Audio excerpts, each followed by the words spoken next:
We don't have a Good evening, everyone. I'd like to welcome you to the meeting of the Community Redevelopment Agency Board meeting. The date is July 27th, 2012. The time is 6 p.m. and I'd like to turn it over to Board Member Deenan. Moment of silence, please.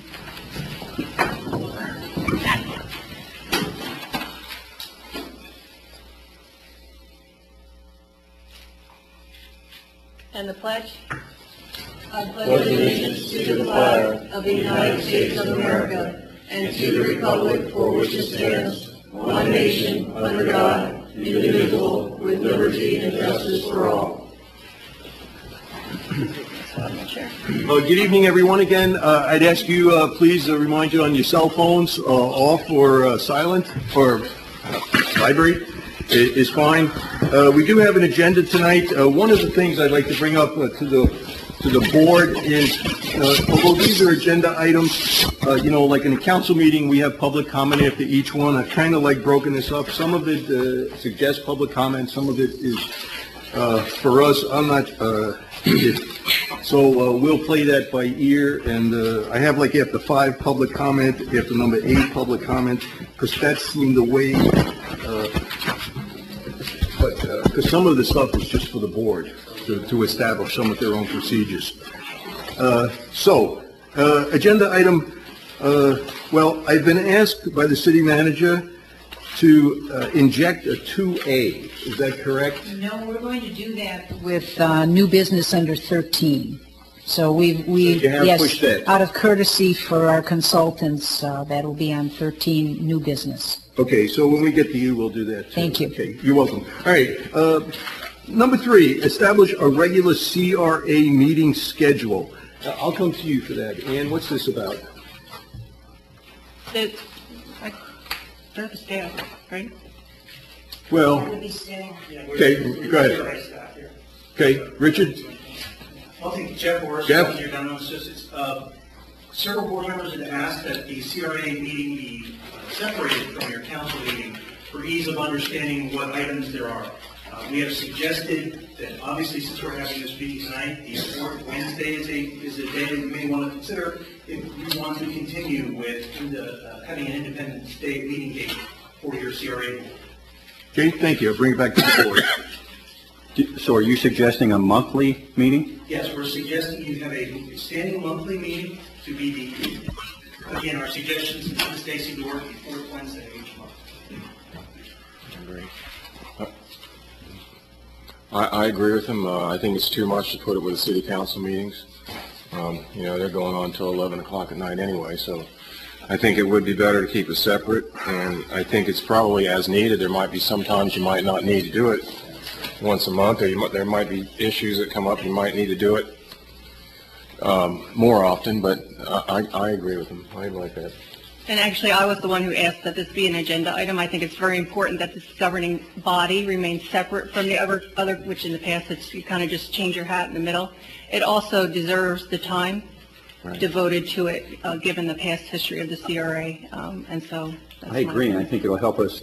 It'll help us keep straight in my mind what we're doing, that we're doing CRA work, not council work. Yeah. My only issue is the 4th Wednesday, because that's another week that we're devoting. I mean, we're meeting the 1st and 3rd Wednesday. I meet on the 1st Monday. I meet on the 2nd Monday. We have liaison meetings. I was thinking if we could have it in one of the weeks of a regular council meeting, at least, like the Thursday after a regular council meeting, we're all in town. I mean, I like to have at least 1 week available to do something else, and that just ties up another week for me. And I don't know how it feels. I know you two guys, there's only one meeting. The rest of us are meeting board meetings, dinner meetings. There's a lot of other stuff that we do. Whatever's most inconvenient for you, Mr. Chair. I'm not saying that it's inconvenient. It is inconvenient. I agree. I agree. I would make the same comments if I were you. I have to make the statement that when I requested, and I'm putting a little dig at you, Mayor Ferrante, the first meeting to change the meeting time of the city council to 6:30 because it was not convenient for me. You said I shouldn't have ran for city council if I couldn't devote the time. And this is a serious issue, so I'm fine with it on that 4th Wednesday. You can bring up past events, and you can bring up apples and oranges. I'm just saying that it is inconvenient. I think it's inconvenient for a lot of us that have board meetings. We meet 2 Wednesdays. I just wanted to throw that out there. If you guys want to go with it, that's fine. Up to the board. I'm just saying that, that it's just another Wednesday. I don't have a problem with doing it on one of the other weeks, but I'm not sure whether it would be better to be the day before or the day after a council meeting. Because the CRA does make recommendations to the council. That was going to be our next point. Thank you for bringing that up.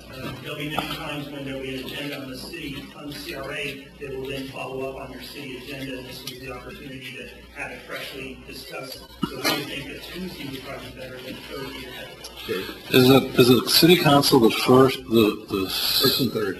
the first and third? So what goes on the second week? There's actually nothing, Space Coast League of Cities dinner on Not a regular basis. a Monday, and it looks like Tuesday, Wednesday, Thursday, and Friday, not much. I mean, unless you guys have some board meetings. No, I didn't bring my calendar because I didn't want to distract myself with Board of Patron. Adjustment on the first Monday, on that Monday. I kind of like the second Thursday, I think. That's the week before, that's a few days before, it's between city council meetings. So if city council has something to refer out to CRA to review and then gets back to them the next week. So I kind of like that middle week. Even regardless, I agree with you, trying to figure out with Mr. Mayor, Mr. Board Chair, Mr. Chair, whoever you are today. It's nice to try and focus on one week that's kind of meeting free so you can go to all the meetings that you can't go to otherwise. Yeah, I concur. But I also like the idea of being right in the middle of before and after a meeting. It is nice to have the items to discuss at the council meeting. So I would say maybe the second Thursday would be a good thing. I'd like to make a motion that we change our CRA meeting schedule so that the board meets the second Thursday of every month at 6 o'clock. Second. All right, I have a motion by Board Member Billman, second by Board Member Kinberg. Lenore? Okay, Board Member Allison? Yes. Board Member Deanan? Yes. Board Member French? Yes. Board Member Rhodes? Yes. Board Member Kinberg? Yes. Board Member Billman? Yes. Board Member Chair Ferrante? Oh, yes, okay, and that the first Thursday in July that we're going to meet would be the 12th. Is that correct? We'll talk about that maybe at the end if we have items for the 12th of July. That would be the next regularly scheduled board meeting. All right, agenda item number 4 is CRA draft bylaws, policies, and procedures. Gentlemen and lady? Mr. Chair, if I may interject for us, one of the things we were asked to do is start coming with some policies and procedures. So what we've done is drafted a set of bylaws for the CRA. This covers the very basics that need to make sure that they're laid out in policy. I can tell you that the process of doing this was taking into account some of the things we've heard from some of the board members, as well as I probably looked at 12 to 15 other CRA bylaws. So we did take some good language from other folks, but it is tailored to your needs. We can walk through this if you'd like and touch on some of the key items here. Article 1 is just some housekeeping stuff, nothing of any great benefit to discuss there. General provisions, again, more housekeeping items, except for it maintains that the books and records of the CRA will be maintained by the city clerk's office. So you have a clear delineation of who's responsible for that. Regular meetings, again, you'll hold regular meetings once a month unless there's no agenda and you choose to cancel that. It also lays out further in special meetings how they get called and that agendas will be prepared according to the next item, which is agendas. It talks about how agendas are prepared, so there'll never be a question about how an agenda comes forward. Again, I'm going to try to not do all the specifics here. If there's something you wish for me to talk about, please. Well, how would you like to do that? Would you like to go through the whole thing? Because I have some questions. I'm sure that we all have some. You want to do the whole thing and then we'll come back? We can go through the whole thing and then any questions Okay. or suggestions. I'm sure we all have some stuff. Go ahead, Jeff. Sorry. We do have clearly outlines, of course, a quorum is needed to take action. and what happens if there is not a quorum. We outline the terms of office, which of course is according to the city's ordinance on the new ordinance we will allow on the appointment of the board, particularly with the 2 non-council members. Clearly states as the statute that there's no compensation to a CRA board member, although it can be reimbursed for reasonable expenses for travel and such. Talks about vacancies and clearly outlines that a vacancy is filled, that someone does not come on and start a new term, but fills an expired term that's being vacated. Again, the appointment to a vacation is by the city council, according to statute, and not by the board itself. The officers, once again, it outlines that the council is the one who appoints chair and vice chair.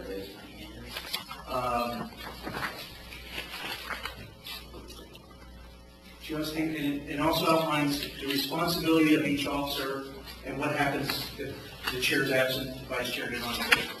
Also outlines the executive director, what you have done, what you have in your existing laws is that the city manager is technically the executive director of the CRA. You've outlined that here as office.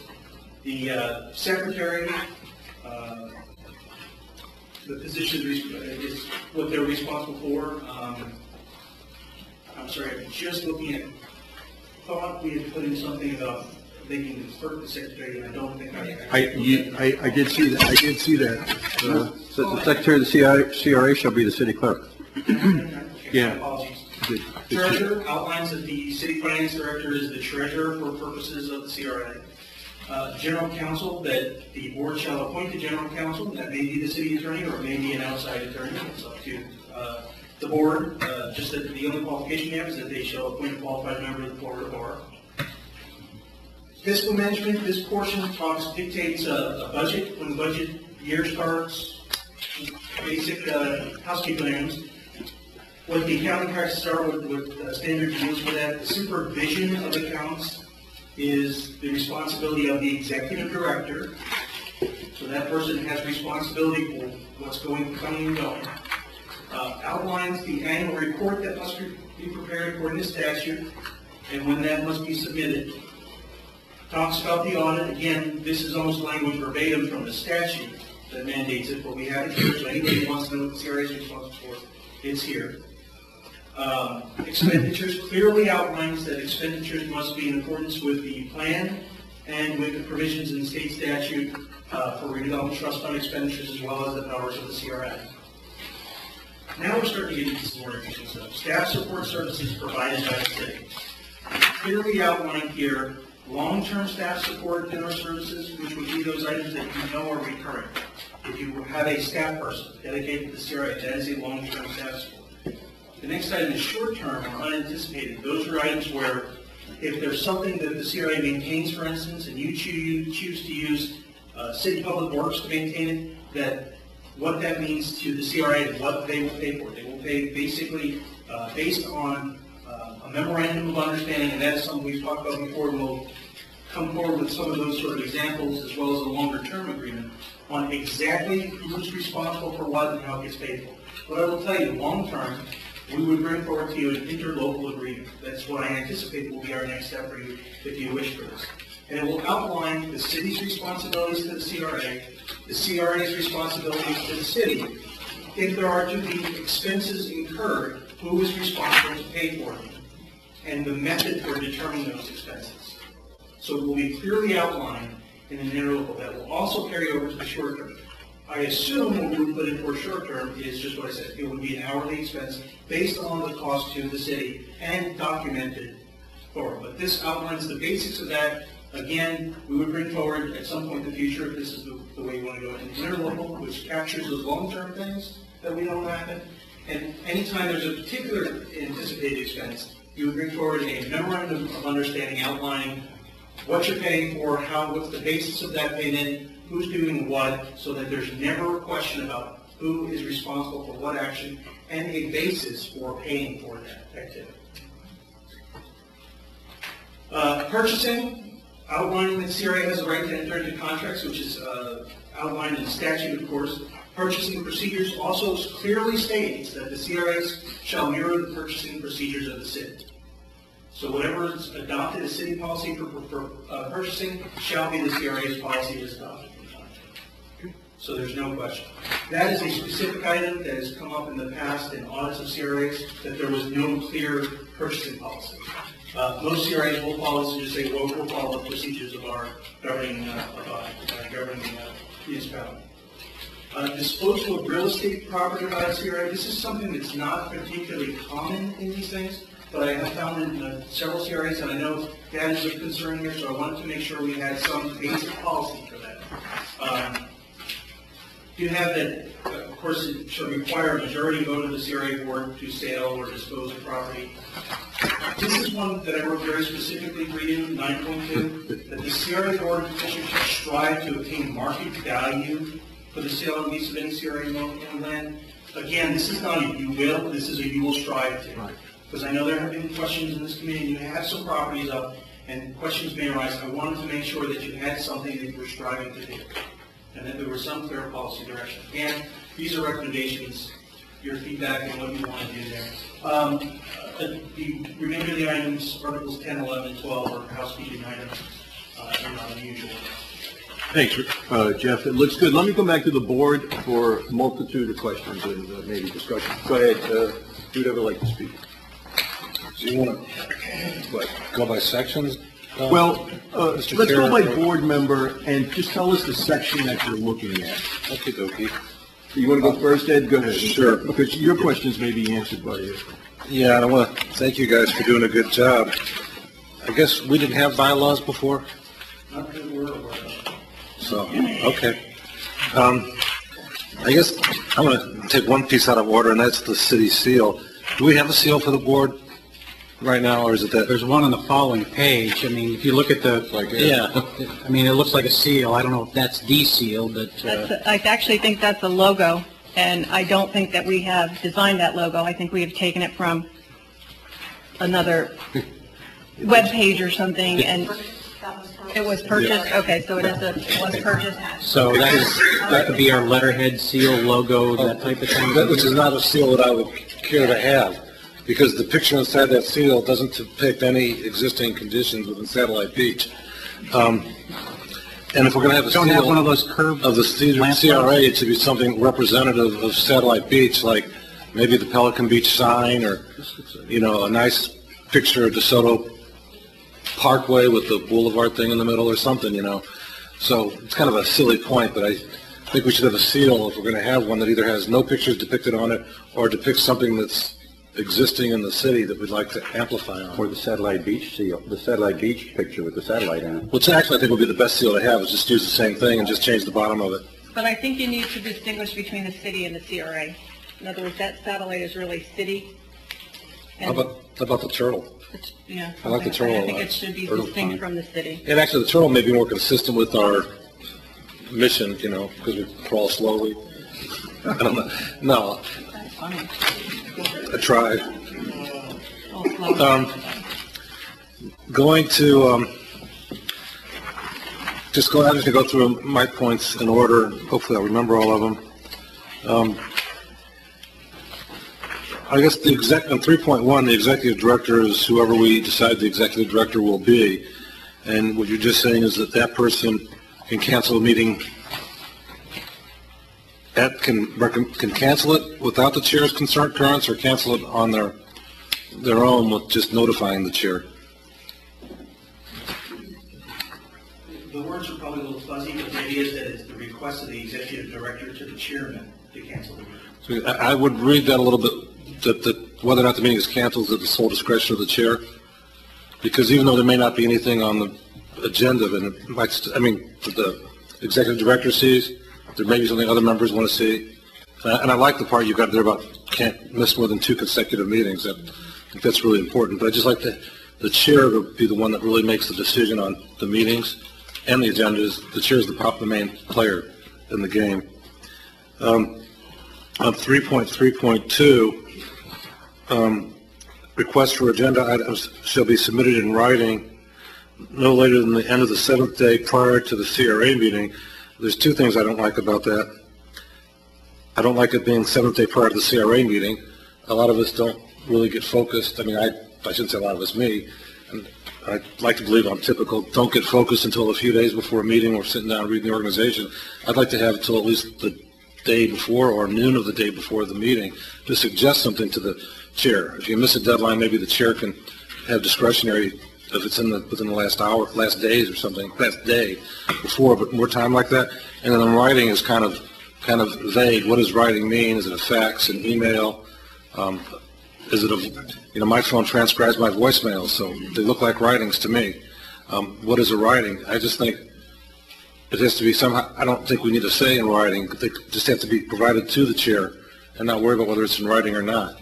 And trust our chair to follow through on stuff without having to create a paper trail on those requests, if we don't want to. But we actually can't talk to them anyway, so.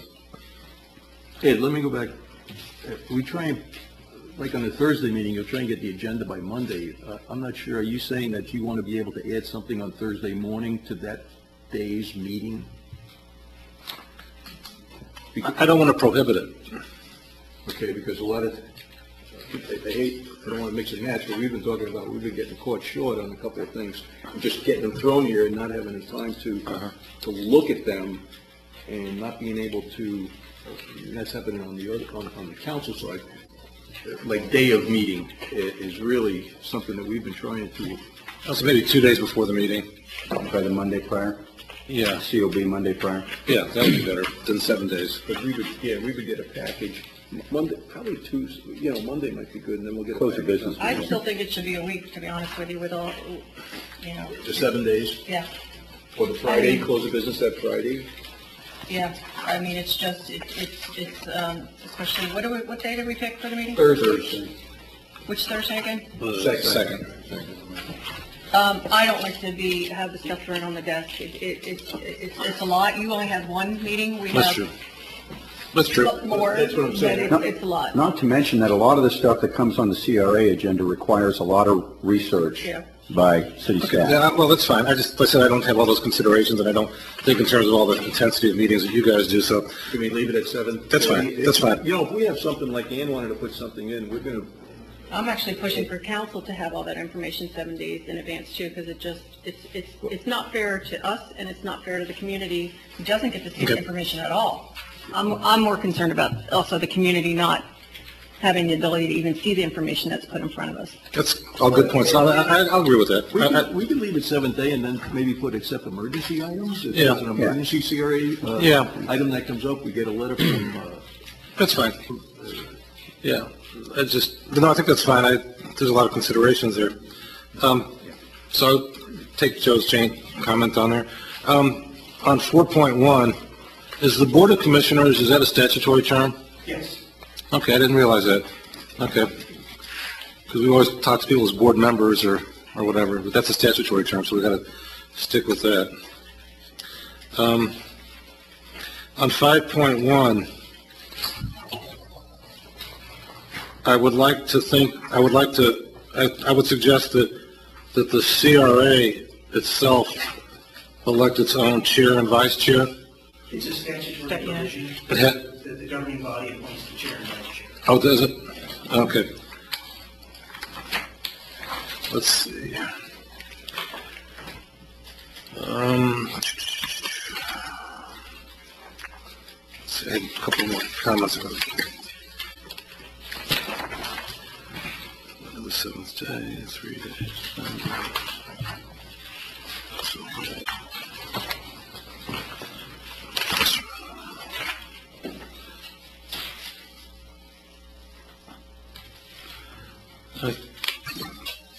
We can go back in. Yeah, I believe that's, I just want to check my notes. I think that's all the comments I had. I think you guys did a really nice job with giving us some general guidelines that aren't too restrictive, so thank you for your work. Okay, so who's next that'd like to go through this? David? Yeah, I agree with Ed, really nice job. I have a couple questions about the staff support and services provided. In the past year or so, I've suggested at the podium that the city clean up some of our the public works clean up some of our derelict buildings in the city, and it was pretty much that's not the policy of the CRA. So my question is, who decides when we're talking about staff support for the CRA district, who decides what needs to be done and who's going to do it, and then who keeps track of the time that's committed to that. I mean, we have parks that are in the CRA. Is that maintenance of those parks? Can that be on the CRA budget, or is that strictly public works? Or you understand what I'm saying? Cleanup along the roads on that in the CRA district, can that be funded out of the CRA budget? And who decides that, and who keeps track of all that? Okay, let's start with anything that the CRA undertakes and pays for has to be outlined in the plan. So if there is a provision to do something in a park, it needs to be an objective of the CRA's in the plan. Then there's a matter of segregating what is a general government expense from what is a CRA expense. The rule of thumb generally is if the city has always undertaken that activity, it has established it as a general fund expense and their general government responsibility. So you can't suddenly say one day, well, the city is maintaining a park, the CRA is going to do it from now on. One of the best questions you can also ask yourself when determining if the CRA should be doing some sort of activity like that is it being done because it's in the CRA, or is it being done for the CRA, which furthers the CRA goals? If it's just being done in the CRA, then it's not a CRA expense. If it's being done for the CRA to further some goal or objective in the plan, then it's possible it may be done for the CRA. There would need to be additional discussion. Items that will be paid for by the CRA would generally be at the board's discretion. My item about bringing forward a memorandum of understanding would outline what sort of activities the CRA may be paying for that the city undertakes. Again, if the CRA put in a light pole at a beach access point and had the maintenance responsibility and a car hit it, that may be something that you have outlined in the contract, that your public works department takes care of that and then bills the CRA for that activity. I would imagine, and I can't say for certain and don't want to, that the city has some provisions to maintain those types of hourly costs. It is generally the activity of many cities that they have provision to do that in case there is, the example I just gave, a car hits a pole. You may know who did it, you're billing their insurance company for it. So you will outline your costs so you can be reimbursed by the driver's insurance company. So there are probably some mechanisms the city has in place already to track the hours on specific activities. Again, if that's something you want to do, you would prepare a memorandum of understanding saying the city's going to undertake these activities on behalf of the CRA. Here are the resources anticipated to be used. We would expect that they would be charged at these rates or some prevailing. Maybe what you want to do is once a year establish labor rates and, materials at costs, and those documents would need to be provided, and then a check is cut. The check is cut, probably just a fund transfer. But you have to pay for it that justifies every dollar that was spent, why it was spent, and outlines who's responsible for it. Okay. Answer all your questions? Yes. Well, let me clarify what Dave was saying, though.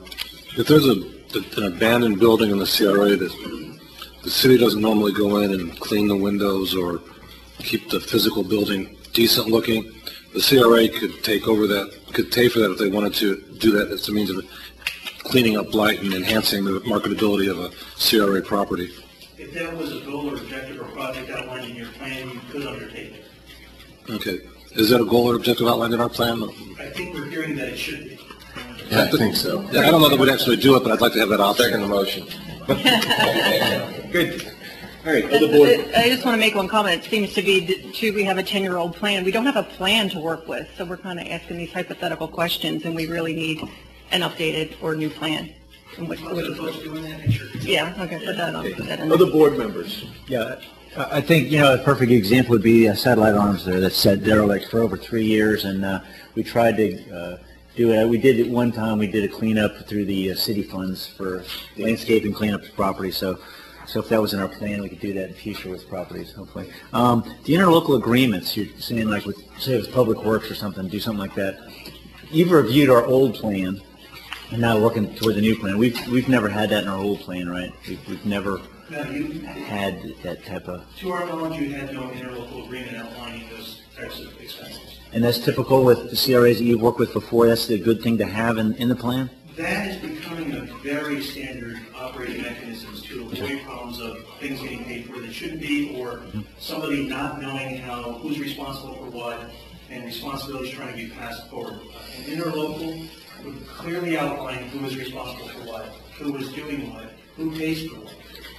So we need to specifically have that in our plan for all the properties we might anticipate having to do that, so we can have it in our plan? What you would do is by interlocal establish the greater picture, and then maybe by memorandum of understanding say, we're going to do that property, and we'll incur the cost for that property. So there wouldn't be a staffer making the decision, let's go ahead and do that. Of course, you have to empower them to do that. But we rest with the board to say, okay, let's do a memorandum of understanding with the city so that these things get taken care of, and if the city's going to have capital outlay or expenses that they incur on behalf of the CRA. It may just be that the CRA undertakes it, and the only additional expense may be, again, a public works employee who's out there and their time needs to be paid for.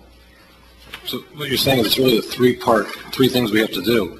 Is one, we have to have a plan that allows us to do it. That could be a broad general statement. Then we have to have an interlocal agreement that sets out the rates that work would be done at based on what the city's employee structure is. And then third, we want to have an MOU authorizing an individual project. There may be things in the interlocal that are big enough you don't need an MOU for, but the MOU is really when you get down to a specific activity like that property. If that's an unusual circumstance, if you expect to have a lot of those and you put that in the MOU, that staff has the right to go ahead and do that, provided it won't be over X dollars, and that's in the overall interlocal. What I would tell you is normally I would tell you interlocal everything, but technically you're supposed to register an interlocal with the clerk of the courts, and that's going to cost you lots of money. So what you're really trying to do is document, in case there's an audit, why things are done, and that's why memorandum of understanding for the smaller things will work just fine. Okay. We got a couple more people. Yes. I'm going to say a lot more when we get to the plan, but I'll leave that for the plan. Great point. I can't believe that we didn't have bylaws. That just blows my mind. And just from going through this draft that you guys have done, if we would have had some that were even half as good as this, I think you would have kept us out, or this would have kept us out of trouble. So I appreciate the effort you all went to. Specifically, specifically on 3.3.2. I think now we've all agreed that 7 days prior is a good way to go. I would also like to add in there and be available to the public for review no later than the Monday prior. And we can do that via the transparency homepage. I think the public needs to be able to see what we're going to be talking about in enough time to come up with their own. Well, there's also a CRA webpage too. Or the CRA webpage, whatever. Yeah. But anyway, somehow have it electronically available to the public. I don't know if Monday's the right day, but certainly no later than Tuesday, I would hope. May I make a suggestion to the board? If you want to make sure that there's a time that the public is available to the public, I wouldn't take it to a day of the week because you make what we need. Okay, so say 3 days prior or something like that. Yeah. Okay. 3 days prior, and we can make sure that That'd be great. business day. 3 business days. Yeah. How's that? Okay, cool. If Jeff, just on that, if we submit everything by Friday, the executive director will publish it on Monday afternoon, probably to us. So I don't know if it'll get on the website Monday or Tuesday. Is that 3 business days? Tuesday before a Thursday? You've got it down that items are submitted 7 days in advance. Correct. So you should have an agenda, and that's 7 calendar days. yeah. So if we have a meeting on Thursday, what's that? Is that Friday or is that Monday? I don't mean Thursday, to close be of business splitting hairs, before. but if we're going to put this in here and we're going to stick to this, I want to Everything make needs to be posted Monday. And That may be a little quick. Maybe we say no later than 2 business days, and that would That'd be mean that it great. has to be up there by Tuesday evening, by Tuesday close of business. And what I would suggest is what has been the city and CRA's normal course of. Well, They haven't. What is They haven't. on a they haven't Wednesday. posted. Well, on a Okay. Wednesday meeting, we get the agenda. We get the agenda on Friday, on a Wednesday meeting, and then it's usually on the website on Friday, because Lloyd, you check it, you put out something on the weekend of what's on the agenda. So usually a Wednesday meeting, we get, and it's published on the Friday. So we wanted to do something like that, but this is Yeah, the problem is, we're not just talking an agenda, because I think we have published agendas before, but I'm talking about the material, the package, the material. And I'm, excuse me, I'm not an attorney here, but I wouldn't see this publishing an agenda unless you have one. That's right. Yeah, well, yeah. Well, 2 days, I like 2 days prior. 2 days. That'll give the executive director some time to Yeah. get But if it's in it. here, then we make sure that it gets So done. you want me to put in a minimum of 2 days? There you prior? go. 2 working days. Yeah, 2 business days. Okay, back to me? Yes. Okay, 5.1, appointment of officers. Under the secretary of the CRA shall be the city clerk. When we say the secretary, in other words, if our city clerk is doing other things, could it also be a designee? In other words, what he's saying is, can we delegate certain secretarial functions where Lenore would retain overall responsibility? Right. But can she delegate component functions of that position as necessary? Because what I wouldn't want to happen is the whole thing come to a screeching halt because Lenore has something else going on. Greg, I think that she can do that anyway. I mean, the secretary doesn't have to be present at the meeting. She I could guess that's what I'm designate getting somebody. It does say She could designate supervision somebody of else. performance. That's her job, is to serve as our collector of stuff. Is that Okay. the way you guys read I it? just want to make sure it's clear. I don't see her having to be, or the treasurer, finance director having to be at a meeting. If they can't make it, they can That's designate. just their function, yeah. That's just their The function. intent would be you're laying Although out she who's is here. responsible for the function, whether they delegate it to us, they always can. Okay, we say that, but do we want to put that in here? It's in here. If you read the first line of 5.5, it says, shall perform or be responsible for supervision of Okay. performance of the following functions. Okay. Okay, got Good it. point, Lloyd. Got it. Thank Okay, you. cool. Okay, and then on 6.6, under expenditures, 2 things here. Can we put in here, can we require that each expenditure be assigned a paragraph number from the plan or from Florida Statute 163, which allows that expenditure? Can we make that a requirement that when they bring an expenditure request to us, it has attached to it the Authority? the authority, the paragraph authority that allows that expenditure to be done? All it is, in parentheses at the end of the description, what's the paragraph in the CRA plan that allows that expenditure, or what's the paragraph in Florida Statute 163 that allows that expenditure? We I had think talked about this before. I I mean, think we that's would just, save ourselves a lot of headache if we did No, but I that. like the idea of putting it in the bylaws. well, I'm not sure it needs to be in the bylaws. It should be just standard procedure, which we haven't been doing. I mean, it's common sense. Well, but if we put it in the bylaws and we make sure it gets done. Well, let's see, talk about... Okay. But that, I couldn't hear the staff what they. I actually thought I might have put that in there already, and I also, I'm sorry to pick up something else.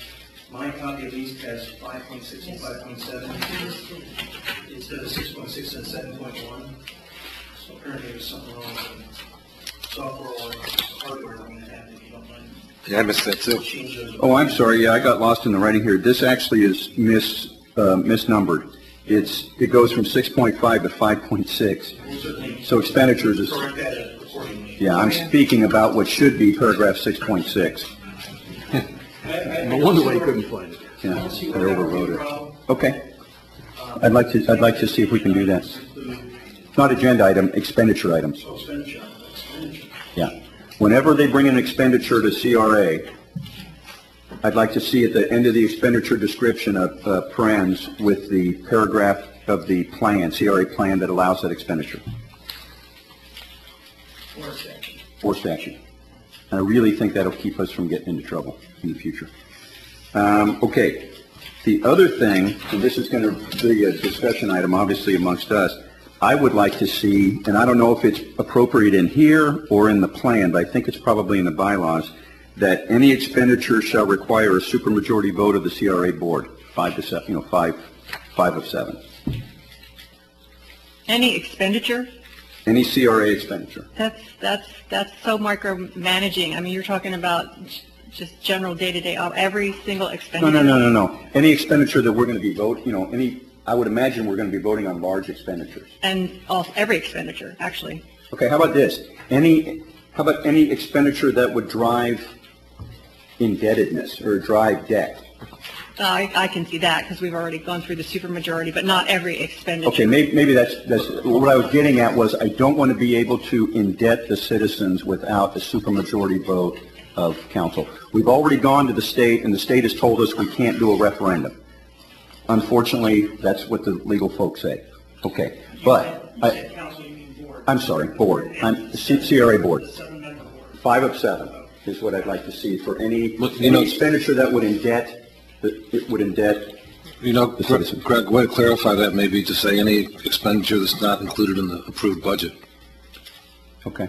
Because that way we know when people are going out of Budget's budget. going to be approved by a supermajority. Yeah, and that's where the pens and pencils and potholes and little stuff, all that's going to be taken care of in the budget. And obviously I didn't mean that, but good catch. That was a great catch. Yeah, well done.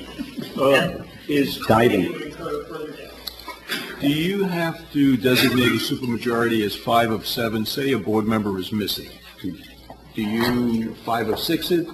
Do you 4 of 6 it? I would suggest that's a policy decision.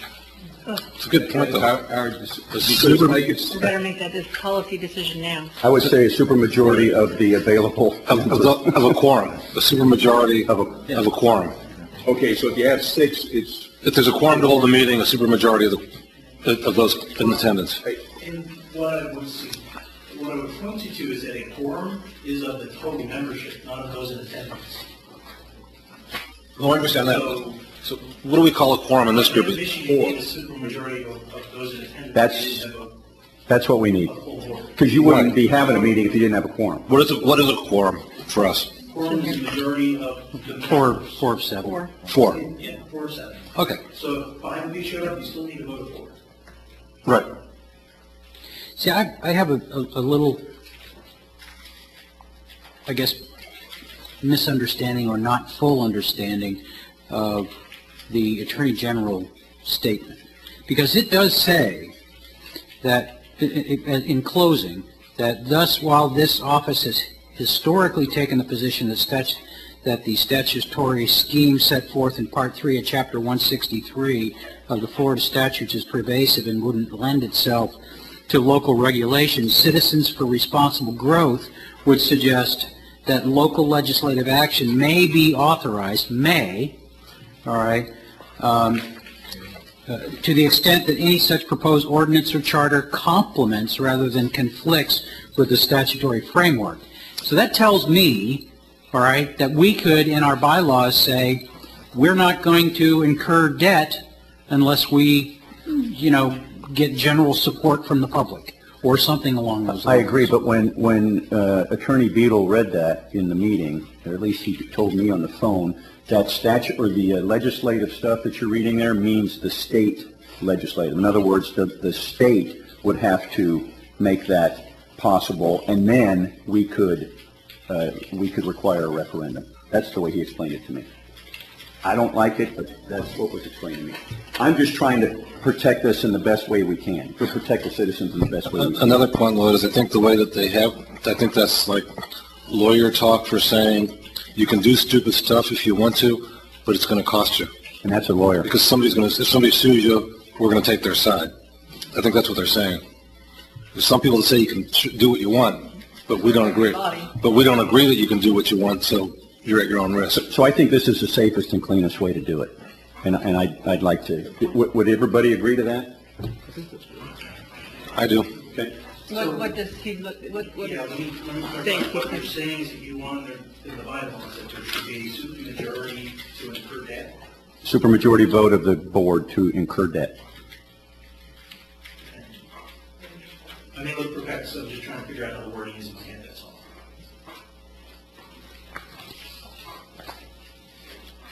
I can create Or to expend funds beyond the budgeted amount. Yeah. What you Because just that's the said same thing, right? would require supermajority vote of the CRA board to incur. To incur further debt. Or to expend funds in excess of the current budgeted year. Well, no, because then you get back into the little stuff. You know, if we're going to buy more pencils than we said we were going to buy, do we have to make that a supermajority vote? And that's not what we're talking about. We're talking about indebting the citizens of Satellite Beach further. Well, that's all I have. Thank you. Carol? You're good? Lloyd? That's all. You got anything on the bylaws? Yeah, I just had one other quick question. We covered almost everything. We talk about an Article 6, we call it fiscal management. Wouldn't it be financial management? Isn't fiscal sort of a period versus a process?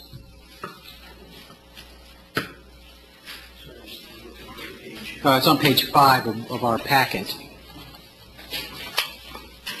But the title of Article 6 is fiscal management. It just, I mean, you may be happy to glad, I don't know, but it just makes more sense to me. It is, but it's good.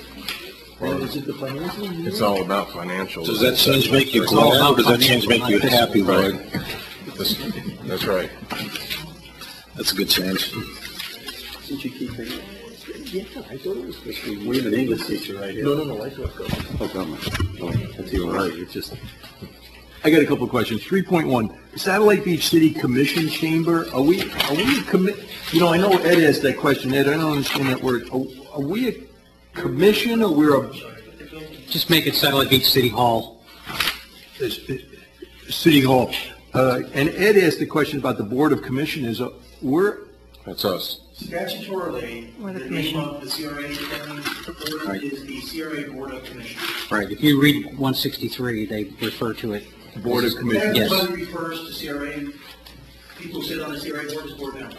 Okay. But statutorily, it's referred to as Board of Commissioners. But, on 4.3 on compensation, this is written, the money can come, the money for compensation can come out of CRA funds for that stuff. Necessary expenses, travel and everything Yes. can come out of CRA funds? Board members were to travel, for instance, to the Florida Redevelopment Association conference, you can be reimbursed. Boondoggle. But you cannot take a salary. You cannot take a You salary. cannot take a salary. It's statutory. You can't take, this language is almost word for word out of statute. Okay, let me ask you about financial management, 6.2, the budget. Do we need to have 2 hearings? Or do we, and we don't need to incorporate it into our budget hearing or do you recommend we do that? The CRA's budget is essentially adopted separately. However, as a special district, it is required to be presented along with the city's budget, but the city council does not vote on that budget. Well, it accepts or rejects, it's all it can do. However, there is a provision that if both parties agree, both the city and the CRA agree, that it does not have to then be presented with the city's budget. It can be done separately. Okay. Okay, so we'll have So to, what we did say in here is that it will be presented together. let me ask you about 6.5 then on the audit. Do we combine audits for one company or do we do separate audits? You are wholly within your rights to have the same company doing it almost as if it was the same, as long as the section of your audit can be pulled out and be separate. The state has a time that they will accept an audit of the city and the CRA together, as long as you can take that section out and say, here's the CRA portion. Well, yeah, and this is probably another agenda item. I'm kind of leaning towards a separate audit, to be honest with you. Okay, so I'd like to discuss that because I'm We not sure. can make that maybe for the next agenda because there are a couple of things that we need to add Okay. to the agenda. Long-term staff and support. I want to ask you this question. You know, our city clerk, we just committed her to another day and some other people to another night. Can we compensate them for meetings that they do for the CRA? I mean, we've had, you know, everything together. We've done everything together, and now we are really just, can we pay people or compensate them for doing strictly CRA work? If they are performing a service for the CRA can reimburse for that cost. Because now that Thursday nights is a CRA board meeting, Now, we don't usually pay for board, but we're really, the city clerk is getting cut very thin. I have to tell you that. And Well, it's just, the city clerk used to have a deputy city clerk, and we weren't as busy. So that's a topic that needs to be discussed with management, really. Don't pin this on the CRA because there's another function. There's always been a CRA. The clerk has a salary. The clerk used to have a deputy clerk when, and I hate to use the word demanding, but this is a very busy, very demanding city council, actually. And so maybe we need to hire a deputy city clerk like we used to have. or a CRA clerk. Could you hire a CRA clerk? Sure, you can create a position, but don't say, oh, we're going to pay you overtime, Well, it still doesn't help with the workload. I'm just throwing I'm just throwing it out. How do we want to, do we want to have That's a probably topic first, I another guess, one, city a council CRA to clerk? discuss. Okay, it's just, But haven't we just hired a couple of part-timers? Yes, we have 2 part-time people who are being trained. So maybe a part-timer could. So what I think they're saying is part of their salary can be paid for. And that already says by that the- in here. Yes. That is correct. That already says that in here, that we can. That would have to be an interlocal agreement. Again, those items are not, I'm going to mess up MOU. here. So those items do not have to be in an interlocal agreement. It doesn't have to be an MOU or an interlocal. But that's your basis for justifying everything and make sure that it's clear. You can put in any potential staff person of the city that may do work for the CRA. Doesn't mean you have to pay them for it, but it clearly then outlines that you do, here will be the rate of reimbursement, or here will be the activities that are undertaken. Yeah, well, I don't think it's the board's position to tell the manager or the executive director what her responsibilities should be or how to do it. But if you make the decision to use one of those part-timers or to put more on Lenore, then maybe what we should do is have an MOU that's part and parcel to this, saying that we'll pay for that effort out of the CRA funds. Yeah, I think as our staff, CRA staff has said, the more we document, the more we put into the plan, the safer we are with everything that is done. Is that pretty much what we're talking about? And I will tell you, an interlocal or MOU, much as we're going to keep saying about the plan, if it's in there, you don't have to do it. But if it's not in there, you can't do it. let me ask you a question then, Jeff, and I don't mean to, we don't have the plan, this isn't in the plan yet, so the bylaws could become effective, but it's not in the plan, so we can't do any of this until we see the plan in November or December. Is that right? There are certain things you can probably, some of the staff things, because statutorily you're allowed to have staff and you're allowed to hire staff. Some of the more specifics you want in the plan, and certainly you want to duplicate this in the plan so that anybody in the public reads the plan, they know everything. Yeah, okay. Well, and also statutorily, by Florida Statute 163, as I recall, it says in there that we can use CRA funds to pay for staff that's doing CRA work. So we're covered there. So we're covered. Well, actually, if you go back to the JLAC letter, the response we already have, because it has all this list of administrative fees that we paid for out of CRA funds. So probably this wasn't documented Let me properly. try, we got a little confused on a point. I don't know how Lenore is paid. Is she salaried or hourly? Salaried? Salary. So does she get overtime for doing these things? I don't think she gets any, she doesn't get comp time nor overtime. Okay. Now, which is what I'm trying to clarify. Can we pay her additional funds, not just reimburse the city? Because, if you really divided the number of hours she worked by her pay, it'd be pretty low reimbursement probably for the city. But can we say that we want to designate her as a CRA employee for the purposes of our meeting? She had to work for us from 5:30 to 8:30 on the second, or whatever day we just decided to meet at, and that we'll pay her so many dollars per hour. Well, the issue, I think, too, is it would be Lenore's office of the clerk, so there would be other people who might be designated to come and act as the clerk at that meeting. So, But those would be hourly people. well, it would be depending, yes, in that case, I believe it would it not? Exactly. And then, so it's just kind of a tough point, because you got the problem with exempt versus non-exempt, and how do we compensate the city for those two different categories of Working for a people? different entity. So Correct. it's like Yeah, a so- second job. Yeah, and what this, I think what Joe was headed, what the chair was headed towards, was that can we treat this like a second job and say, we'd like Lenore to be there when she can, but whoever's sitting in that chair, they get paid so much per hour while they're sitting in that chair dedicated to a CRA activity, because it's clearly she's dedicated to the CRA right now. I think that's what staff is Can we do that? indicating, are you? So, and is there a problem with the city or the state compensation plans where she would have a double employment problem, or whoever we brought in? The only thing you want to be careful of is that you're not paying her twice. Right. That if she's, for instance, transcribing CRA minutes, that she's not doing it on city time and she's getting paid by the city. Yeah. Yeah, well, Totally separate. yeah, I would probably keep that separate. I would think that what we would want to do is designate, if we're going to have a clerk at our meetings, attending the meetings, which I think we need to have, that we're going to pay that clerk so many dollars per hour, and we're going to let the city clerk designate who's going to fill that slot for us on a time-to-time basis. So she can do it herself, and she gets paid whatever that rate is, or she can have an assistant do it, and the assistant gets paid whatever that rate is. The assistants that we hired, there's 2 new employees, actually 3, because I thought Yolanda was hired as an essential employee to help with the clerk duties. They're being paid a salary. Well, yeah. So you just take part of that salary and you bill it back to the CRA. I don't want to accrue any additional fees because we have a CRA and we've always had a CRA. I concur. And I think we've established the fact that the CRA can pay for that work that's being done for CRA, but I think we should leave it to the city manager to decide how to man that position. Okay. Sounds good. And it's up to you, but it needs to be manned, and I'm not paying overtime and I'm not paying additional fees for the service. It's part of the city or part of the CRA, and it has been for 10 years, so.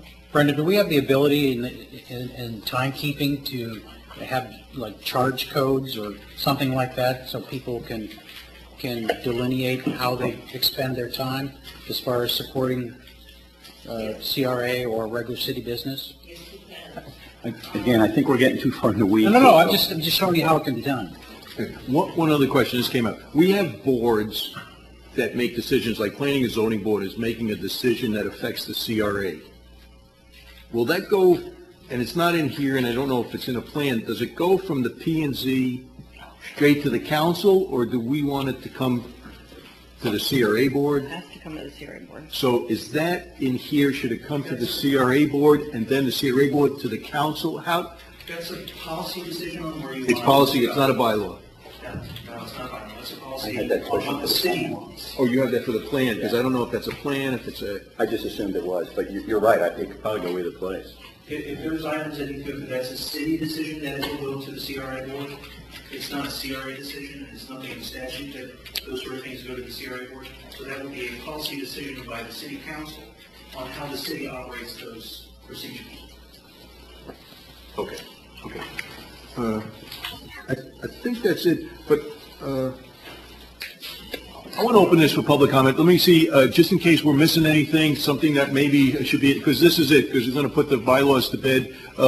3 minutes, please state your name and resident and non-resident. Strictly on the bylaws. Ron? Ron Jagutis, resident, CRA resident. Oh, that's a double. You got it. You guys talk about 7 days for information. As a CRA resident, I get 2 days. That, as far as receiving information, a resident of the CRA or a property owner in the CRA whose hard-earned taxes go to you, and we get 2 days. I'm offended with that. What works, Ron? I don't think. What And works? I mean, this is a board meeting, it's not, you know, I concur in like what you council. said. What would you like? 7 I mean, days. what's, it should be the same policy, I think, as what is done with the city council. for the we'll get city. it Monday night, Yeah. and we can publish it on the thing Monday night, Okay. which is It's about what it is. Monday night to two, you know, I mean, because 3 days. that'd be like the 3 nights, because. you Well, know, we get got a weekend. the agenda packet, I believe, Friday night or Right. Saturday. Yeah. Friday And we night. have a meeting on Wednesday, correct? I'd like the same amount of days. Well, we're gonna get. For the CRA. We're gonna get the agenda package on Monday night now, Okay? For a Thursday meeting. for a Thursday meeting, and we can publish it Thursday night. Then it should be the same On the time. CRA board. I mean, Same that's one time. extra day. Tuesday night. Do you want Monday night, Tuesday night? He wants Well, if it's Monday night, then we're at the Same time you got it. Yeah, I think that's only fair. Just when, it's all electronic documents anyway. Go ahead, yeah, go ahead. This may help the problem. As soon as I prepare the packet, I scan it the same day. That's the same day that it goes on the website. Okay. So it should That's be, what I was going to That's a good suggest. point, I'm Ron. doing it as soon as I can for the public as I'm giving it to you to be distributed. okay. So actually, you might get it before us, because she'll scan it to you, and it's got to get delivered to us, so you may actually be getting it early. But I think that's the policy, is it? Yeah, And that's a policy thing, I think, not a bylaw thing, is that when she completes the agenda, it gets scanned and posted. And it's You're posted doing that on, now, right? it is posted on the site, so you and I both have at the same time, except if you get a package delivered, True. that's the Ron, difference. it may be on the CRA site and not on the satellite beach. I understand that, yeah, That's fine. Okay. But we need to tell them now what verbiage to use, because we're not going to be doing the 2 days. So maybe we say as soon as possible after receipt of the clerk, but no later than 24 hours after receipt of the clerk. That sound right? That work? Or concurrent with board receipt. Concurrent. As concurrent as possible with board receipt. However, not later than 24 hours after. Yeah, I think it's more of a policy than a bylaw thing. What else you got, Ron?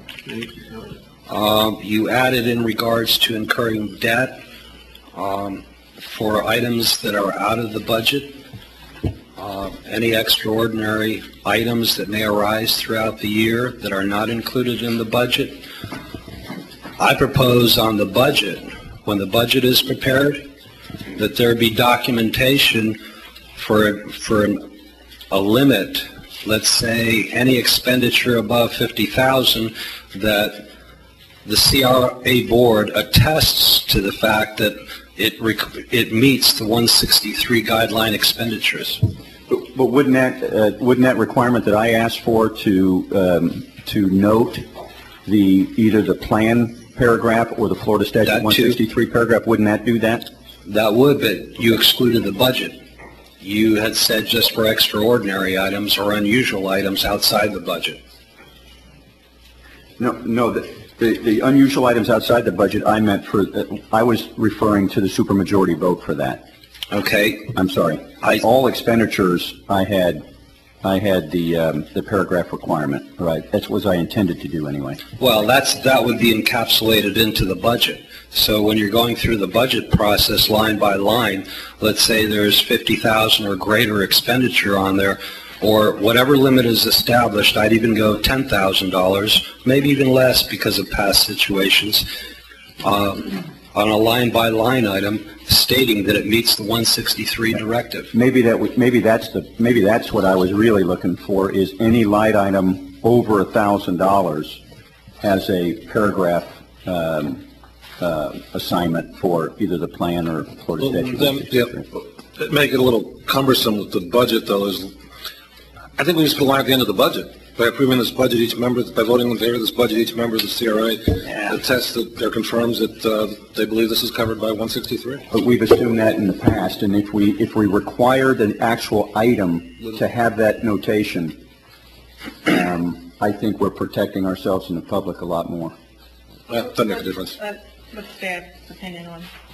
I think that a lot more items coming before you with a lot more bureaucracy behind than you need.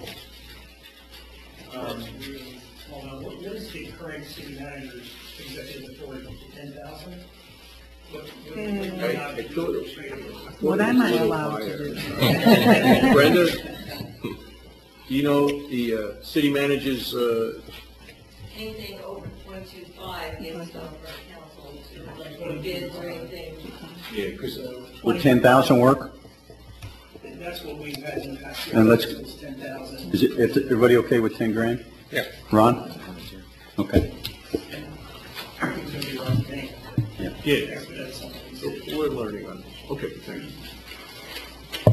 you. And then, as far as this discussion for salaries, wages, and allocations, I know that Brenda will probably do an analysis on this as far as what the hours are spent, and the time codes have got to be put in. Basically, the hours allocated to this. But if everyone's overworked here, from what I heard, and looking out for the best interests of citizens and property owners in the CRA, and this would include public works and so forth, why should we have to utilize city employees? And this is just a thought. Why can't we RFP out the work? Competitive bid.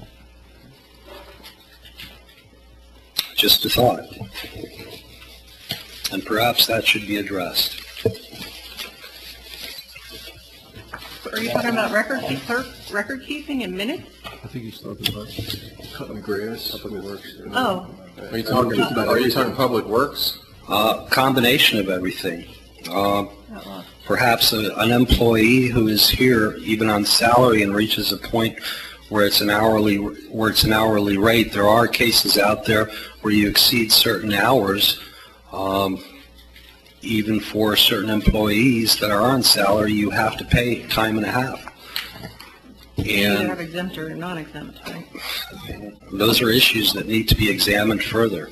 I'm not saying that it wouldn't work here to allocate expenditures. I'm just saying that it starts reaching an area where it gets overinflated potentially. But that's not in the bylaws right now. I just brought it as a side because of what was discussed.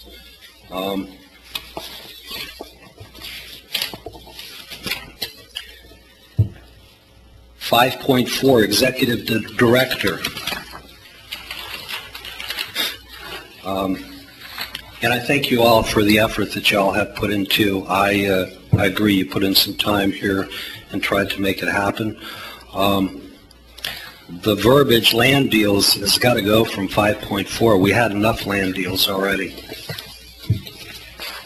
I would say property transactions in the center where it says be responsible for negotiating development agreements and land deals. I have to agree with you on that. Transactions is better. Deals has got a strong negative connotation to it. I'm just jealous that I didn't catch that one. What would you say, property what? Transaction? Property transactions. I like it.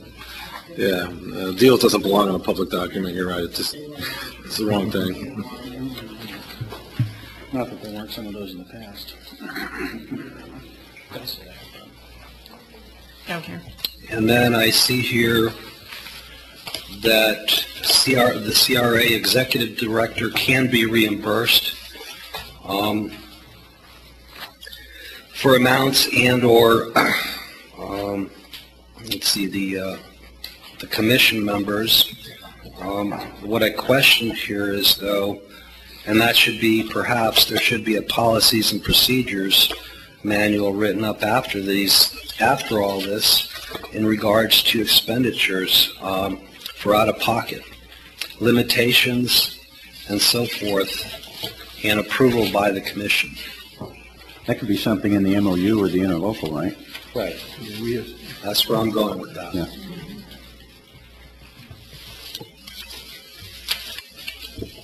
I think that's it for now, and I'll send a letter out in regards to this section in the next 24 hours. If I see something else, catch it. Thank you. We'll do it. Thanks, Ron. Thank you, Ron.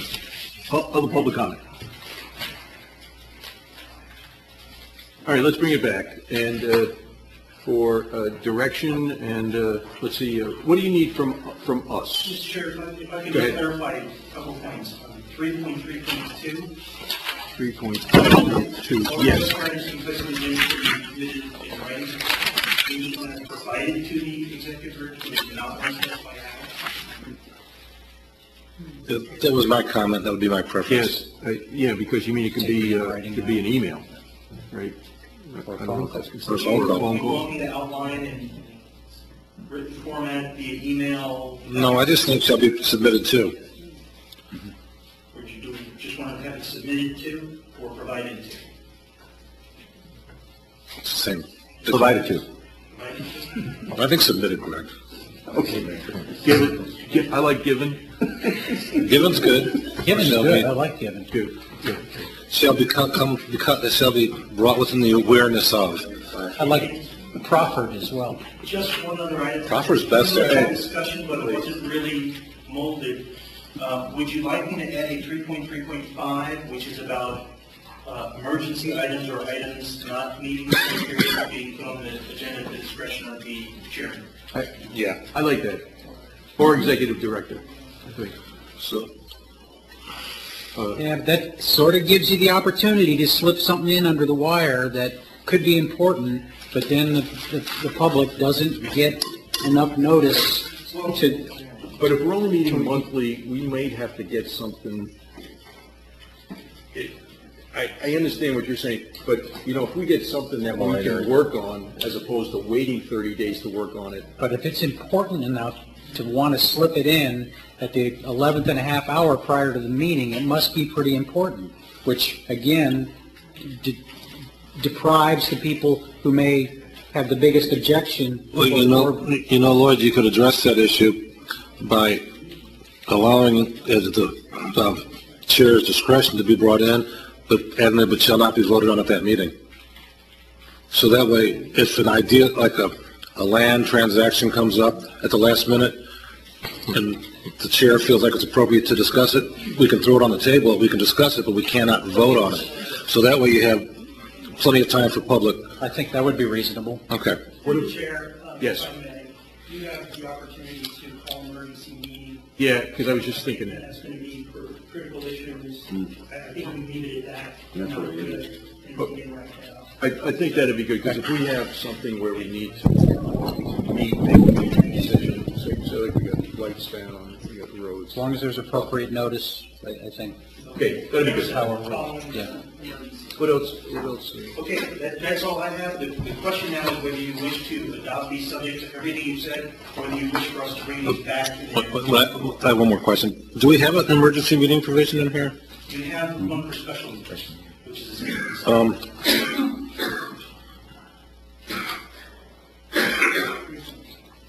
Yeah, 3.32. Okay, how much, is there a specified notice or anything like that on the special meetings? I think on special meetings, I'd still like to throw in that prohibition, but issues may not be voted on. I don't want to call a special emergency meeting if none of us have time, or the public has time to prepare If on. there's an emergency, we need to take action. Ed, we may have to fix lights, streets. Yeah, I mean, we it could be may a- have to. Okay. We may have to. Okay. But the notice should not be just to the board members, it should be to the public as well, the advance notice. Yeah. Because in this, it just says to the CRA board members. And what is appropriate advance notice for special meetings? 2 hours, 8 hours, 24? Lenore, special is 24, emergency 24, is, yeah. emergency is 24 also? I'll tell you, if it's an emergency meeting, we're going to need to vote. I got it. Yeah, you're right. Just leave it to the chair, leave it to the, if two members feel it's important enough to have an emergency meeting, it's, okay. Emergency meeting, you don't have to announce it. Okay. Yeah. Special meetings may be called and shall be 24 to 48 hours, and a notice shall be faxed to the newspaper. Emergency meetings may be called as needed. You need to add an emergency meeting, especially in the CRA, just in light of things that could That's true. develop. Flooding, you know. We don't have an all emergency kinds meeting, of we have a issues. special meeting, but not an emergency meeting provision in there. Yeah, we need an emergency meeting. May I suggest that what I do is put that as 3.3 and shift everything down, and then use... Use the language in the Exactly. in the Use that same procedure. language for timelines. Okay. Very good. There you go. Very good. Yeah, just make sure you check the paragraph reference numbers. We won't do it, Willie. I never, maybe a handful of emergency meetings in 10 years. Probably all in 2004. And Faye. And Faye. Oh, yeah, I forgot about Faye. But to get back to, I'm sorry, go ahead. I was just going to say, Mr. Chair, the question to you all now is whether you wish to adopt these Well, subjects. let me ask the board. Who wants to bring it back? Let me ask the board. Let's move forward. They took diligent notes. We were pretty clear. I think we need to move forward. Okay, well, I'll move. Oh, one thing though, the seal. Do we want it an agenda item to pick a new seal? I mean, I think if you cut the top of those buildings off, it looks more like Satellite, the Canal and Satellite, but right now it looks like Lansing Island. No, you guys brought it up. I like it, but Well, it doesn't even look like if you Lansing want to Island. beat it up Hey, the color seal is on the front cover. I like the Let's seal, look at but that. It's if already you- paid for it, let's use They it. need to be directed to deal with this since we're adopting bylaws with a seal in it. I'm just saying. Either accept the seal or it's an agenda Well, that item house at in the the next center meeting. looks like my house. Can we take a vote from the audience, a hand vote? Hey, I'm just saying, no, you let's- brought it up and now you have to address it as an agenda item and change it if you want to. Well, we'd have to wait till the next meeting to put it on the agenda. So I'm just saying, you can't, But I don't think we have to hold up passing the bylaws. I'd like to make a motion that we accept the seal that's on the page following page 8 in our agenda packet as the official seal of the Satellite Beach CRA. It's also found on the cover in color of our agenda packet. I'll second that. Okay, I have a motion by Board Member French, second by Board Member Billman. Lenore? Board Member Allison? Yes. Board Member Keenan? yes. Board Member Rhodes? Yes. Board Member Kenberg? No? Nope. Board Member Billman? Yes. Board Member French? Yes. Board Member Ferrante? Yes, we like it. Well, 87% of us. Okay, yes. Now, let's talk about the bylaws as written with changes. What do we want to do? I'll move that we approve the bylaws subject to the incorporation of the amendments we agreed to tonight. And I'll second it. Okay, I have a motion by Board Member Kinberg, second by Board Member Deanan. Lenore? Board Member Allison? Yes. Board Member Billman? Yes. Board Member French? Yes. Board Member Rhodes? Yes. Board Member Keenan? Yes. Board Member Kenberg? Yes. Board Member Ferrante? Yes, and thank you very much. Those were really nice, Lorraine, Jeff, Richard. All right, let's press on with the next agenda item on attorney. Yes.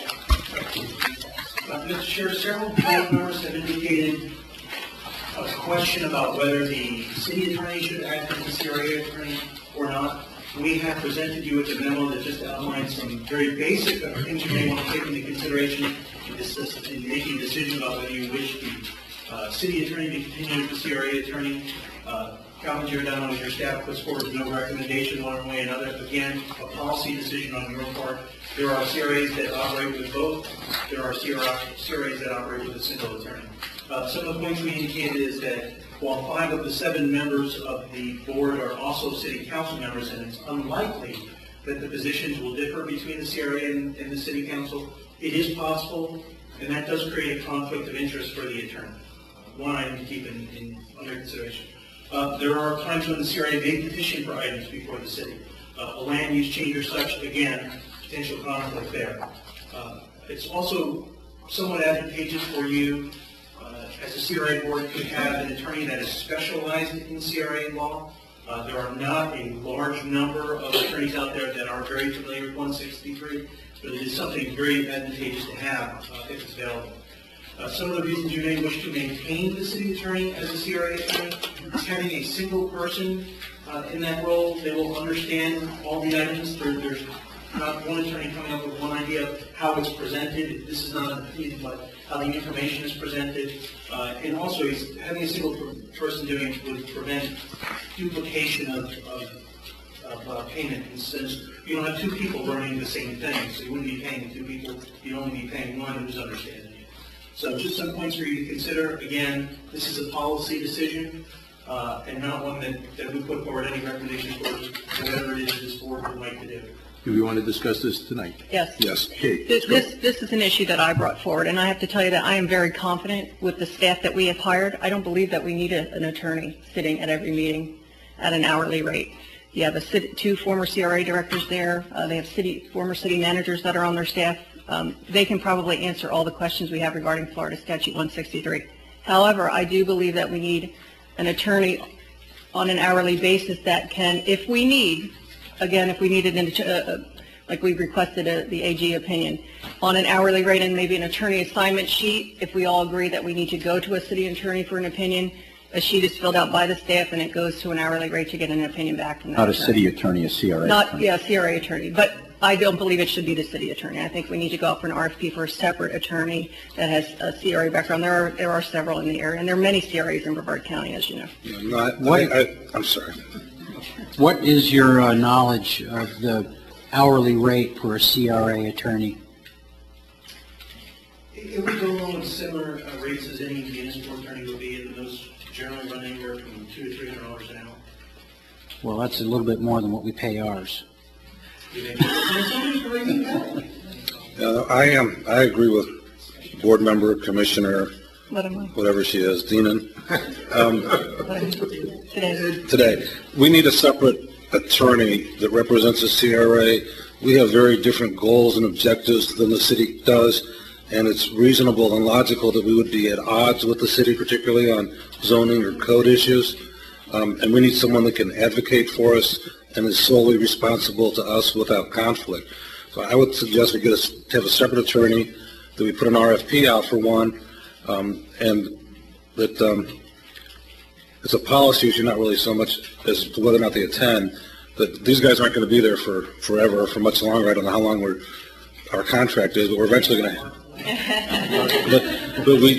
But would not anticipate that we would need an attorney to attend every meeting, and we would only need an attorney when there's issues that need a legal interpretation, and I'd rather put them in writing and get an answer than get an off-the-cuff opinion at a meeting. I really don't like the attorney off-the-cuff opinions at meetings. But I do have to tell you, however, when this changes, if we need to have somebody who is qualified to administer the CRA. Otherwise, I'm going to go back to having an attorney sit here at an hourly rate to protect not only me, but the rest of the board members. And I'm just going to be honest about it. I'm not going to put myself at risk. I'm just not going to do it. And I won't put any of you at risk. Yes. Okay, so what you're saying, CGA is only on the books for 6 months, so the plan is developed. But you're saying you want someone after them.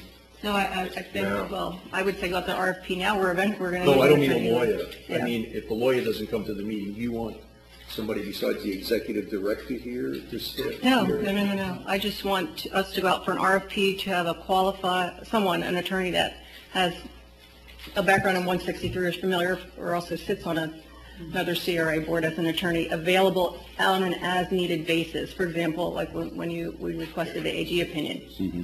My expectation is that when we get these bylaws and the plan back, that we will be able to use those bylaws and plans as our general guide for day-to-day business. Absolutely. If something comes up that's not covered in our bylaws or in that plan, then that would be the time when we would seek outside assistance. But you need to have the assistants ready to see. Well, I think it's two separate issues. We can deal with whether or not we want to attend have the attorney attend our meetings once we transition to a full-time or whatever part-time, and we don't know what we're going to do. But I do think we need to have an independent counsel.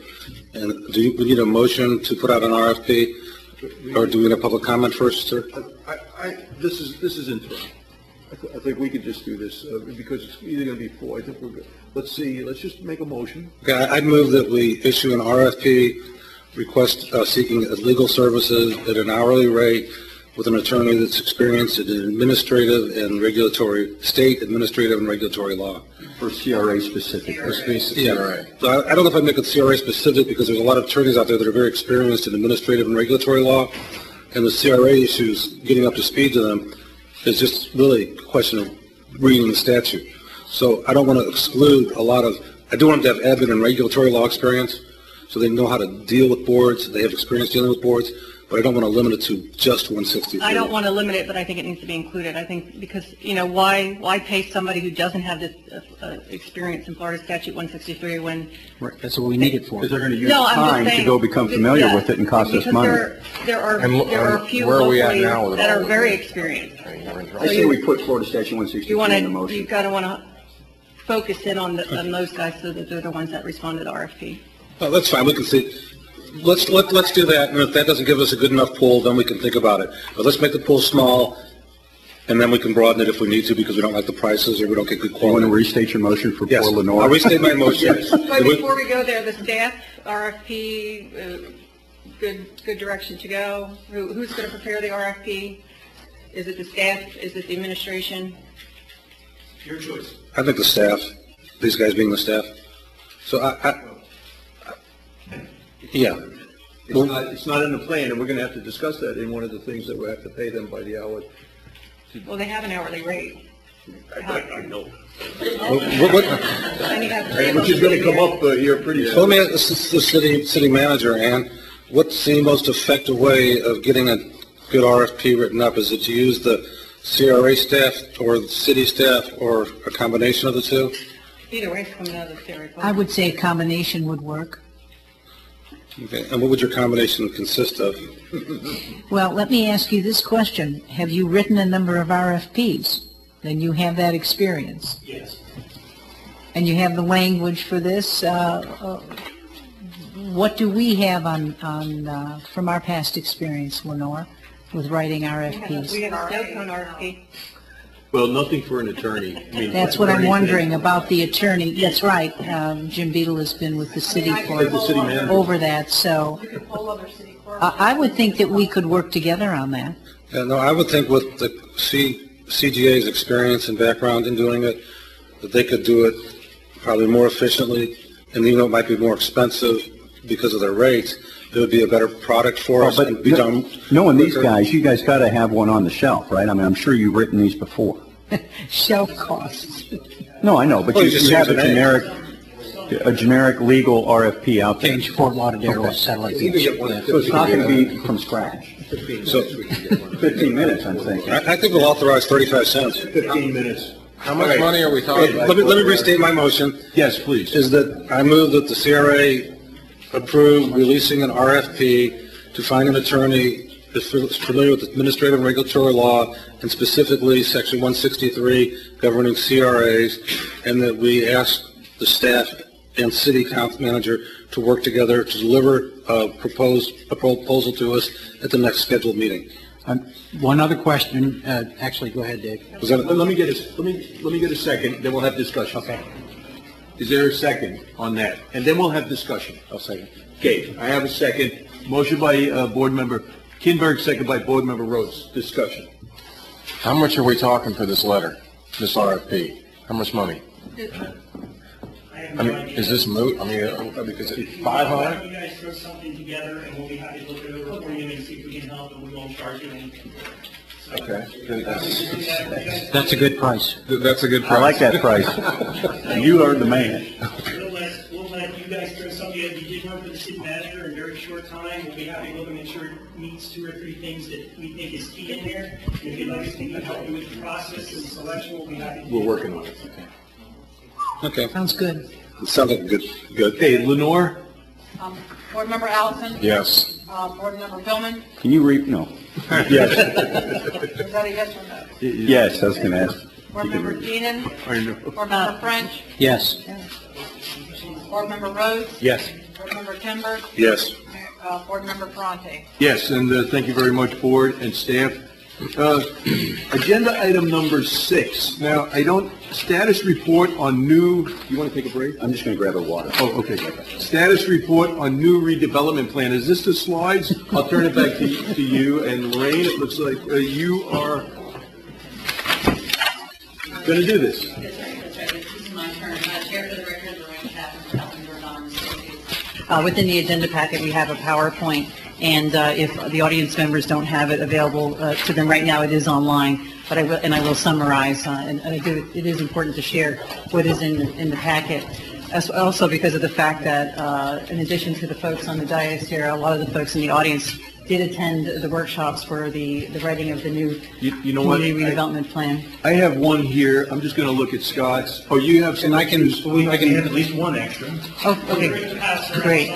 Because they can have mine and get it back, and I'll just look at Scott's, and if somebody else down there wants to. Yeah, I'll put mine out too, and I can just look over Cheryl's shoulder. If anybody wants one, But I would like it back. I do need it back after this.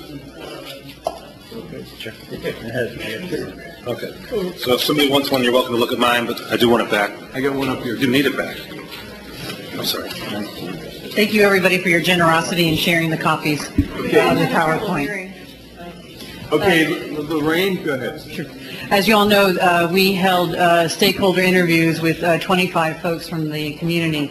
A lot of people spent a fair amount of time coming to City Hall, meeting with us, rearranging their work schedules. We really appreciate that. Then on also May 3rd and May 23rd, a number of folks met us and went over maps and gave us suggestions on what direction they thought the CRA should take. I won't read every bullet point from each of these slides, but I'll kind of highlight a few of them, and we can discuss them a little bit more afterwards. From the stakeholder interviews, of course, a lot of people mentioned a concern about the debt. There was also interest in possibly having a mixed-use center, village center, maybe the Atlantic Plaza. A lot of interest in the 100-acre site. You know, that's not currently in the CRA, but a lot of folks mentioned it on a regular basis. Should it be part of the CRA? What direction should be taken for the future development of that? Going to the next slide, the city codes, the signs, of course, there's a lot of history with that, so that came up a number of times, and a lot of people had interest in that. How about the bowling alley and Dairy Queen? In general, this is a family-friendly community. People would like to see such family-friendly businesses here to enhance the community. Also, emphasis on A1A, Patrick Drive. I'm going to move to the next slide. Now we're going to move on to the May 3rd workshop. Review the codes for flexibility. You know, there are some things getting in the way of people moving forward with developing their property. Is there some flexibility in there? Could something be done to assist those people within the CRA? Then how about a farmer's market? You know, you probably have attended farmer's market in other communities and have enjoyed being able to shop there and spend the morning there and bring back products from those. There was a great interest in the surfing festival. A lot of folks here are into ocean activities, and there's already a native community of folks who rally around surfing as a sport. The Peg Leg property, also of great interest. What's happening with that? Also, what about the walls? Could it be a park? Could it be a fire station? Could it be a place for a future farmer's market? Could it be redeveloped? A number of different ideas have come out. But clearly also important, it is public property. Moving to the next slide, still on the May 3rd workshop. Deteriorating structures. That was already mentioned earlier in the evening tonight about the need to possibly clean up deteriorating structures. Again, this is the 100 acres. Where to take that? Should it be a corporate park? Should it be a high-tech center?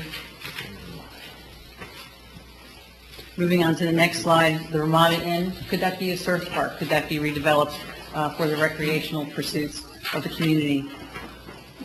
Separate attorney and auditing. That's something that you've already covered half of tonight, whether or not the CRA should have a separate attorney. Now we're going to move on to the May 23rd workshop. That was the second workshop. So now a lot of the folks came for the second time. We were able to review some of the initial ideas. Some of them, there might be some duplication in the slides because we wanted to make sure that we highlighted what people brought to each meeting. Again, the 100 acres, should certain sections of the CRA be released and should those 100 acres be brought in? That's something that we may want to look at as part of the plan. Then the next slide, retiring the debt. And of course, some folks also feel the CRA should be sunsetted.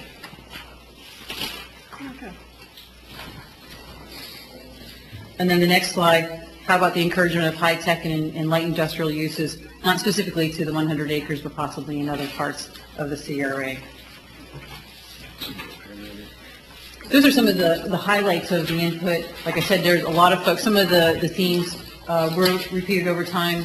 And what we would like to do at this time to get further direction on how we're going to develop the goals and objectives, the programs, the specific changes in land use and zoning, future land use and so forth, is if I could ask you all to take home some homework. If you all would take a look at this list and send me your top 10 objectives from these slides. What do you feel are the top 10 burning issues that the CRA plan should focus on? So if you would email those to me, then we'll start using those as the basis for putting together some of the proposed projects, plans. To ease it up a little bit, can you send us all an email requesting that we can just respond to? You bet, I sure can. Because That way I'll see it come in, and I just won't open it for 2 weeks until I get to it. No problem at all. No problem at all. And give us a date that you want back the information. Sure. Okay, because, you know. An email and a deadline, I can do that for sure. Yeah, that works for us. Okay, great. Any questions on the presentation, on the comments that we received? How many people, just out of curiosity, one of the things that we did, that we kind of skipped over in this, but I think is pretty important, just from talking to different folks in the community, we kind of skipped over the whole Dairy Queen bowling alley thing. And a lot of folks that were born and raised in Satellite Beach, and those who have been here for a number of years, remember those two businesses, and they were sort of a gathering place for people, whether it was scouts or brownies at the Dairy Queen, or even certainly at the bowling alley. But it was also a safe and socially conducive area for teenagers to go to have fun at the bowling alley. I'm just curious, how many people would you say of the group that attended your sensing sessions mentioned that? I don't have an exact number, but there was a high frequency on that particular point. Okay. I would say of the interviews we did, 25% of the people that brought that up, and at both retreats that we did, the location, I would say it was probably a little higher when that came up. We would bring it up, and then there were other people coming up and endorsing it, so we counted that as a yes. And it was along the lines of what you shared, as a gathering place, something to remember, something that brought back memories, things like that. So. Would you consider that number significant? Absolutely, yeah. No, those, Okay. those are good numbers for a survey. Oh. You had 25 stakeholders. How many people at the retreats on the 3rd and the 23rd? Just We had like 30-some at the first one, almost 50 at the second one, right? okay, so you have. We had some pretty good numbers.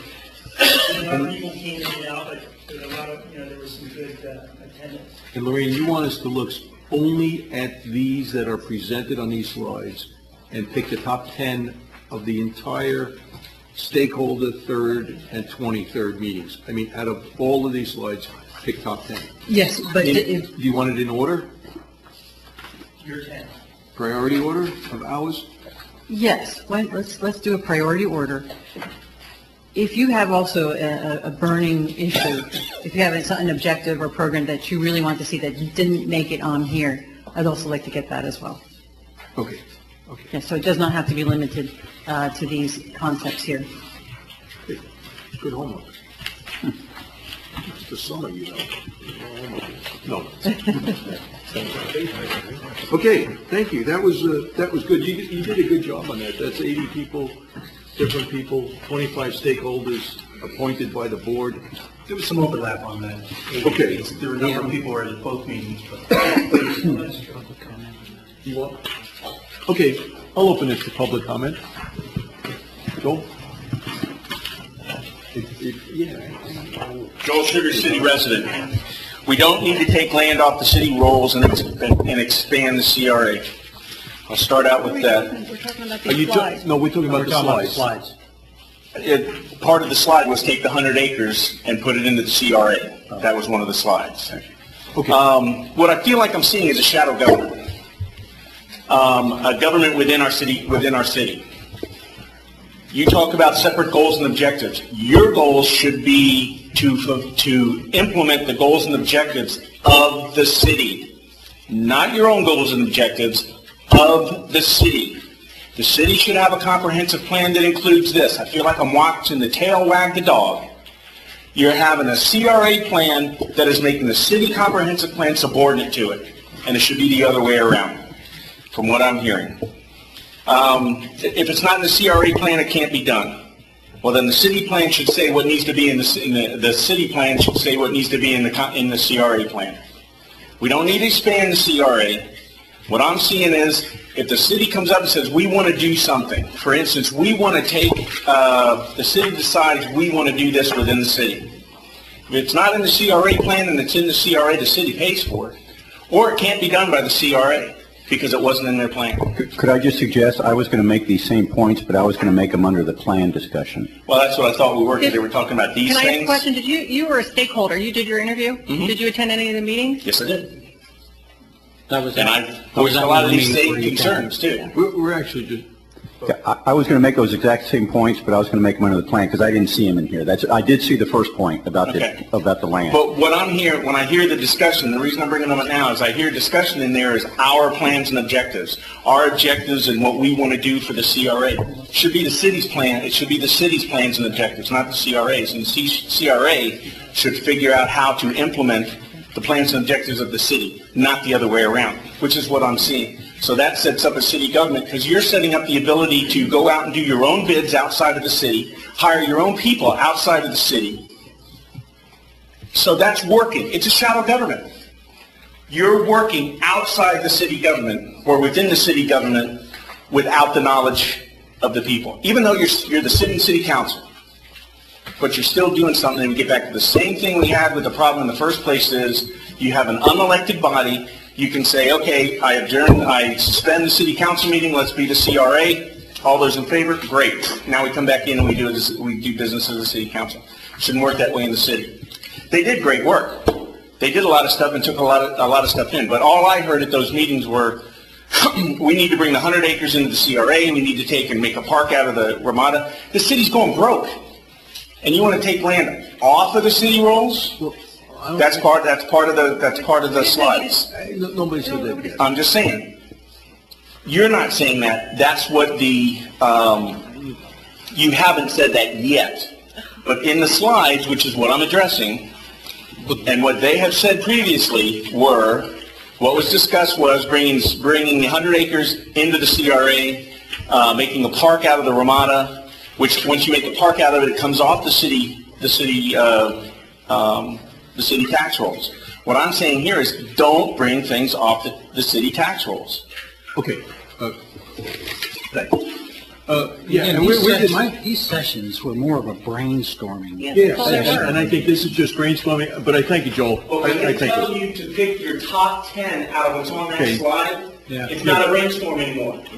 They're trying to narrow down the ideas, not make the ideas. But I do want to disagree with one thing, Joel, that you said, is the CRA and the City Council are two separate entities with two separate statutorily different goals and objectives. We need to work harmoniously, but not subject one to the other, going either direction, Joel. The city doesn't tell the CRA what to do, the CRA doesn't tell the city what to do, but our goal is to eliminate blight, which I don't think we have, but they decide small lots are defined as blight, so we have it by statutory definition. But our goal is to help the city lay a basis for economic growth that will sustain the city and improve the quality of life for everybody. I'm not sure we want to get in this discussion right now. I just want to know, Because I was going to say we don't need a CRA to do that. We can do that with city staff, but I don't think this is the place for that discussion. No, and we're just discussing these slides. We're just going to pick our top 10. Yeah, there's plenty of time to discuss. And thank you for that, for telling us which one. Right. Can I get my agenda packet back? Whoever has it. Who did you get that from? Roger Gudis, resident and CRA, in the CRA. There are, on average, 1, 2, 3, 4, 5, 6, 7, 8 slides here.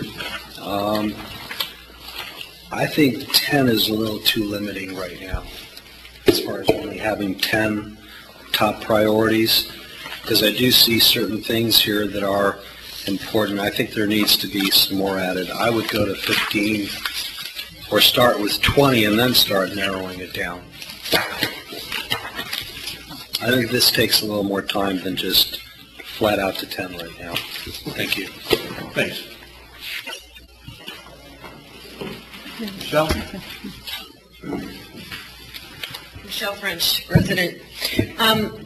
I First of all, Joel, in addressing what Joel said, what I heard about the 100 acres was that the possibility of removing something that is in the CRA right now and putting the 100 acres in, which would free up property to go back into the general fund, the tax rolls. That's what I heard as a brainstorming just in the statement that was made. The other part that I'm hearing is if you want to do a park, or if we want to have a bowling alley, or if we want to have a Dairy Queen, nothing says that the city has to do it. The CRA is capable of putting it out there and in enticing those developers that are going to develop what we want. I don't think we were talking in terms of we're going to take Ramada property and we're going to turn it into another Pelican Beach Park. That's not what I'm hearing. But I think there are other ways to achieve what we would like to see in the city without the city taking on the burden of the cost. And I think that's what the CRA, our staff is, that's why we have them to help us get people interested in purchasing the property to remove the blight and to develop it in the way that we want it developed. Thank you. Okay. Okay, come on up. You got to be on TV. Skip Volunteer resident.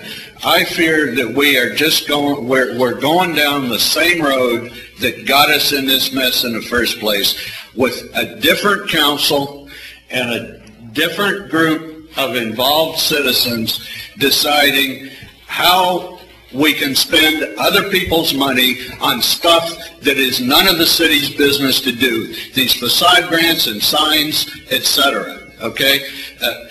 Law enforcement, emergency services, infrastructure, no problem. But facade grants that accrue to the benefit of someone's private property, that's just plain wrong. And also, I've heard no mention of the Article 7, Section 12A, Florida constitutional requirement that any debt to be paid off by ad valorem taxes that lasts over a year must go to the electorate for referendum. And Florida Statute 163 and Strand versus Escambia County, notwithstanding, those are loopholes telling you how to get around the Constitution. The Constitution is not on the agenda. Please, can we... Well, no, Skip, while you were gone, I actually did discuss the whole indebting the citizenry and the referendum effort and all that sort of thing. And we're going to talk grants, facade grants, future agenda items. We just really put this out there on these items. But I did... So let's do that. Were you here when we were talking about the supermajority requirement and the Attorney General's opinion and all that sort of stuff? I'm sorry. I discussed a lot of that. It's in the bylaws. So I made sure that it was in the bylaws. Okay. Thank you very much. Anyway, y'all have I know it was short notice. I just sent it out today. And the other two gentlemen that are not on the council, I'm sorry, I neglected. If the council members would provide them a copy, they'll know what I'm talking about. It was short notice, but I expressed my feelings that it was my understanding that when we contracted with these folks, it was to resolve the debt and shut the thing down. Okay, we're working on it. Thank you very much. Dana? You know what? I am going to speak. That is not why we hired this firm. I'm really confused. 74% of the community wants to continue with the CRA. Now, you have some vocal minority, you too, specifically, who do not want the CRA. That is your opinion, and Council, yours, and yours. But that came out... Why are we going through these motions then? Why don't we just make a motion to pay down the debt and shut down the CRA? Let's do it. Make the motion. Because there's a graceful way of doing it. Yes. Well, no. Way of doing it. Also, there are also... You just said it. There are also... What is a graceful way of doing it? It is so obviously clear that you don't want the CRA. I don't. And I'm pretty sure that the city manager that you appointed doesn't want it also. Did you? I'm not even going to get into a discussion on who appointed who. I think we all voted. But I was going to, if you want to have this discussion, I'll have it now. Let's have it. Let's have the discussion now. Well, wait. I mean, it's a good discussion. we're I'm going sorry, to be Joe. until midnight anyway, because we have... What? We What? have a lot of agenda items. Why don't we put it under new business? This is not a city council meeting. No, I know. We don't go to Put it under new midnight. business. We go to I don't think 11:59. I'm sorry, you make good points. You make very There's good no points. point. I don't want to go through these motions, and I don't want to sit here Well- every Thursday, once a month, to go through the motions of gracefully shutting down a CRA. Okay, listen, we have on the boards a CRA... Because that's what you want.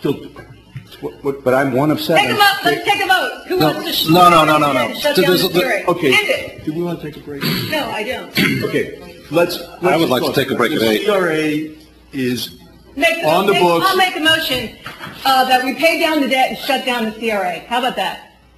Cheryl, please. Wait a minute. We have a CRA... I'm tired of holding workshops. No, don't... I facilitated the workshop. We went through the motions of the JLAC and how to pay down the debt or how to pay back. I'm already hearing today that we're not going to pay back. You know, there are different positions here, Cheryl. I know. And no, there are different positions here. For one thing, the CRA has income, and it has current income, not as much as I would like because it's got debt to pay. And what we can decide as a board, and what the thing I'm hoping to just want to discuss is, what can we do with our annual revenues to help encourage businesses to redevelop in the city? For example, I think the facade grants and other stuff like that, I don't agree with that stuff. But we do have serious problems with some of these small lots. And if they're not really economically developable, well, why not have developers or people that are going to use it give us proposals on what assistance would you like? We'll decide if we get it to them or not.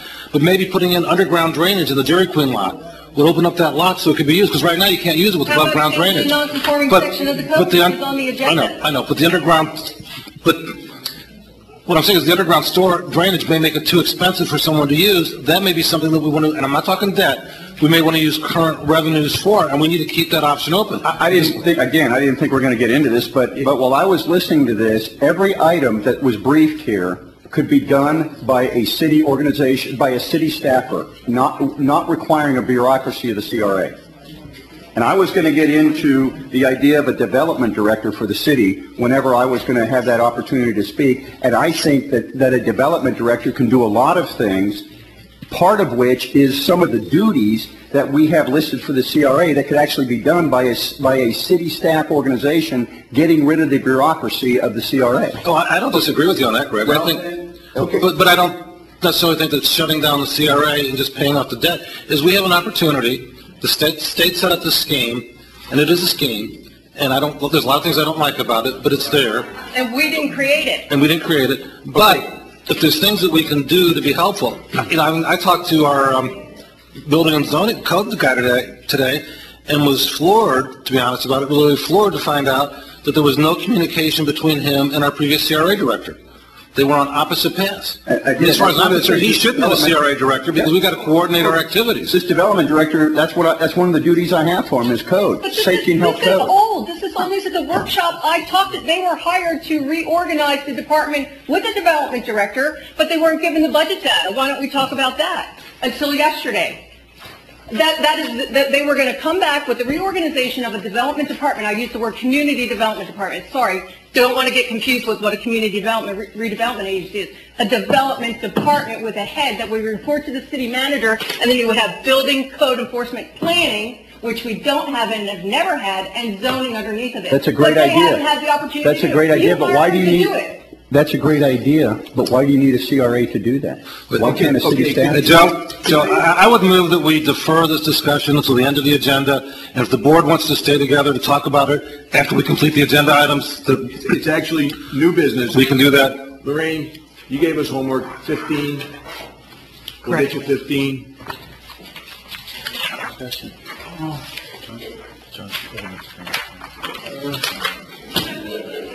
Next. But we only want to talk about these slides. John, would you like to speak also?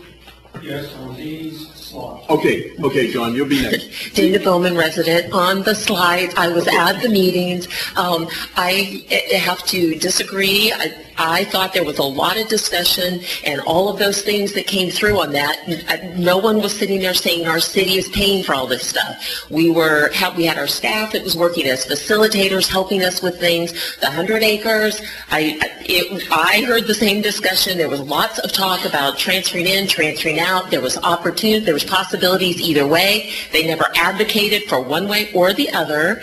A lot of that was ways that we as a city could go out, and I'm sorry, we keep saying staff is going to do all this. I don't know where this staff comes from. I don't know who these people are, and I don't know what their experience is in having a CRA or a development director or someone. There is someone that is actually focused on this, is trained in this, and that is their job every day. We can't keep asking these people, do this job, do this job, do that job, and they're all over the place. That doesn't work that way. The other thing is, and it finally came in the little discussion here, I didn't hear anyone talking about, do something about the non-conforming lots. I mean, all these things. On the agenda. Well, oh, I know, but in the slides we talked about it on the slides, and we talked that a lot of the problems we have with this is our lots are non-conforming. So these things are great, and a lot of these ideas, but to me, those things were ideas and going out there, and I like the fact, and we have a CRA until we have a CRA goes away, let's get some benefit out of this stuff.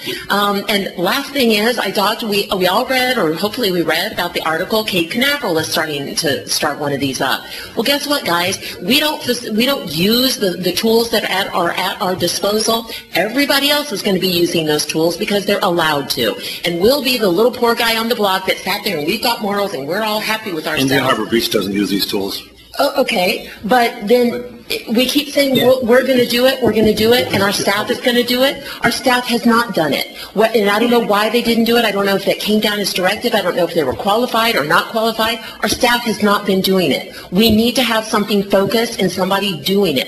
And if we're going to do that, then let's have a development director, let's have a thing, but that is their stated goal. And that's what I see the CRA as doing. It's a stated goal, and somebody's going to be working for it. And we can't just say, go away, and no one will have it. Public. So that's just my thoughts. John?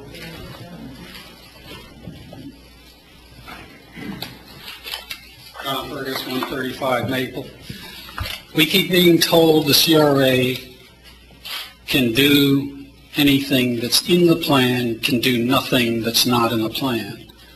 Therefore, why isn't your homework to go through that list and take out those things you definitely do not want to do, and everything else stays in the plan? It doesn't say you have to do it, it says you may do it. If there's something there you say that's incredibly stupid, don't do it, then take it out. Otherwise, everything should be in there. Thank you. Thanks, John. Mr. Chair, if I may, actually, we were thinking that we would like to add to the homework assignment, if you would add the top 5 things you don't want in the CRA plan. Okay, that'll be part of your email. I'm going to put that in the email. Thanks for that. Yeah, 15 and 5. Okay, I would also like to say one other thing. In this JLAC letter, it references that both our former community redevelopment director, Bruce Cooper, had experience. Also, Laura Kennedy, in her cover letter, was very familiar with Florida Statute 163. Look where it got us. So now you want to use internal staff to do the same thing. 10 years. I wouldn't rely on these cover letters as 10 years. as validly 10 years. as validity for anybody's experience. Neither of those people had experience in Take a CRA. break. Let's take 5 minutes.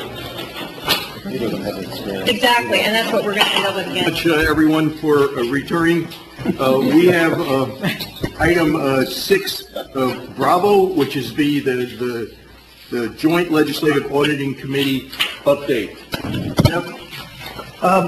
We've contacted the staff of JLAC, specifically Kathy DeBose, the committee coordinator, who indicated to me that the JLAC staff has everything they need. I gave them an update on the activities the city's taken to date to control spending, and she had indicated it is now a local issue for you to deal with, that they're not pursuing any additional anything, but that it is a local issue and you must determine what happens now. Purely a policy issue at this point for you. Excellent. Thank you. Now, I'll bring it back to the board. Do we want to decide what we want to do, or do we just want to take that information? I would like this board to make a decision. Tonight? Yes, absolutely. Okay. We meet once a month. Sure. We've been beating this horse forever. We had a workshop I don't know, January, a very lengthy one where we set up this whole process and what we wanted to do with let's not call it community development department, the development department and how it was going to be reorganized and staffed and all this great stuff. And do we know to date what the actual transfers were from the CRA to the general fund? Anybody have the exact number? We do now, yes. And what is that amount? $4.2 million.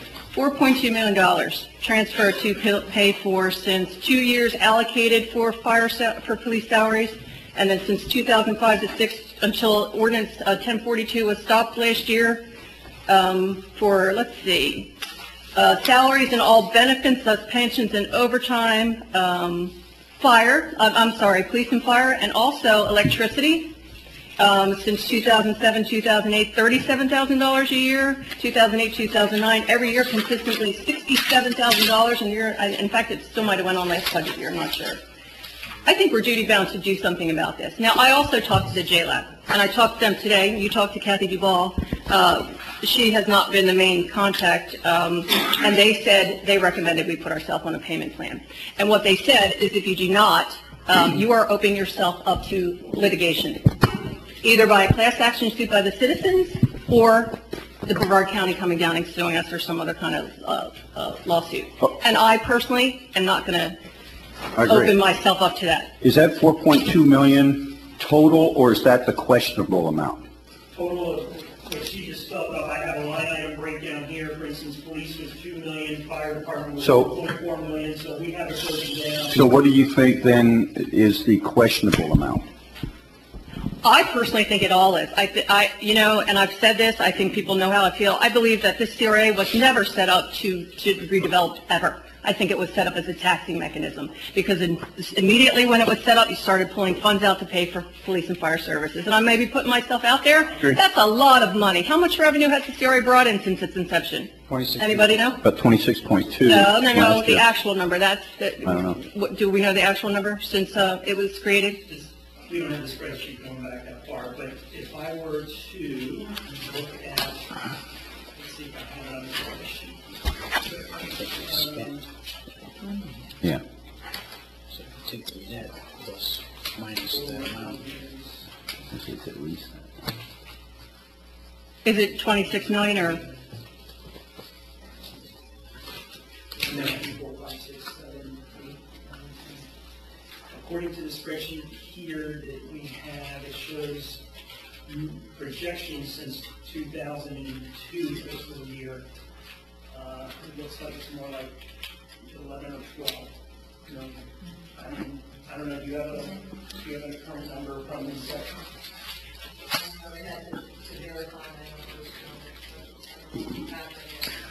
Where's your 26? We went back and looked at, yeah, we went back and looked at the cumulative budgets. And if you go back and look at the cumulative budgets and you add all that up till last year, not including this year, I think the number was somewhere around 26.2 million had been budgeted for the CRA. We're looking at actual revenue that's come in. Revenue that's come in. I'm talking about money that's been spent. Well, if you made loans and you did that, so those numbers jump up to Jack, 26 million. exactly. But the question was, how much money? Revenue. So the revenue coming in. So you're around 12 million, 13 million, but you actually have 26 million because of the debt. Depending on the economy, we're somewhere between $800 and $1 million a year. 800,000 and $1 million a year, roughly, is what the CRA is coming in. Is that right? We're talking about cash coming in, not talking about loans. You mean through the TIF? Yeah, through the TIF. Our budget, I was looking at it in the book here, it's like $800,000, $900,000. Yeah. So depending on what the economy is doing, at a high we might have gotten 1.5 million, at a low we get about 700,000.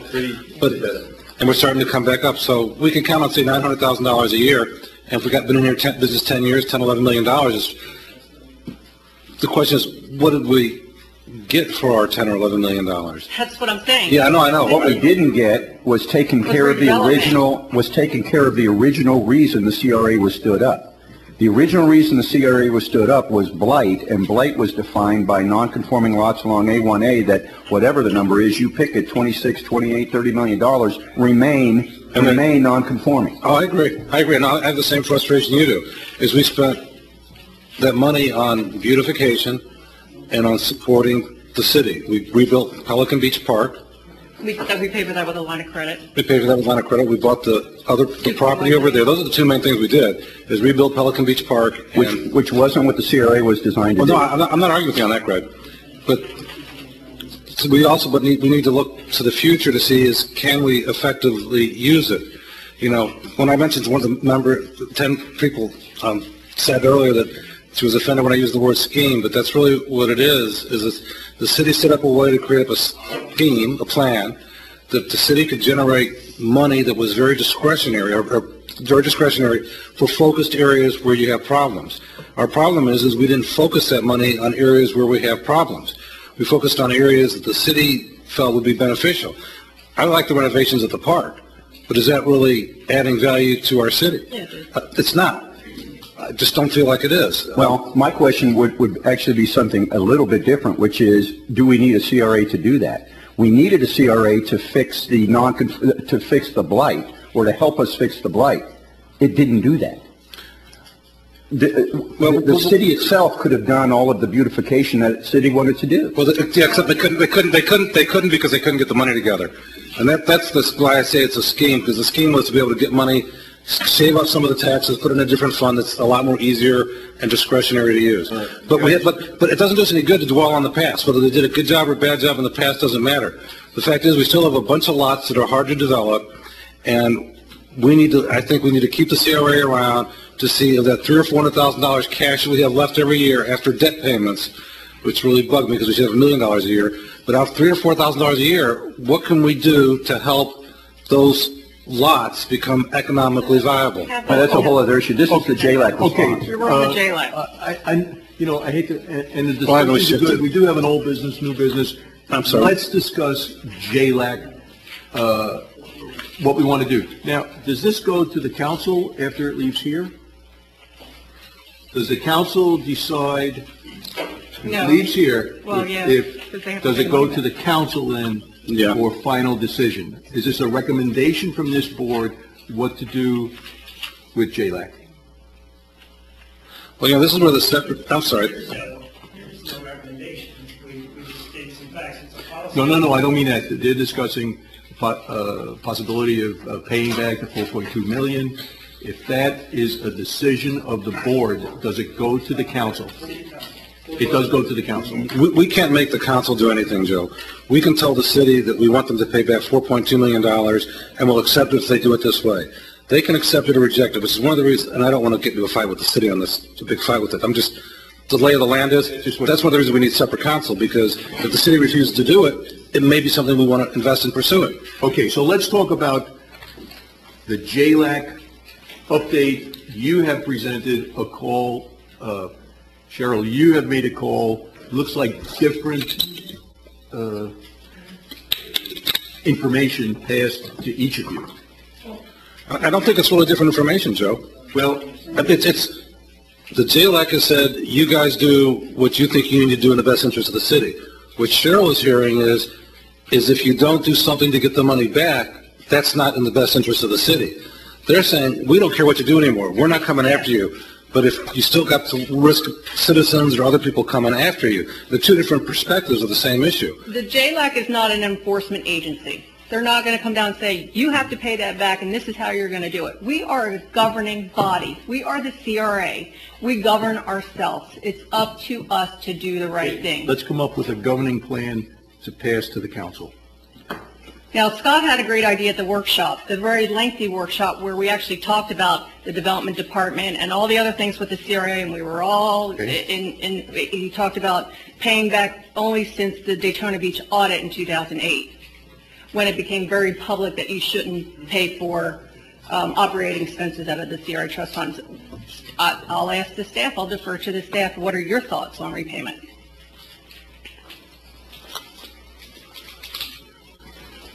Shows here that it started being incurred in the fiscal year of 506, so that lines up pretty closely with. That was the mid-year budget transfers. The 2 years before that, 3, 4, and 5, they were allocations.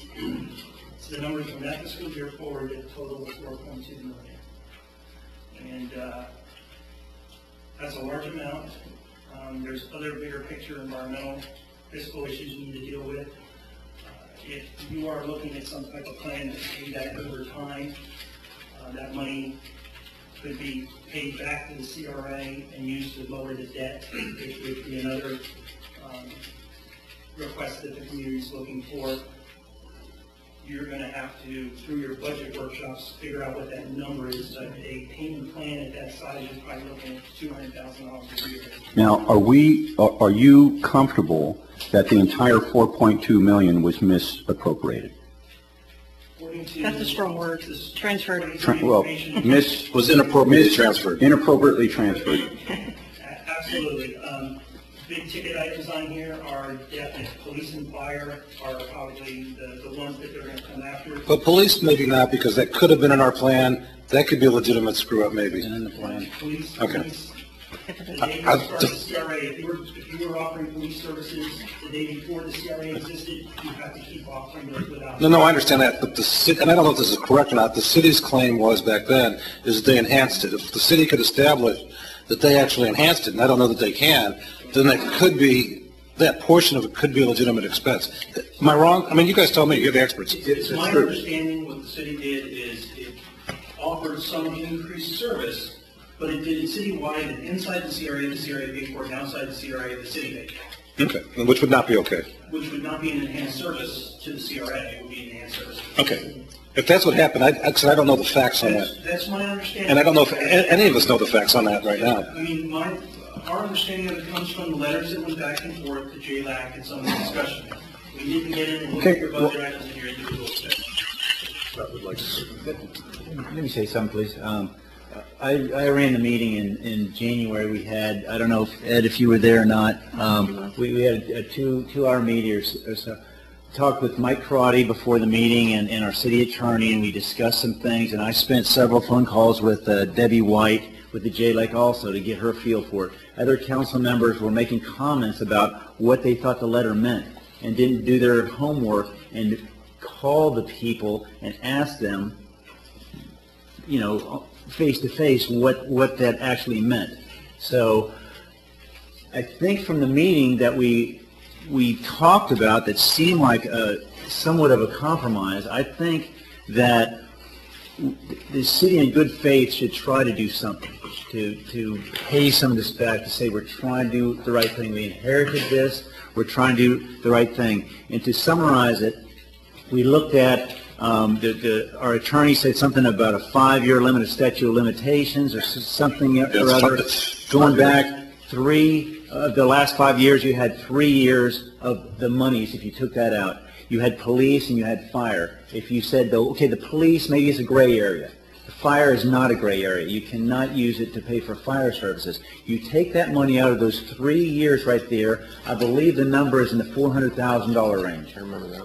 You could take that $400,000, divide it over the length of the CRA charter, which is another 16 years or something. It's a small amount. We're showing good faith, and we move forward with it. I like Scott's plan. You know, we're forgetting an important issue here. It's not the CRA versus the city. It's the taxpayer. If you took a big $200,000 chunk out of it, it doesn't matter who pays it. It's out of we've got to raise the money. It's a $200,000 cut in the city budget. We either cut services or we raise taxes. So, you know, it's not a question of punishing the city, or it's a question of an equitable resolution, really, that doesn't hurt the taxpayers. And Scott takes $400,000 divided by 16. It's what, $20,000, $21,000 a year, no interest. That might be that sounds like a nominal enough amount, but it still gets us a little bit of cash back into it. And especially if we take it and we put it into the CRA debt. And absolutely. We pay down the CRA debt with the money we're paying back. True, because with that same money we could have paid cash for all the stuff that we're borrowed for. So, can I make a motion that we adopt this? I want to put a little more thought into it because I'm not sure go over it again where you're coming up with this 400,000. Because I have the numbers here. The AG, I think it's from the AG report. This letter that we submitted. No, it's from the Daytona Beach AG report. The Daytona Beach AG report. When it became public knowledge. No, I understand 2008. So you're forgiving the police because if we feel we're going to obviously have to keep the JLAC. We did make a commitment to keep the JLAC in the loop if we put ourselves. You know what? This is the way I feel. I believe, and I I'm not going to have anything to do with the gross mismanagement of public funds. And I believe strongly that this money needs to be, not all of it, if there's a rationale, be put back or transferred back. I think we all agree with that. I mean, if the city had $4 million in cash to pay us without impacting the citizens, I'd agree. They don't. And it's not the city that's paying the money. It's all of us in this room that are paying the money. But it's the reality. And I don't want to pay an extra couple $100 a year. Nobody does. Nobody does. And I actually refuse to do it. I didn't mismanage these funds. And I ran on accountability. Isn't it also the county? Accountability. We all did. And I'm frustrated with it. So part of accountability is moving forward, getting the past behind us. So I don't want a class action suit. And if I were the county, I'd come back and sue us. What percentage of the money of that 4.2 would be the county's contribution? Do you guys know that? Like what portion would be the county's contribution? It's a little over half. It's like a 40-60 split, something like that. Yeah. Right around there, so it would be 40% of that. So basically about City's is higher. about 1 point. I think it is, and I think Brenda's got it there, but the county's portion is lower, and it might be 40, 60. Is it something like that that you see? That's what we were looking at today, trying to figure that.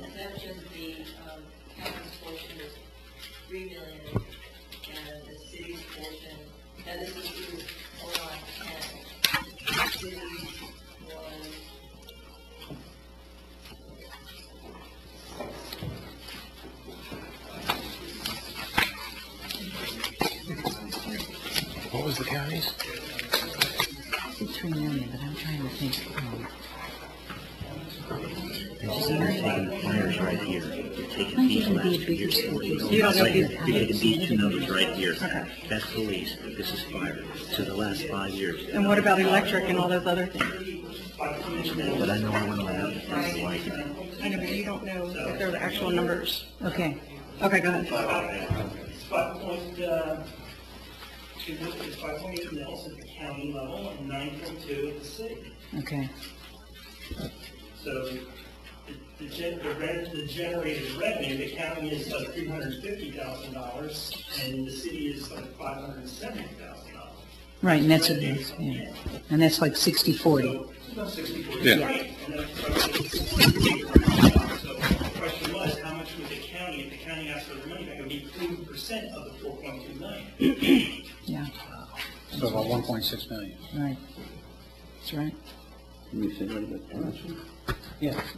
But not the way What I'm saying is, when we do this, we need to be reasonable. And when we send it to the JLAC, it needs to be reasonable. If I were the county, I'd come back to the city and say, you pay me back. Because basically you took the money that should have been dispersed through the county. I think you're assuming a lot from the county. The county's got the same problem we do. The end result is the taxpayer always pays it back. The taxpayer pays it back. So the county either, in order to get paid back by the city, the county has reduced services or taxes more. And that's what it boils down to, is do we want to punish the citizenry of our city and our county for acts that were inappropriate but not their fault? And I don't think it's appropriate to punish them for them. I think a reasonable solution, and I think, we're entitled to have a compromise, and maybe we should approach the county, and wrap up all the things and say, this is our proposal, that we're going to pay back into the CRA fund $400,000 over roughly 20 years. I'm not using your right number, Scott. And that we believe that this is our proposal for resolution, and we'd like to get the county to buy off on it, and the county to waive any claims it has. We just need to be very specific on where we got that number, so we can show that we've given it due diligence and that we're holding ourselves accountable. Yeah, but we've got to keep in mind that the bottom line is the punishment always falls on the taxpayer for the misdeeds. I agree. The way to do it is to when I say ourselves, I mean our city, make ourselves accountable while at the same time protecting the taxpayer. That's what we need to do. So, we may need to hold off for another meeting so that we can better calculate. I don't know how Scott got his $400,000. Our attorney has those numbers also. Can you explain to me again how you got the $400,000, Scott? That's the real numbers. That's not that one. Yeah. I would like to leave here with a plan.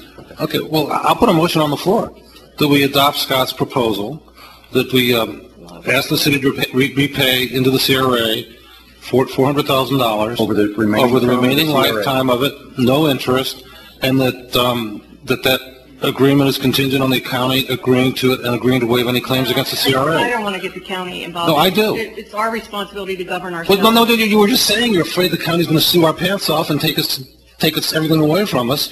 So we need to wrap up the whole ball of wax. The county, We are a it's out governing there. body. We are a governing body, but we are governing with other people's money. And part of our 30% of our governance is this county's money. Why would we want to leave a contingent claim out there? Bring it to a head. The county knows about the issue. They're either going to do something or they're not going to do something. So why wait 10 years for the county to sue us to get some money back? Let's wrap up the whole ball of wax. And maybe they'll want that $400,000 split some way between where they get $5,000 and we get $15,000. I don't know. If they don't agree with the rationale and say, we want our whatever. Then we discuss their counter proposal at the next meeting and we make our decision. I think it's our responsibility to come up with a rationale and do what's right. And I don't know the numbers. You have the numbers there. In 2008, 2009, what went out to pay for fire? Right here it says salaries and all benefits, less pension and overtime. 2008, 2009, and 2009, 2010. Fire was 263%. Okay. The year before that was 378, and the year after that 166. So Okay. in 07, 08 was 378,000. And when did the audit come out? The Daytona Beach audit? Yeah, so that's Okay. so you can minus like 447. What we have to keep in mind, though, is I like Cheryl's content statement that we're responsible for it, but unfortunately, we can't fix it. We have no ability to fix it. We only make because it's not our money. It's the city that's going to have to pay money to us, Well, I think and it's what the county that's going to have to give up a claim. So we have to work with people. We just can't force anyone to do anything. Well, I think what we're doing right now is we are going to propose something to go back to the council from the CRA. Say, hey, Correct. Mr. Council or Council, CRA believes you need to pay us, you need to pay it back. And here's how we propose you do that. That's what I think we're deciding here tonight. And I am actually okay with that. I mean, the audit came out. Do I feel, this $2 million for police, and it said in our plan, may need enhancements? Seriously? I mean, I'll buy into the proposal. I just feel bad for the people in the CRA. I feel horrible for the people in the CRA. I agree. I feel that we were unqualified. We had the ability to set up a community redevelopment agency, but we didn't have the ability to administer it. Are you serious? Okay. I think it's a joke. I want this all on the record. I will not be associated with, as they were in Lauderdale Lakes, the gross mismanagement of funds, which I believe is what happened. I think we need to get a letter back to the JLAC and say this is our rationale for repayment. This is why we're doing it this way. And if it's that $400,000, I personally don't think it's enough. Maybe we can hear from some people in the CRA. And let's get on with life. I'll throw another $100,000. Let me hear, I mean, the numbers you were giving us come up to about 600,000. Hold on, if we're a separate agency, the CRA is a separate entity from the city. If the city owes us $4.2 million, then we as the CRA go back to the city and say, we want you to pay us $4.2 million. All right? We can give them the terms. You can pay us back at $20,000 a year until the entire sum is paid off, or until we decide that we're going to forgive the rest of the debt. Because we as a separate agency can forgive debt, can't we? Mm-hmm. So that's what I think we should do. I think we should set an amount, all right, that the city pays us back, that's manageable, all right, and then at some time down the road, forgive the remainder of the debt. We have a 16-year time frame, though, that CRA exists. I assume that's the correct number. 27 is sunset. Right. So if you say we want the $4.2 million back, then you have to develop a payment with no end to it. I mean, it's 50, 60, 70 years of payments. And it always comes back to the taxpayer. You know, we keep thinking the city. The city's not paying us anything. The city's not giving us a nickel. They're not giving us a penny. It's the taxpayers that are doing it. And the question is do we punish taxpayers for the misconduct of of a previous board? And I don't believe that's an appropriate thing to do if we can reach a complete resolution with the city and the county. It makes sense and it's well thought out, I agree. But you've already punished the taxpayers. I mean, it's a horrible position to be in. It's a horrible position to be in. I didn't create it. I'm trying to fix it, but we need to do the right thing. And you're also setting precedents for other CRAs in the state of Florida. So you just slap yourself on the hand and say, oh, well, we spent $4.2 million. Oh, well, we're just going to forgive ourselves. And everybody else is going to do it. And if this council changes or the CRA changes, it could happen again. Brenda, you have an input? Come on up so we can, thank you. I'd like to make a suggestion for a repayment plan. If we went back to the 3 years, we would go back for, since the police is kind of a gray area, if we went back just for the fire department, we went back to the fiscal year 08-09, 09-010, $263,345 in 08-09. I'm sorry, what was it again, Brenda? 263? 263,345. And that's in 09 fire? 08-09 for fire. In 09-010, $166,252. That comes up to $429,597. Divide that by 16 years. It's $26,849. What about the electrical expenditures? Wasn't there an issue with that? 67,000 from, actually it was consistently, it was budgeted, well, it wasn't really budgeted. What had happened in 2003, let's say 4 and 5, let's say $125,000 each year was just allocated from the CRA fund to pay for fire, for police. Then from 6 all the way up until ordinance 1042. Electrical or? Yeah, an electrical, $37,000. And then in 2005 through up until ordinance 242, it was done via mid-year budget transfer. So you know, I've heard this, it was done out in the open. It was done via mid-year budget transfer, not via ordinance. And that's another thing that So how much do all the utilities come up to, Cheryl? burns my britches. The last 9 through 10 and even through 11, we paid $67,000 a year for electricity. I think it'd be, you know. Year. Do you have that, Brenda? So my rationale would be, I got that 67 too, I think that's. yeah, I would take the fire and compile some kind of letter and a rationale for enhancement in the plan, which I think is on the record is bogus. But I'll go for the sake of the community here. And then take the fire from, since the agenda, the audit, and then add the 67,000 for electricity. Per year. For each year. Which comes out to about, per year. Okay. That's a lot more. I thought we were talking about 67 total. But you know, the other thing we need to keep in mind is, you know. It was wrong. It was no, it was stupidity, and that's not necessarily wrong, because they could have come up with a loaded rate for us to use different things. They could have come up with saying, well, you have to rent space from us. It would have been legitimate.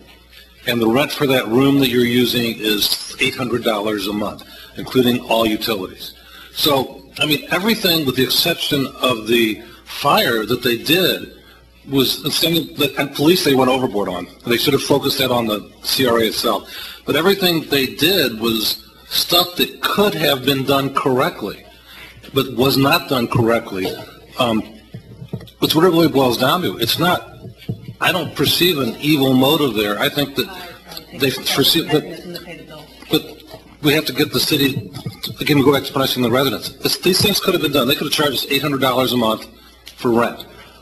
$9,600 a year, 10 years, $96,000. They could have charged us that. They could have charged us for phone service. They could have made us bear the weight of what we were doing. They took shortcuts in getting what they could have got anyway. So I think that's why we need to resolve the matter, get it behind us, and turn this redevelopment agency, if we're going to keep it, which I do support, if we're going to keep it, focus on how do we really improve all these 15 or 16 non-conforming lots and entice developers to come in and make things better for us. Well, adding that electricity bill into the amount brings it up to $565,408 divided by 16 years. It is now $35,338 a year. $35,000? $338. In lieu of $200,000 a year, which would pay off the entire $4.2 million. Right.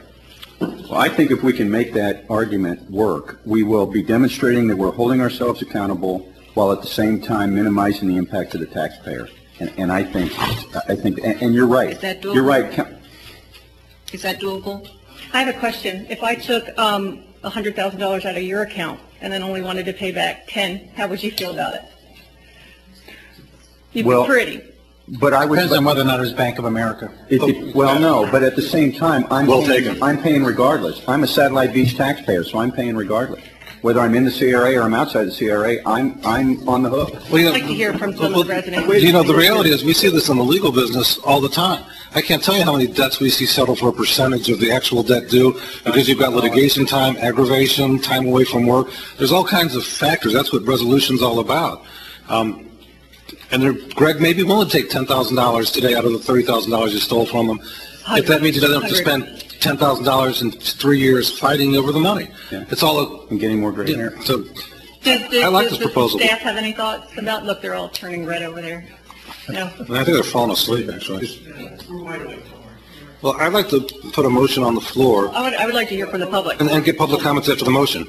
We're going to have public comment, but we're not done here yet. I'll get the public comment. Don't worry. Don't worry. I'm not worried. Okay? Yes, you sound like you're worried. Well, I know you're angry, but you're allowed to be angry.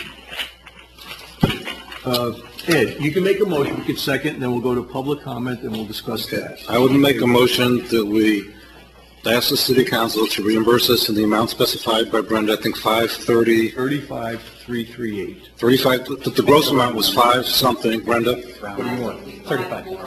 565,408 to be paid in equal installments over 16 years, life of the CRA, without interest, and that we, if the city will agree to do that, that we will compromise and waive the remainder of the debt.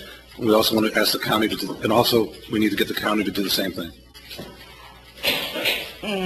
If you want to leave the county out, that's okay with me. I just don't like to leave loose ends. I do, and as part of that, I also want a letter. I don't know who's going to generate this letter explaining this, whether it's going to be CRA staff or the city manager. You're obviously going to, I guess, be signing it. Explaining what we're doing. Yes, and it needs to go to the JLAC. Okay, so that's my motion, is the 535 divided by 16, and that that we'll waive the future obligations, the remaining debt. And a letter. And a letter. Just saying what we do. We're going to do, and no county. We'll leave the county out. Okay. So that's the motion. I'll second. Okay. I have a motion by Board Member Kinberg, second by Board Member Rhodes. All right. Now, we can have public comment, and you need to know that this is going to go to the council. When it goes to the council, the 5 council members will debate it, and there will also be discussion at that time. Michelle French, resident. I hate to be a killjoy, but when Brenda was talking about, when you guys were talking about the electricity, I understood what you were saying, that it was $67,000 per year. And I don't know how many years we went back, but I know we went back a couple of years to come up with the amount that we were talking about for the fire, and I don't think we went back a couple of years for the electricity. I think we only took $167,000. No, I think we did. In 2000, before the audit, is it 2 years? 136. Yeah, we were only transferring $37,000, and then in 2009 we consistently went up to $67,000, $67,000, $67,000. The difference is $136,000. Okay, just wanted to be sure. 136 and change. Let's see your numbers still. Sure. Yes. What is this thing? Anybody else? Sorry, any other public comment? All right, let's. Oh, Ron. Oh, sorry, peripheral, Ron. Roger Gudis, resident.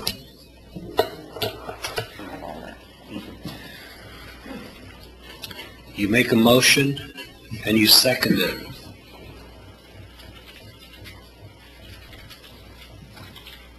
And we live in a blighted area.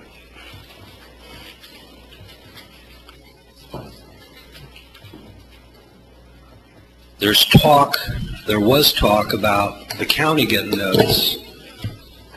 And I guess, once again, The people in the blighted area mean nothing. Thank you. Skip.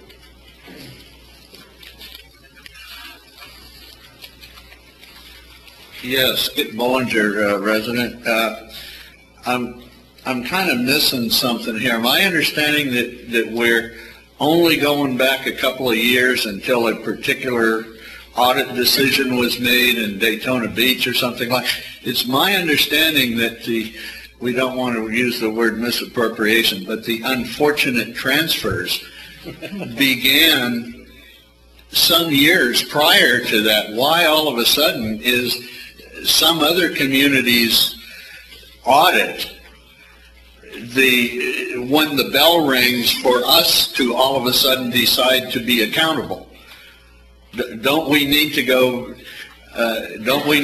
back and look at everything that was unfortunately transferred? Well, that's when the direction came down from just the audit, but the Attorney General's report that said what was going on was not, in the best interest. So that's what we're going, because we had really no direction nobody had said anything. I beg to differ, Mr. Mayor. 163 existed, and the guidelines were there, and you may have been poorly served by your advisors during that period of time. Nevertheless, the unfortunate transfers exist, and did that Attorney General's opinion when it came down, did that absolve previous councils or CRA panels of any unfortunate transfers or any ramifications of that from earlier, from prior? What I'm saying is we need to look at the whole thing. Either the city owes the CRA these funds or it doesn't.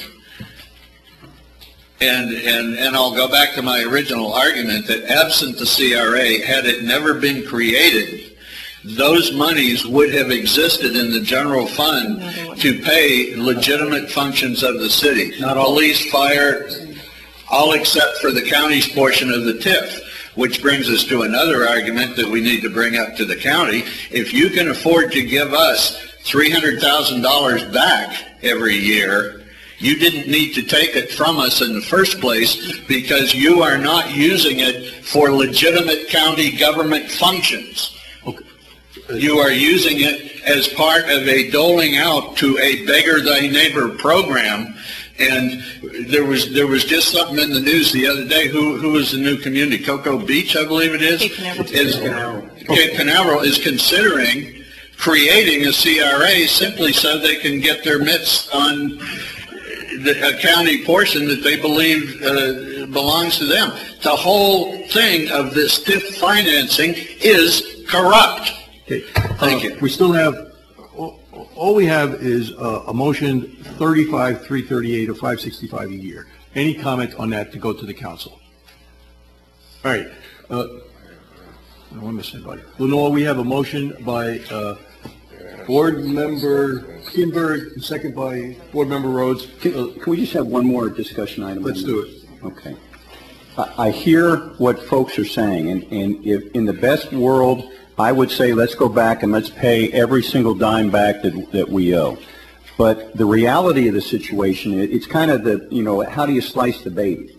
Who was that, Socrates or whoever the heck that was?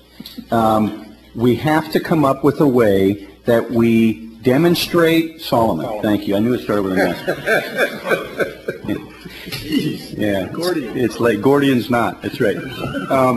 But we have to demonstrate that we're being accountable, that we're holding ourselves, our city, accountable, while at the same time not so adversely impacting the taxpayer that it's untenable. And I think that by going back to 08, which is when the community should have become aware of the issue because there was an Attorney General opinion. Auditor General.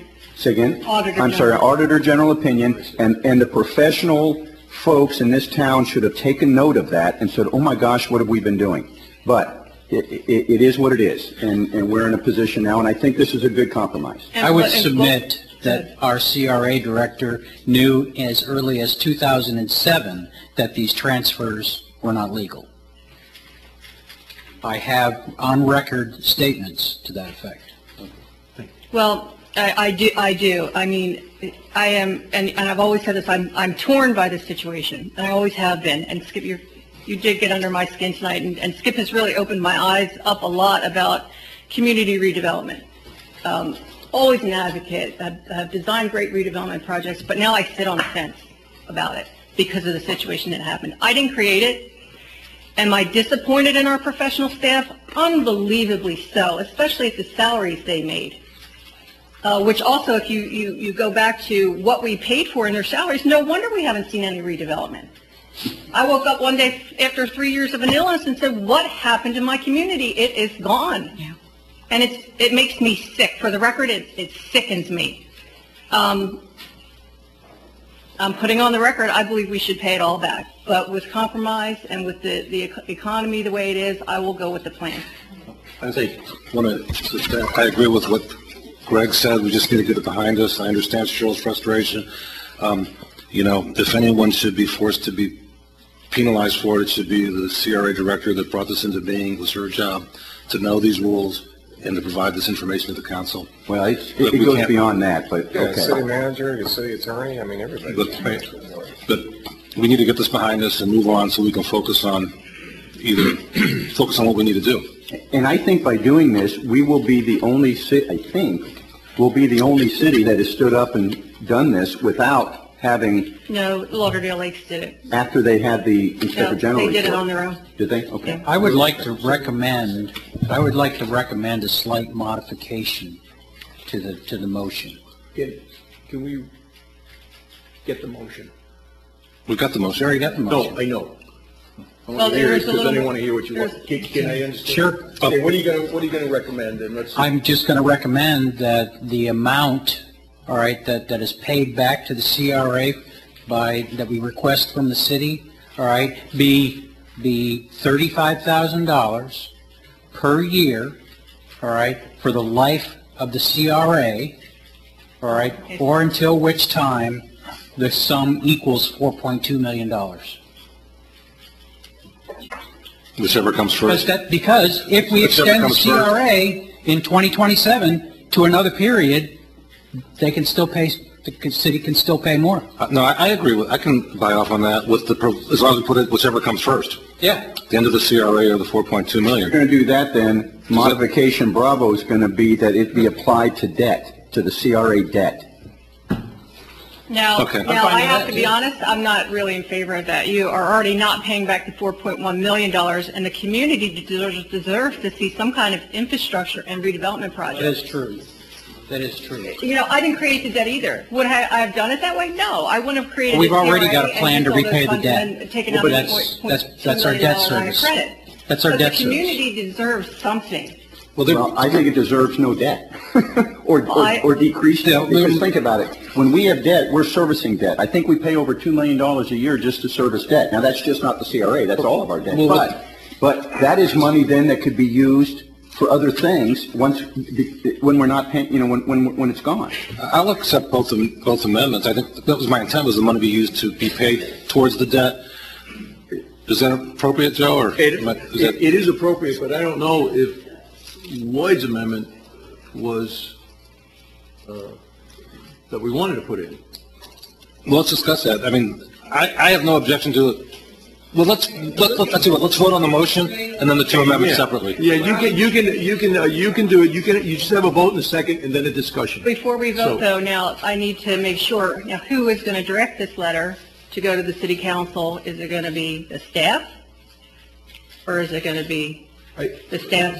No, in this case, it needs to be the staff. No, the letter has to be drafted by the CRA staff, not by the city manager. Well, I think we're talking two different things here.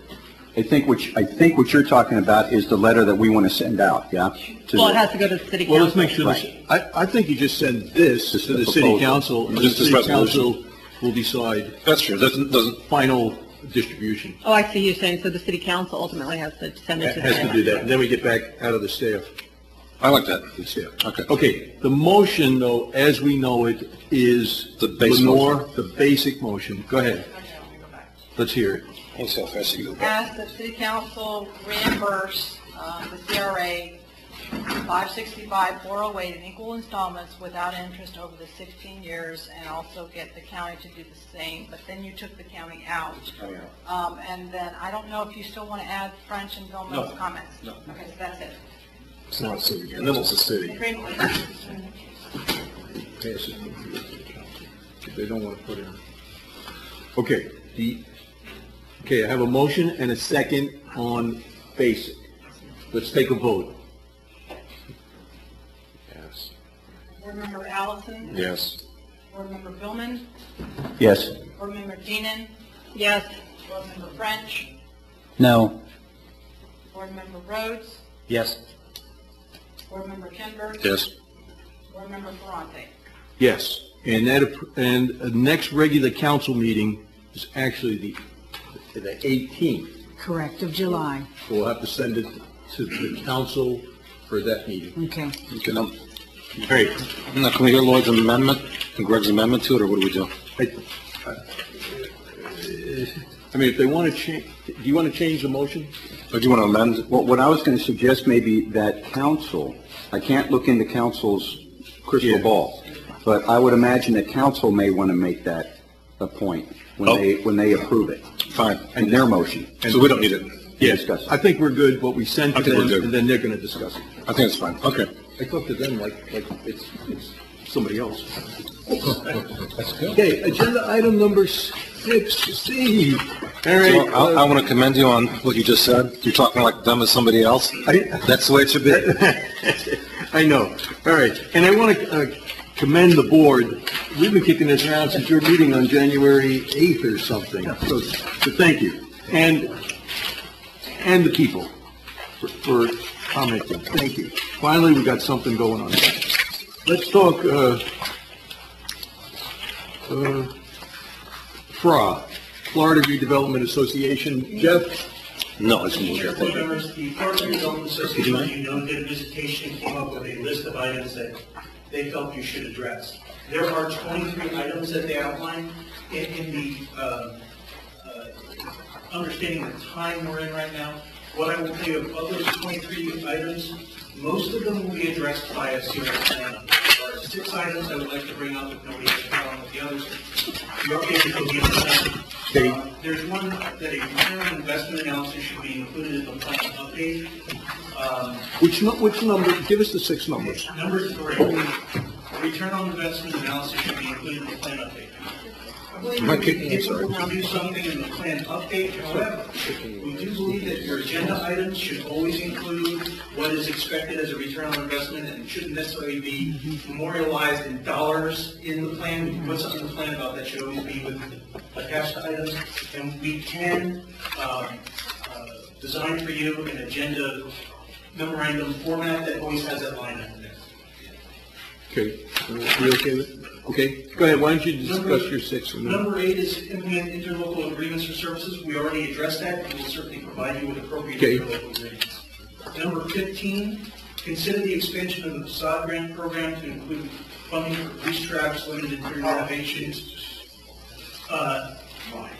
What I can tell you is we have an item coming up that's about facade grants. We do not recommend that you provide funding for interior improvements. And that's those like operating expenses. If you'd like us to include something, we'll be. Well, we got a further agenda item. I think we got 2 agenda items. Right, and your facade grant program that'll come up later does not address some of these. Just something to think about. Okay. Expand the incentive program for attracting new, number 16, I'm sorry. Expand the incentive program for attracting new business and redevelopment through fee waivers, tax abatement, rebate programs. There's certain authorities we could put in the redevelopment plan. If you want us to develop a full program right away, we'll do that. But certainly it's something I would recommend we put in the plan, your ability to do it. If you don't want to do it, don't do it. Number 18, investigate and implement expansion of mixed-use district to include all commercial properties within the district. That's, again, an item for the redevelopment plan. However, you may wish to give us some direction on whether you want us to or not. Were we discussing mixed use later, or is this the only time we're discussing mixed? This is the Only shot. Okay, so let's, okay, and what else? You got another one? too? Number 20, return CRA on properties.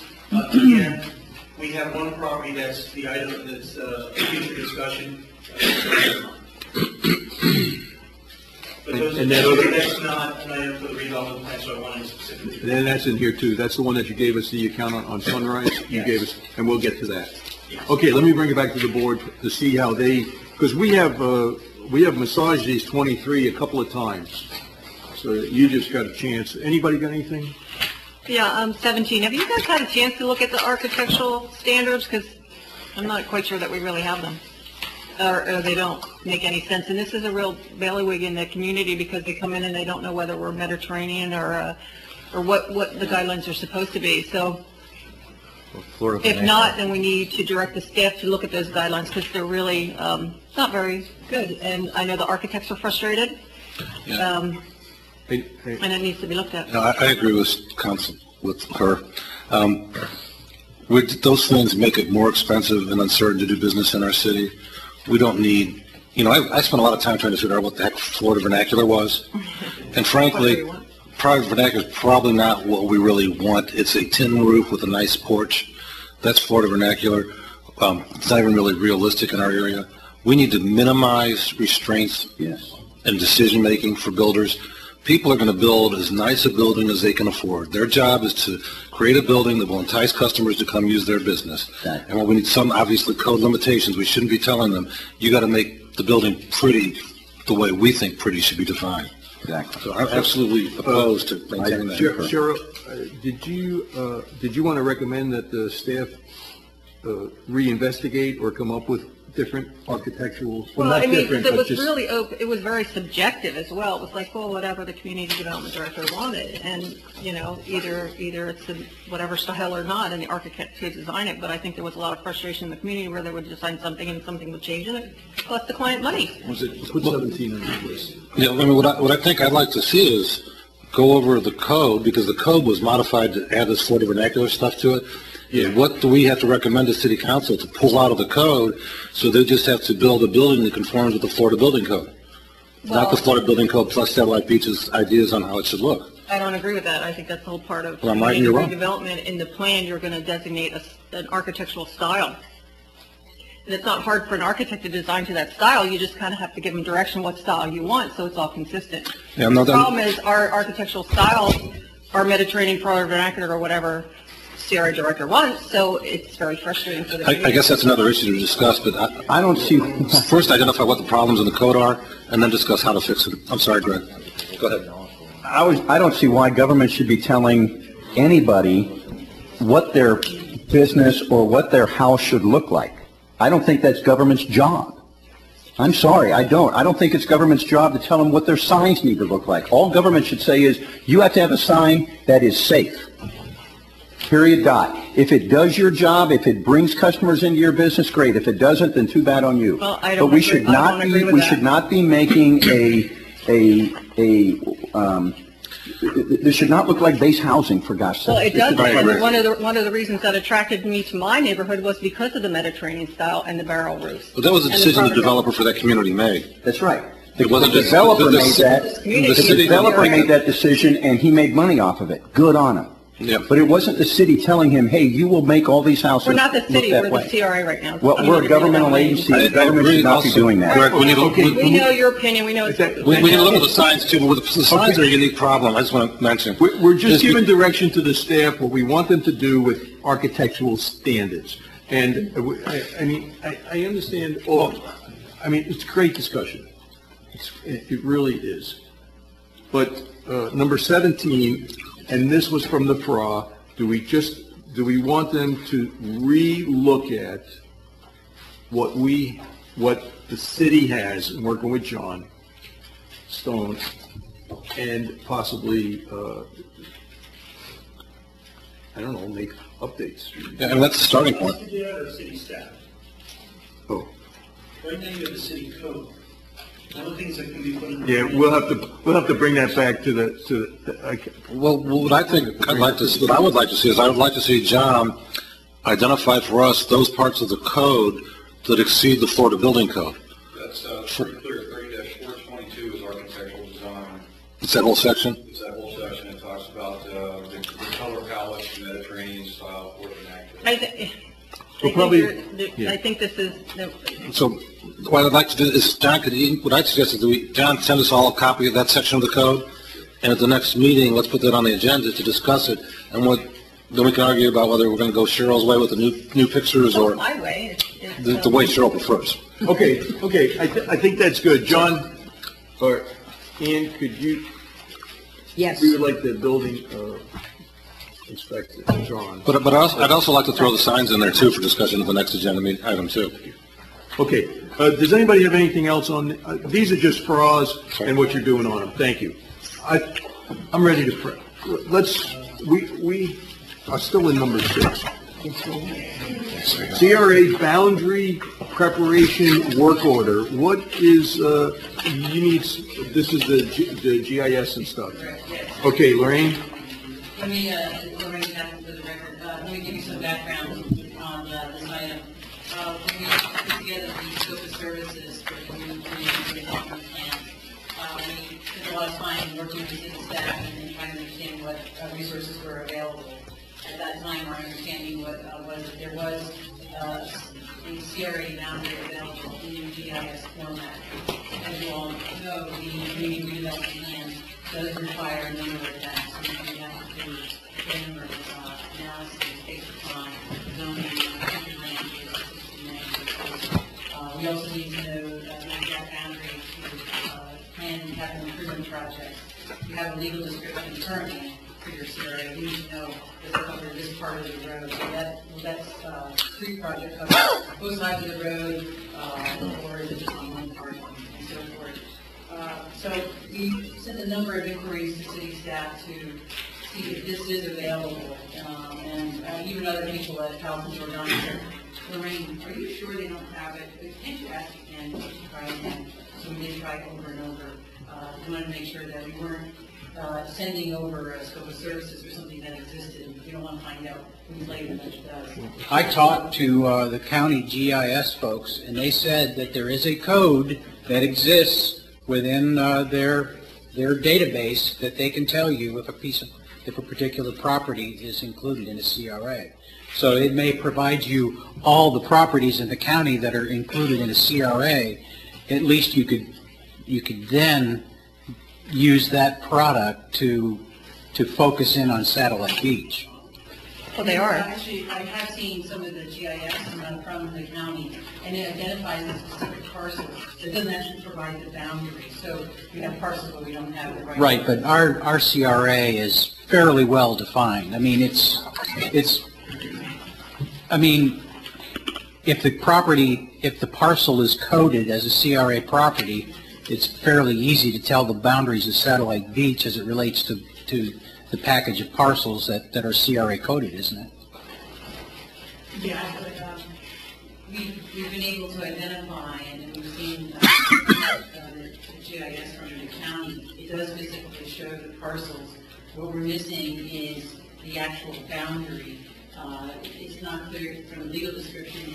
It doesn't follow necessarily each parcel boundary.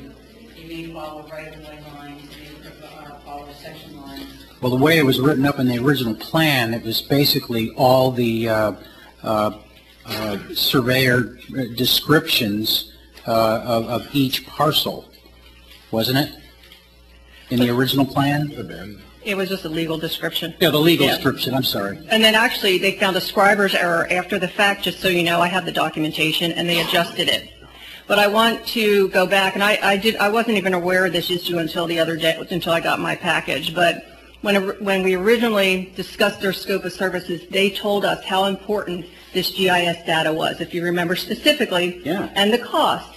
And the city manager told us that the information was available because Plain English Writing Services had provided it as part of their service. And I would like to get, I'll put this memo in there, July 12th, 2011. It was actually to you, Lloyd, where it says all the other services that they have provided, Plain English Writing, including GIS data and mapping service. Mr. Fergus works hand in hand with Brevard County to produce maps for LDR and comp plan amendments, maps for community redevelopment district, and city election maps on his personal computer using software capable of manipulating Brevard County GIS data. It would cost approximately $5,000 for the city to purchase the software and a dedicated computer to process it. Staff would need to be trained to use this complicated program. Now, unfortunately, if you all know, there was an issue when we requested the GIS data, which we assumed we had. Apparently, Hughes turned all that information over to Mr. Crotty, but what they're coming back and saying is we can't, that data is not usable, that it has to be put in a certain format to be able to generate the maps for the new plan. Am I correct? That's correct. What are you going to do?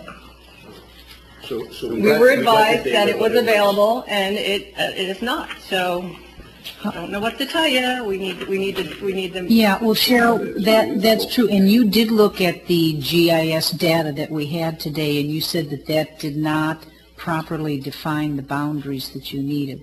And I know because I talked with the appraiser's office and talked about the GIS parcel shape file and the Web 97 database file, but we really don't, you know, we can't run that. I mean, and that is a problem unless there's somebody else that knows something more, because that's not exactly my expertise. But you did take a look at those files that we had today. And had we known that we didn't at the time, we probably would have included this cost in the original. I call it a task order, but we didn't because we assumed and we were told that we had the GIS data. So here we are. Well, if we have to have it, we have to have it. But I just find it mind-boggling that we have a 10-year-old CRA and we don't have a map that details our boundaries. I mean, that's just unfathomable to me. How could you even create the CRA? I mean, wouldn't we have to turn in something to the state or the county showing what the limits of the CRA are? Basically, a daisy chain of legal descriptions for every piece of property along the outer boundary and inner boundary of the CRA. Well, what was that GIS, what is the GIS data that we have? What was that for, if not for the CRA as per that note? That note said that that GIS data... LDR and comp plan amendments, map for community redevelopment district, and election maps, city election maps. What you looked at it today, how does that compare with what you need? The GIS that we looked at identifies the parcels, but it doesn't identify the entire community redevelopment area. And so we want to make sure that by only, if we took only the parcels, we actually be missing certain spaces within the area. Also in the long term, as you plan capital improvement projects and you're planning expenditures, we have a discussion already about misappropriation of funds and using funds in the wrong places. You need to be 100% sure that when you do that capital improvement using CRA funds, it's actually being used in the CRA. It's kind of like the Matstorm thing we discussed a couple of months ago. John, one of the Matstorms is on our side and one's on the other side, but we don't know for sure. Would you be able to add anything? Because I know that you dutifully gave us the GIS data, but now it's coming out that we don't have it. Is there anything that you could think of that we should do? Is it some comments?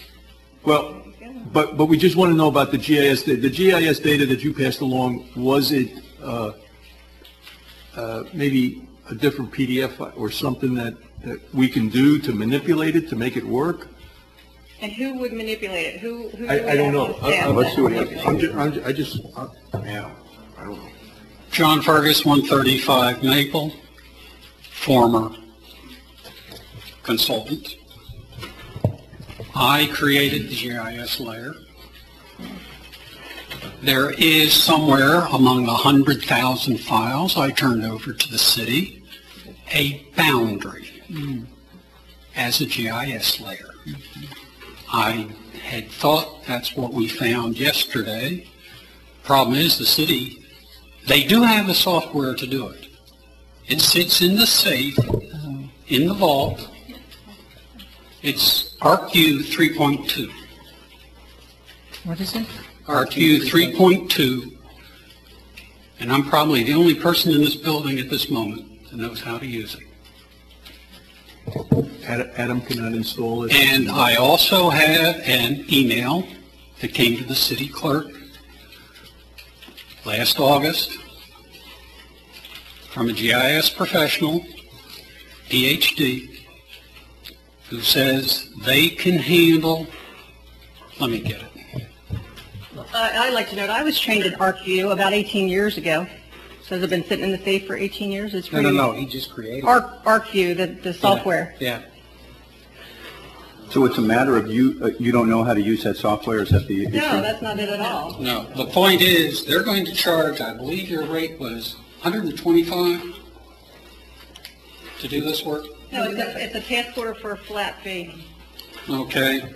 Well, this GIS professional, PhD, like I said, says my hourly rate is $125 for project management, high-level database design, statistical and spatial analysis and reporting, and $45 per hour for staff technical services, data entry and editing, as well as simple mapping. Can be mostly tasks charged at technical GIS staff level. The point is, there is at least one person out there who for something like $45 an hour could take care of this. And that layer was created from the legal description that's in the ordinance. And so I don't think anybody's going to make it a whole lot better. I can't imagine a map which has a layer that's off, and I believe your specification says that it has to be the state plane so-and-so. According to the city engineer, if he were going to generate that, he would have to survey meets and bounds, turning points for the entire boundary, which I believe is something between 10 and 12 miles long. That ain't going to happen. This needs to be done using the property appraiser's data. It's available. They've already told the interim city manager it's available. We have a city engineer who has GIS capability, and I can't imagine it'll cost anything like $6,000. Our city engineer rate is $110 an hour, may I remind you, given we just renewed his contract last week. And I don't think you understand exactly what this firm, they're a design firm that needs this data to produce this document that we previously approved. Now, unfortunately, the data that Mr. Fergus provides doesn't give them what they need. Okay, how much of the hourly services do you think? Your price is $63.95 plus hourly services. You know what, we're fine, we'll withdraw the proposal. You guys can go ahead and figure out how to do it. We'll send a letter requesting what we need to complete your plan, and the plan will be on hold until you get us that information. So we can withdraw the proposal. Sad. Wait a second. I'm missing something, because John just said that we have it, right, John? I mean, can we ask him again? No, he wants to pay the city engineer and pay somebody $45. Richard is saying, I'm not going to compete with this, that we're going to hold up the plan until the city somehow figures out a way, the city staff and a volunteer figures out a way to produce this map that we need that's usable so they can produce the document that we previously approved them to do. That's fine with me. I agree with Richard. The plan is now on hold. Well, the other question is, if you folks produce this, would it be in a format that is more modern and transportable from GIS system to GIS system? Absolutely. See, that could be an advantage in and of itself. Is this ArcView system a proprietary system just for that company? Or is it like Microsoft Word where? ArcView Yeah, is years. it's like, it's like, Fortran, Cobol? it's pretty rudimentary. Yeah, I used it 18 years ago when I was a city planner. That's how old it Cobol. Richard, before you take that off the table, can you tell me total plus hourly services, how many or Lorraine, how many hourly services do you think will be involved? Actually, we, in their scope, we provided a lump sum fee. Is that the $63.95? The lump sum. Because it said total, and then it has in bull eggs, parentheses. Plus hourly services, I see that. Plus hourly services. I didn't know if that was extra. You know, that's something we can pull out because it's a lump sum thing. Okay, so you're looking for 63.85. And also for the record, when we discussed this, we specifically talked about this GIS data, how important it was at the meeting. And Mr. Crotty, he said, Cheryl, how much do you think it would cost, 10 and above? And I said, yes. He said, well, good thing we have it then. And we don't. And it's very aggravating that we don't have it. Well, but I don't know if we don't. I mean, apparently we do. It's a matter of not having the people qualified, or the software is old enough that people aren't qualified to run it. But apparently the data's there. No, so could we find somebody that could do, that's qualified in that? You got somebody. No, in the ArcView, and so we can use the data that we have. No one uses ArcView. It needs to be GIS compatible. What about a conversion of the data into a newer format? Is that possible? We don't even have expertise that can do that. I mean, you're talking about 57 Chevy and now trying to bring it into now. And our computers are so advanced with all the latest stuff that we wouldn't even be able to, our guys wouldn't even have. Again, it's just a... Listen, we're spending, and I know what you're saying, the plan's costing us $75,000. We need to go in the plan with current data. I don't know if we're going to be... It's just aggravating that we supposedly have the ones and zeros, but... We thought we did, and we did. John came and gave us 100,000 files. We just can't get from A to B without doing all this stuff. And I understand, it's probably, we want to get a plan back by November. It's going to take us, I would say, a month to convert the data. Now we're in December, now we're in January. It's a cost that maybe we need to consider. I'm sorry, we don't have somebody in Fortran, COBOL, ArcView. We just don't have it. So ArcView is an old programming language? It's an old software, I guess. It's not the same as GIS, those are two different things. No, GIS is the data I guess you get from it. GIS is the raw data? I think so. GIS is a common software used. What is GIS? GIS is generally geographic information systems, so there could be a number of different software programs that you can use. We create files that can be used in everyday common GIS. I hate to say it, but I think we really need to go forward with the expenditure and get this behind us too. We're going to spend more time screwing around trying to figure out how to get the older data updated, and it's still going to have to be put into a modern system. I hate to do it, but these guys are... I'm going to go ahead and move that we do it. What system does the county use? What software for GIS? I imagine you've received data from them in the past, so the data that we've gotten from them, but I'm not saying the boundary, because we have to receive the boundary. I'm saying that parts of data, other information is compatible on our own system as well. So. Okay. I'm going to reluctantly make a motion that we adopt this, that we approve this proposal, minus the phrase plus hourly services, and that for the end of the day at our $63.95, we're going to get modern, current, usable electronic data that you're going to give to us as a deliverable that we could give to somebody else in a year or two, and they could manipulate that data without further developmental costs. I second it. Do I understand? Okay, I have a motion by Board Member Kinberg, second by Board Member Allison. Public comment, 3 minutes. Ron talks so much, is he still part of the public or is he part of the... I'm sorry, Ron. I live in the neighborhood. We went through an exercise like this. I'm glad you're voting this, but I may have not heard it correctly. Are you removing something from the total contract here, or is it stands as it stands? So the plus hourly services is getting taken out. Oh, yeah, it's just the 6395. Okay. This is very important to have the correct boundaries. Thanks, Ron. Other public comment? Lenore? Okay. This is aggravating. This is a long schedule. Change to the contract, instead of the North Side contract, I'd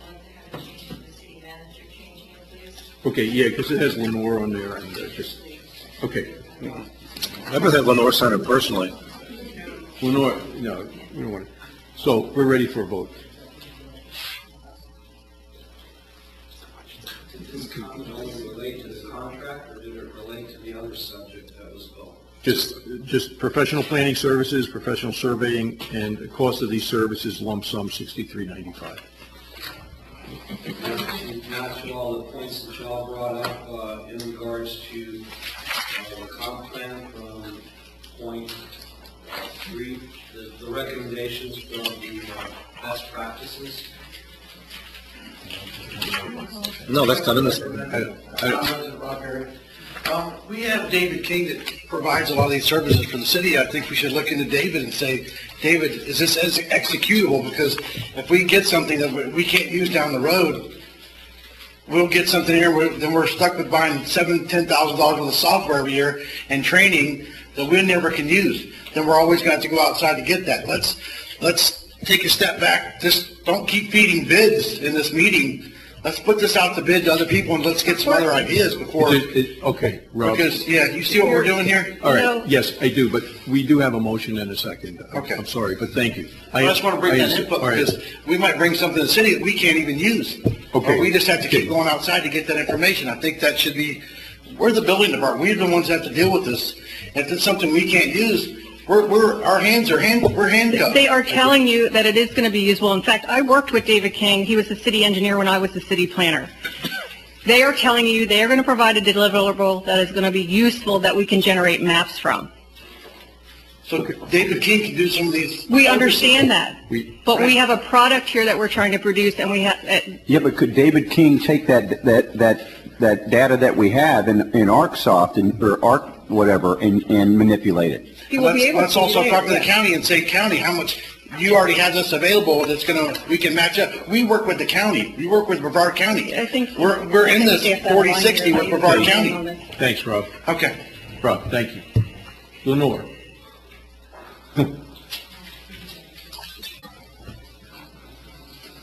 Councilman Billman? No. Councilman Deanan? Yes. Sorry, I'm saying council. I meant That's all right. That's all Board right. Deanan. Board Member French?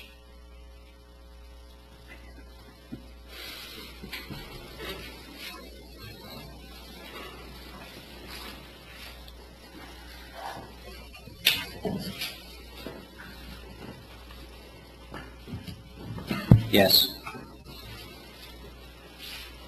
Board Member Rhodes? Yes. Board Member Allison? Yes. Board Member Kimberg? Yes, but with the same reluctance that Lloyd had. Board Member French? Yes. Excuse me, He already voted. Monte, sorry. It's all right. It's all right, Lenore. You say jump, I say how high. Okay, the motion is approved, 6-1. Okay, thank you, Lorraine, and thank you, Ken. Okay, Sunrise, we're on agenda item number 7. I can't believe it. Sunrise property, is this just IO information only on Sunrise? I don't think we need to go through it. We probably don't need to go through it. I think we do because the community has. Well, what do you want? What are we going to talk about? I mean, it's just a laundry list of dates. No, it's missing data. For example, Jeff Fleiss was a managing member, the manager of this corporation every year after the first year of it. It may have been the first year. Okay. It's not listed in there that he's a manager of it. Okay, we'll have the staff, if you want to talk about, we'll have the staff present it, and then you can bring it in. Okay. Okay? That's okay. That's fine. All right? No, You have some concerns with it. Go ahead, guys. Is there anything you want to add to it? I mean, we've read it, and... From the information we have, we've prepared a timeline of activities. Okay. We were specifically asked us to look at the Fleiss's involvement in this property and whether there was something missed. And what I can tell you is from what we looked at, the information we have, while there are some things that seem a little odd, there's no smoking gun there. There's no, with relation to Jeffrey Fleiss, there was at no point that we could find that he was responsible for a vote of any kind on the purchase of this property. He sat on the CRA advisory board, so even if something was voted on, it would have gone to the council. And we have no indication or any minutes of where the CRA advisory board voted on anything to do with this property. Okay, all right, we'll bring it back to us. There's some concerns. Well, the first concern I have, which really floored me, to be frank about it, was, and I mean, it's no secret that Mr. Fleiss was on the city council, he was friends with the city council, and what really floors me is that the city passed a resolution to use eminent domain to acquire the property, and then in your report decided not to do it because it would interfere with the contract. I mean, that's what eminent domain does, is it interferes with contracts. So if the property, the value at the time we were considering eminent domain was $1.5 million, we declared eminent domain, we go into negotiations with them, we can't settle on a price, the court goes to the court. We may be able to buy it for $800,000 or $900,000. There's no logical reason, and I think that's what I would like to see before this matter's closed out, is why did the city not follow through with eminent domain? Instead, we let the property sell to a second person at nearly double the price that we were going to negotiate it out earlier, and then we had to pay that person all of his profits, make a return on that 8 months later. I know the market was going wild at that time, but that's a fundamental flaw, is why did we not act timely and condemn the property the way we were planning on doing it, move forward with it, and acquire it? And the second thing that really bugs me, and this is maybe more of a procedural thing that we need to work out, it's a learning lesson from here, is who looked at the buildability of these things when they decided to pay $2.2 million for them. We have a 0.71 acre lot, half of which is east of the coastal construction control line, may or may not have been buildable at all, may have just been built for a single family home. Well, if it's just built worth a single family home, who's going to get $2.25 million plus another $3.25 million for building a house? Is it likely or not? And then the other two lots are 0.2 acres and 0.1 acre on the other side of a road. They can't be joined. That road is a sole exit lane. It's a one-lane street for the people that live there. There's a very strong chance that these lots were not buildable. We just assume they're buildable and that there's something obnoxious that's going to be built on them. And that's a serious flaw. To me, these are things that make the whole thing look really, really fishy. As we're paying $2.2 million for an acre of oceanfront property that may or may not have ever been buildable. I've asked to look at the appraisals, and we're still trying to find them, I understand. But, if it was appraised at the maximum use of the 1.1 acres, it may have been a 3-story, 4-story, 5-story condo that could be built there. But that may not have been a realistic appraisal. In that time frame, there were a lot of screwy things that were going on in the appraisal market. And we just kind of played up there and spent $2.2 million for property we could have condemned a year earlier and gotten for half that amount of money. Now that to me is worth looking into further and finding out and talking to people. Ask each one of the members of the city council sitting at that time, what was your thinking in deciding not to move forward with eminent domain? How did you think it was going to benefit the city to go ahead and let the sale go through and then negotiate a purpose of property later where we borrow $2.2 million to purchase it? It just doesn't make sense to me. And until I see stuff that does make sense, I'm going to stay on this issue. It's really very aggravating. And then again, the buildability stuff. Why aren't we looking at the same thing with the Ramada? Nobody ever looked at the dollars and cents of what were we giving the builder. I figured out the numbers back then. I can't remember what they were now. But we gave the builder roughly 2 or 3 times the actual value of the lot in new units. He was going to be able to build because of the greater height. Thank God it didn't get built. But, nobody is looking at those procedures. And we cannot deal in changing zoning, acquiring property or anything else unless we understand what we're doing and have the gumption to stick by it. Okay, Ed, let me just ask you. Very aggravating. And I hear, and I can add input into this, but what do you want us to do? Or what do we want? I think it's worth they have to do whether it's with staff this report. or not. I think further investigation needs to be done, and we need to be satisfied that there were sound economic reasons for making the decision not to pursue eminent domain. Plus, we can pass on and say we're finished with this issue. There were some procedural, ethical things that were not done in this case with Jeff Fleiss being a principal of the company that ultimately purchased this property. He was required, by Florida law, to file a Form 9 that basically discloses a financial interest. As a CRA board member? Yes. As a crack board member? Yeah, as a crack, as a crack member, you were supposed to, what's a Form 8? I'm sorry. I knew it was a single-digit number. Okay, does the CRA board, okay, want to do anything? I'm inclined to want to do something because I think we overpaid for that property, and whether we Okay, decide, well, what are you? I'm going to do further investigation into it. Okay, Find out who, do you want to hire I mean, I know we have hired them, but they've done, their bottom line says the CGA does not believe there is anything out of the ordinary related to this purchase and suggests there is no need for the city or CRA to expend funds to investigate the matter any further. I thought I'm sorry. You don't believe that? Do you think that we should hire or we should, somebody else to look into this further? we need to further the investigation. It's not their probably area of expertise, to be frank about it, investigating these kind of things. This is, But we need to get the right but kind of we person. had a This has been up for discussion before, and didn't the forensic auditor look into this? He said the same thing they said. I talked to him on the phone today. There were no red flags. We never dug into it the way he would like to dig into it. I mean, and that was a goal of, the forensic audit. I think he did say, though, that this deserved closer examination. But he said that there was no smoking gun from what he had been able to find. This is the same thing they said. I mean, there aren't smoking guns. There's just a real hot barrel laying out there. Sure, I agree with you. And how much, okay, do you want to spend $10,000 to look into it further from the CGA? I mean, from... No, not with these guys. I mean, that's not your bailiwick, is it, guys? We would pass on that. They've done their homework. We need a cloak and dagger.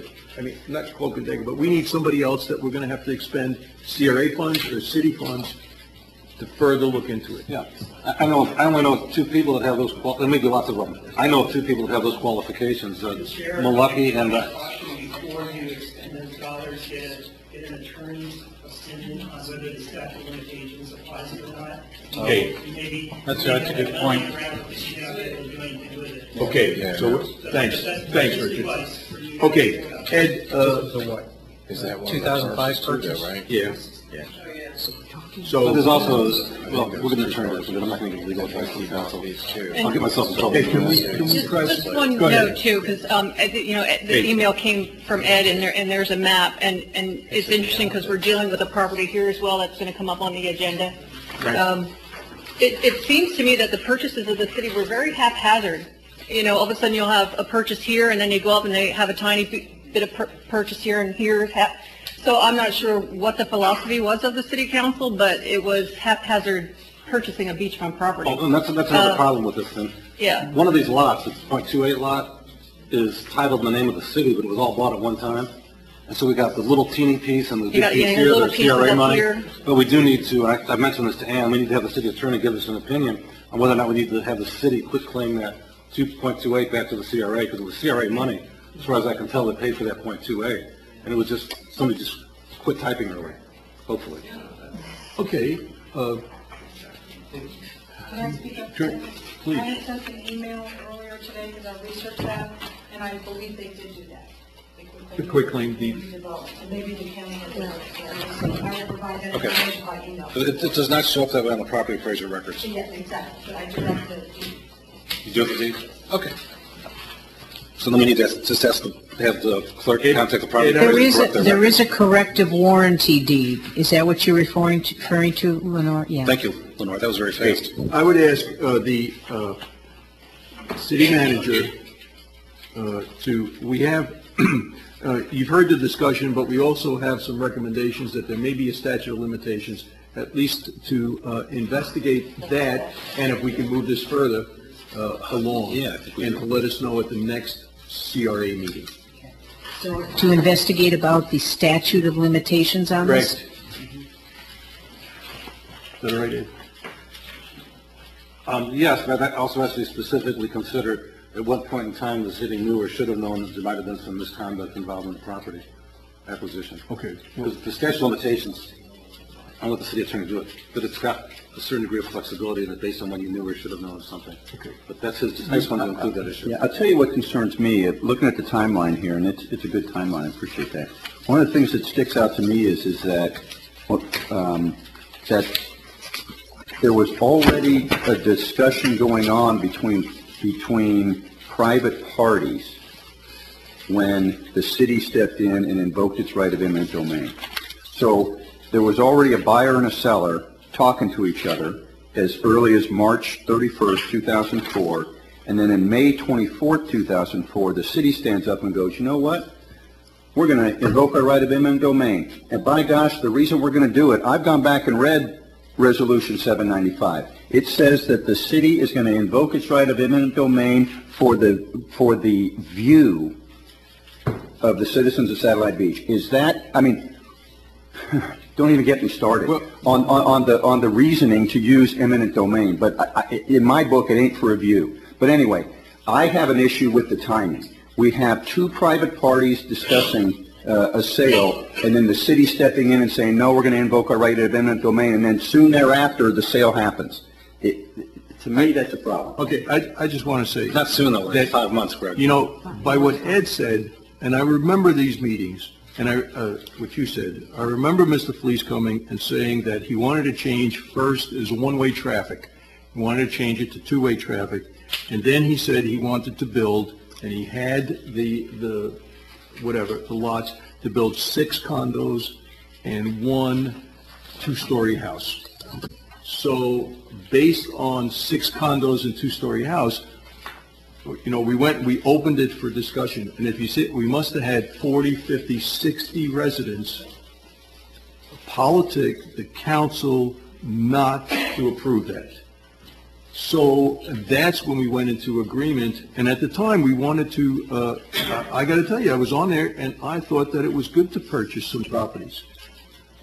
I wanted to purchase Food Lion, which is the post office now, and that's just the way I felt then. Well, I don't disagree with you. I don't disagree with you. That was the thing. I want to purchase Food Lion too, Joe. I don't have a problem with purchasing. I have a problem with invoking your right of eminent domain. Well, that was one of those things where and I can't remember, and I think I brought up that motion.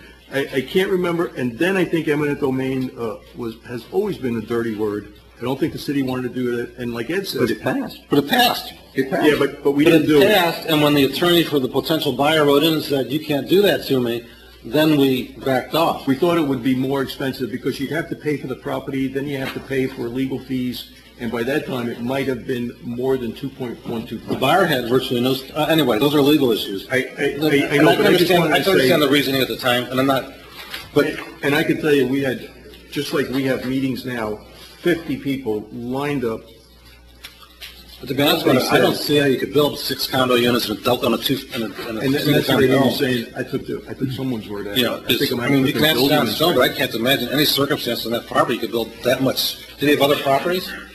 6 on the front and 1 on the other side of the road. 1 big house on the other side of the road. 6 on the front? On a third of an acre? Ed, I'm just accepting for building. No, I know. Okay. But that's a procedural issue I want to look into too, is. So we all have, okay, next, and you have direction on that, what we need to do. I mean, just consult with an attorney to see if we can push forward. Absolutely, I have that. I have Okay. it written all down, and we've got it in the minutes. Okay, we're going to press with the next agenda item, which is, you brought all of these to one meeting, disposition of peg legs? Oh, my gosh. Okay, let's talk peg legs. If there's anything you want to wait till next meeting, we're okay. Well, probably new business, because I don't want to hear that. No, you're here, we're here. Okay, let's talk peg legs. Okay, peg legs, Jeff Forrest County. The city has received several inquiries about this property and its status. You have no set direction where you want to go. We are recommending that you return this to taxable status and try to find a purchaser for the property. If you choose to go that direction, we have outlined 4 different methods that can be used in order to sell the property. They are sale by owner, which means that the CRA puts this up for sale and you entertain offers yourself. You can find and hire a real estate broker who will act on your behalf and list this property and be your agent and bring you offers. You can do a request for proposals in which you put out a simple request to the world out there that we have this piece of property, here's the status of it, we'd like anybody who's interested to tell us what they'll give us for it. and you have requests for letters of interest, which would essentially be similar to the request for proposals, but you're just asking people, do you want this and what will you do with it? You don't necessarily have a price associated. And then you would select who would be using it and negotiate a price with them. So if you're inclined to dispose of it, those are the four methods we would tell you. We would recommend a limited request for proposals that would basically outline the things you do or don't want on the site. Outline maybe some basic number that you would want a minimum of, and find out what comes in from there, and then evaluate those proposals and decide what to do from there. All right, let me bring it back. Board, what's You know the history of it, what we paid for it and what it's worth now. The appraised value is about a third of what we paid for it. And we kicked it around, and I know when Councilman Higginson was on council here with us, and we talked about it, and he was saying we should wait. We should wait. You know, we're not going to get our money back, and wait for the rebound of the value of it and all that stuff. So, but you're saying, you know, fair market value, whatever. If it happens to be $500,000 instead of $1.5 million, just get it back on the tax roll. What I would suggest is there are other costs. So you have carrying costs, you have to maintain the lot, and you're not receiving any tax revenue from it now. So those are foregone revenue. So that would mitigate some of the loss in value. I doubt it would mitigate all of it, but it will mitigate some. The longer you hold on to it, the more you're paying those, and nobody's paying tax. The less taxes you're getting. How much are we losing? And it's not productive, it's not useful to the community as it is. I like the request for letters of intent concept, and because it gives us no obligation, I wouldn't initially put any restrictions on what they can do with it. I'd like to see what the developer community would do with it, and then from those letters of interest, then we can develop an RFP that may exclude certain uses if that's what we want to do. The letters of intent, to me, would be designed to smoke out what is the most effective thing that could be done with it. We may not like the most effective thing we can do with it, but we can make that decision that we'd rather have Project B, and we're going to lose $250,000 than Project A, which is going to make us $250,000. But I like that approach because there's a lot of creative people out there in the world. And there may be ways they may have things to think about that we haven't thought of. We may not get any responses to the RLI because it may be too much work for them to do, but give it a shot and then move from there into an RFP process. Well, I'm It's kind of like the source of sun notice that the federal government does. I know that this site is very sensitive to the community. I've been through the documentation. It's very sensitive, and I'm fine with 3 or 4. I think, why are we doing a 2-step process? Why not just do the RFP and list the limitations? Because that's always been an issue. And if I remember correctly, last October, the council directed the sale of this property, and nothing ever happened. So I'm leaning towards just doing the RFP with the limitations that the community wanted on the property because of the sensitivity, and move forward. But I am also fine if you choose to do 4, but I prefer to go right to the RFP. Ed, under your comments, the council does have some limitations, some prohibited uses and stuff. Under yours, it would be none of those. And then the council has these, and we haven't, as a council, looked at, do we want to keep those same prohibited, restricted items? On yours, it would be almost, let's just see what you want to do with it. Well, I think in the request, at least in the request for letters of interest, we would put it that as a notice that the council has indicated it would prefer the following things not be used. Okay. You're free to propose whatever you want, but... Or maybe bring mitigating ideas or something. Yeah. That we could look, But you're right. We do need to let them know the council would have to change its plan. So what Cheryl says is just bypass 4 and go to 3, because then we would get a proposal plus a fee. Is it different? I don't understand. I know. Well, the only difference would be is that if we did a request for proposal, we would specifically list the limitations: no filling station, no convenience store, no drive-throughs, stuff like that. If we did the RLI route, we would say that we wouldn't anticipate, the council has indicated it would not approve these uses, but you can recommend them, and then council can then make a decision whether or not something is such a great idea that they want to. I just think with the sensitivity, I think the community has spoken specifically what they don't want. And so I mean, I've been through that documentation. They were very, I wasn't around then, but I think, Joe, maybe you remember. And I remember. I think we do know what the community does not want there. And so We were going to tweak, I hate to use the word tweak, we were going to look at those and see what we wanted to take off that list, because we had some things on that list maybe that were, but like I said, I'm fine either way, but why do 2 steps if you can just do one? But you never know. I mean, there's a lot of entrepreneurs out there with a lot of very interesting ways of mitigating problems that a lot of those, uses could generate. And I think it'd be interesting to get some ideas and see Well, what they have in the to say. spirit of finally moving forward, I'll make a motion, we go out for RLI.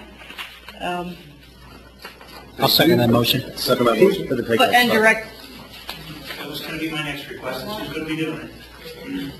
staff? which, That's staff. staff, okay. All right? Was this in there, is this in your job jar? Are we already paying you to do this? No. This would be covered under the contract for hourly services as your administrator. Hourly services. Okay, what's involved in an RLI? Writing a basic outline of what it is you're asking people to respond to. I would suggest that what we try to do is something that is a minimal response on their part. And then you will have presentation, so we don't have a thick package outlining all kinds of different terms and a lengthy list of things somebody needs to bring forward so the maximum interest is there. It would not be a document that's 50 pages long because it's just a request for letters of interest. We could probably keep something in terms of less than 5 pages, which is a minimal amount of time. How long do you think it would take you to do that? Couldn't say for certain right now. 3 days. By the next meeting or the I'm just trying to get a August? Idea. It'd be nice to have it, so we're meeting July 12th, it'd be nice to have it by the July 12th meeting, so we can approve the release of it. Yeah, I see your hands, and I will, I'll open this in a minute. We're just trying to figure out how much, how long, and when we can get this out. And then I'll go Carol, sir. Next. I couldn't really hazard a guess. I don't think it's not going to be a real significant number, but there'll be some help. I get this uneasy, I mean, I think that they'll do their best to keep it as low as possible, but I get a real uneasy feeling without some sort of top. Do you want to put a, Well, I'd like to hear what the citizens have to say. 5 hours? Yeah. That's a good point. Why don't we take, I like Greg's idea about I'm going to do that. I Then just we wanted to can make discuss sure, but we have a motion and a second. No second on an RLI? We got a second. Lloyd's second. Second, Lloyd, a second. Okay, that's what's on the table. Public comment. Carol?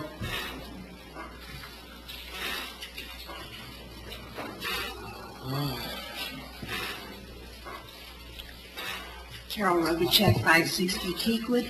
There's some questions that I would like to know that would help clarify this in my mind.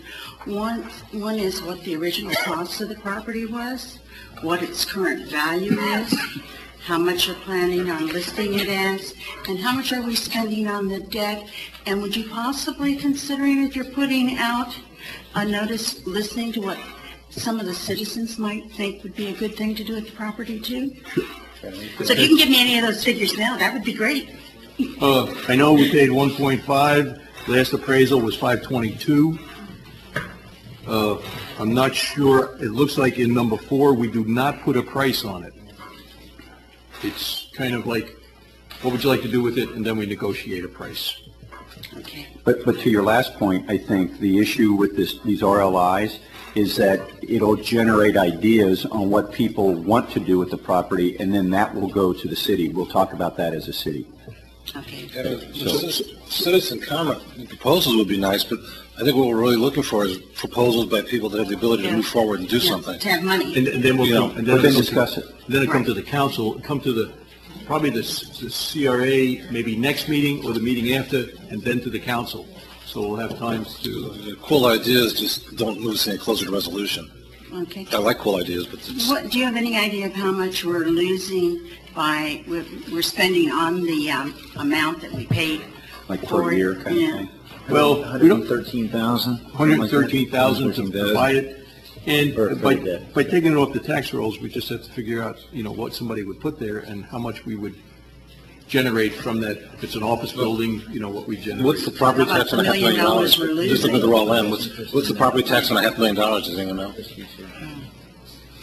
Okay, thank you. Well, I know one mill's 600,000. So about $1,000, you know? Sir, Ron, I got a couple of people, Ron. Sir. Okay. Thank you, man. I have to turn it over. You want to go ahead and Ron? Sir, Okay. we got a couple. Dave Hand, resident. I wanted to comment on the Peg Lakes property for quite some time. I think before you take this property or any other dormant property owned by the city and seek to either put it up for sale or to develop it, you should make a determination that it is not, repeat, not, a good place to dig a hole. And by that, I'm referring to the unfunded state mandate for stormwater retention. I think that thing is a potential nightmare. I've been told that if the state pushes it through unmodified, it could cost the city in the tens of millions of dollars. Okay? And what Bill Higginson said about it before he died is if the city has to buy property that has houses on it already and demolish the house in order to dig a retention pond, that will be very expensive. I think for every low-lying coastal community in Florida, it is very wrong-headed for the state to do this. The simple reason that once every few hundred years we're going to get a storm surge or a seismic wave train that's going to take all that toxic sludge that's in the retention ponds and wash it into the Indian River, probably kill all the fish and plants, because we'll be getting 200 years worth of sludge all at once. And on that basis, I think you might be able to beat it in court, join with the other coastal communities and sue the state. But unless and until you can succeed in doing something like that, I think that property should be left in the ownership of the city and undeveloped just in case you do need to use it for retention pond, unless you determine that a particular piece of property is not best used in that way. For instance, with Peg Legs, maybe you sell it, you buy less valuable property further inland away from highway frontage, and you can buy a bigger parcel that way. Does anyone care to comment on that? No. Well, I don't know, but we appreciate that info. All right. I mean, that's one of the things, Dave, and I'm glad. And we'll see if the staff is aware of that unfunded in the state of Florida and what they think. That would go into the recommendation on that. Well, I think y'all need to look into that and put it out there, because the only unsolicited comment I ever heard from a city official about it was from Bill Higginson. And it seems like everybody in the city's government is hoping it's going to go away, like the state is going to change its mind. And I think the citizens need to know that we've got this thing hanging over us. Okay. And, unless we can litigate our way out. Maybe this RLI doesn't commit the city, so maybe we send it out. If the board votes on it, we send it out, but we don't have to make any final determination on it. Okay. So what you're saying is that we may have to have a big retention pond someday? Well, that's what I keep hearing, is that the state doesn't want any rainwater to go into the Indian River or the ocean after a certain date. They're giving us plenty of time to do it, but it's going to cost a huge amount of money. We have a stormwater master plan, so I'm sure we would be aware. And TMDLs. With TMDLs. But also, too, it's up to the design engineer to retain that water and treat it before it goes on site. Okay, so. thank you. Thanks. It's a good point. Michelle. I didn't know that. We turned it down, Dale. Yes, they did. We made it cooler. I know, we're all starting up. Michelle French, resident. What I had been told by a Department of Transportation person was, it's kind of in line with what Dave said. One of the problems that we have, when I presented to him about our non-conforming lots on our highway front of A1A, when I mentioned that we had this property in Peg Legs, that the city owned it, his first thought was, what about doing some drainage to make that lot a retention and provide the drainage for the property that is further up on A1A that has non-conforming lots, because you can't build on them because you have to have a certain amount of drainage. And I did present this at a charrette, and one of the things they suggested was that the possibility could be that the property would be traded for property that was maybe in a more local area to where the non-conforming lots are, so that the cost of drainage. But that's something to consider. If we have non-conforming lots because we can't put a property on it and provide sewage or the stormwater for those lots, we might be able to do something else with the property. Okay, the other aspect of it is, have we ever thought about leasing that property? Maintaining ownership of the property and allowing someone to build on it and operate a business, but we maintain ownership of the property because we spent so much money on it, and right now the market has not recovered. Have we ever entertained that idea, or is that even a viable Or even a lease option? Like a lease option, exactly. I don't remember us entertaining that. Thanks. Thank you. Put that in our lives. Ron?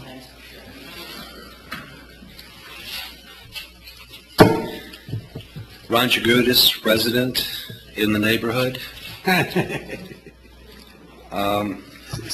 You made a motion again. We were supplied by 4 options here, and I appreciate that as far as doing that, going with how about to go to sell it. And then we have a suggestion for another thing from one of the commissioners.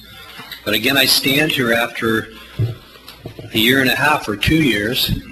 I don't have a piece of paper in front of me that tells me the value of the property that perhaps could have been attached to this. In working with the city manager or the finance department, I don't have a number as far as what our property tax losses are there. We talk about the property tax losses, but we don't have a graduated amount if the value is at $500,000, if we don't have a value at $1 million, if we don't have a value at $2 million after our improvements on it.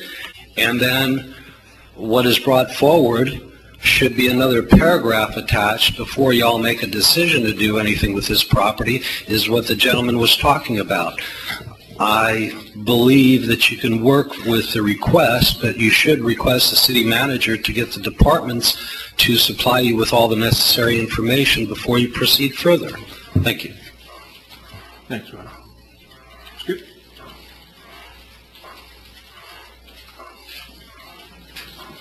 Yeah, Skip Bollinger, resident. I like the option that Ed suggested, that would be non-binding on the city, and let's solicit ideas from any interested parties, because I think there's going to be some ideas coming in that none of us had even thought of. And yeah, some of them may be unacceptable, but then there may be that one, hey, wow, why didn't we think of this? Okay. The other thing I was going to suggest, also a question on that debt service, that $113,000 a year. Is that interest only, or is that interest and principal on the note? It's Brenda? The $113,000 per year that we pay back, is it? That's an official number that came from the He-Man Woman Haters Club, by the way. I think it's P&I, but of course it's like, I think it's a straight 10 years. Okay. It's just a question, it's food for thought. But the one other thing I was going to suggest, and that's the stormwater retention problem and the state mandate, et cetera, that is going to be addressed, or that problem is going to exist, the mandate from the state, regardless of what we do with this particular property. But I think it was very appropriate you brought it up, because I was not aware of that. The other thing I did want to suggest, since we have a new council and a new CRA panel, we might want to, y'all as the sitting body, may want to revisit those use restrictions that were itemized by the previous CRA panel and previous city council, because you all may have different ideas than your predecessors, and since nothing has been done to date, it's not too late to modify that list. I think we're going to do that. Thank you very much. Dan? Dana Billman, resident. I definitely like the idea of taking suggestions and not going out with an RFP, because I think one of the problems our city has had in the past is we micromanage everything. And we need to let go of some stuff and let people come to us and let the free market work. I do not advocate selling the property, because I don't advocate us losing all that money. So I like the idea of let's look at trying to also include in this letter that we send out or something, to also ask people to come back to us with ideas of how, if they did the lease option type thing, where we would still maintain the property, we'd obviously have to give them a long-term lease, and they do the development, they do all those things, and we still have some management of it, but then we still have something to sell at the end of the day if the market comes back, but we are gaining some tax revenue on it while we're waiting for the market to come back. But I don't know that we've spent an awful lot of money on that, and I don't know that the best use would be just to cut our losses and run when maybe we have some other options. Thank you. All right, thank you. I have a motion on the floor from Board Member Dean, and second by Board Member French. With the public comments, Lenore? Just one statement. If we vote yes, will we be able to get a sale or lease, or get the lease idea put into the RLI? Sale or lease? If that's what you'd like to consider. Sure. And then who is actually doing this? Looks like the CGA is going to do it as part of their hourly.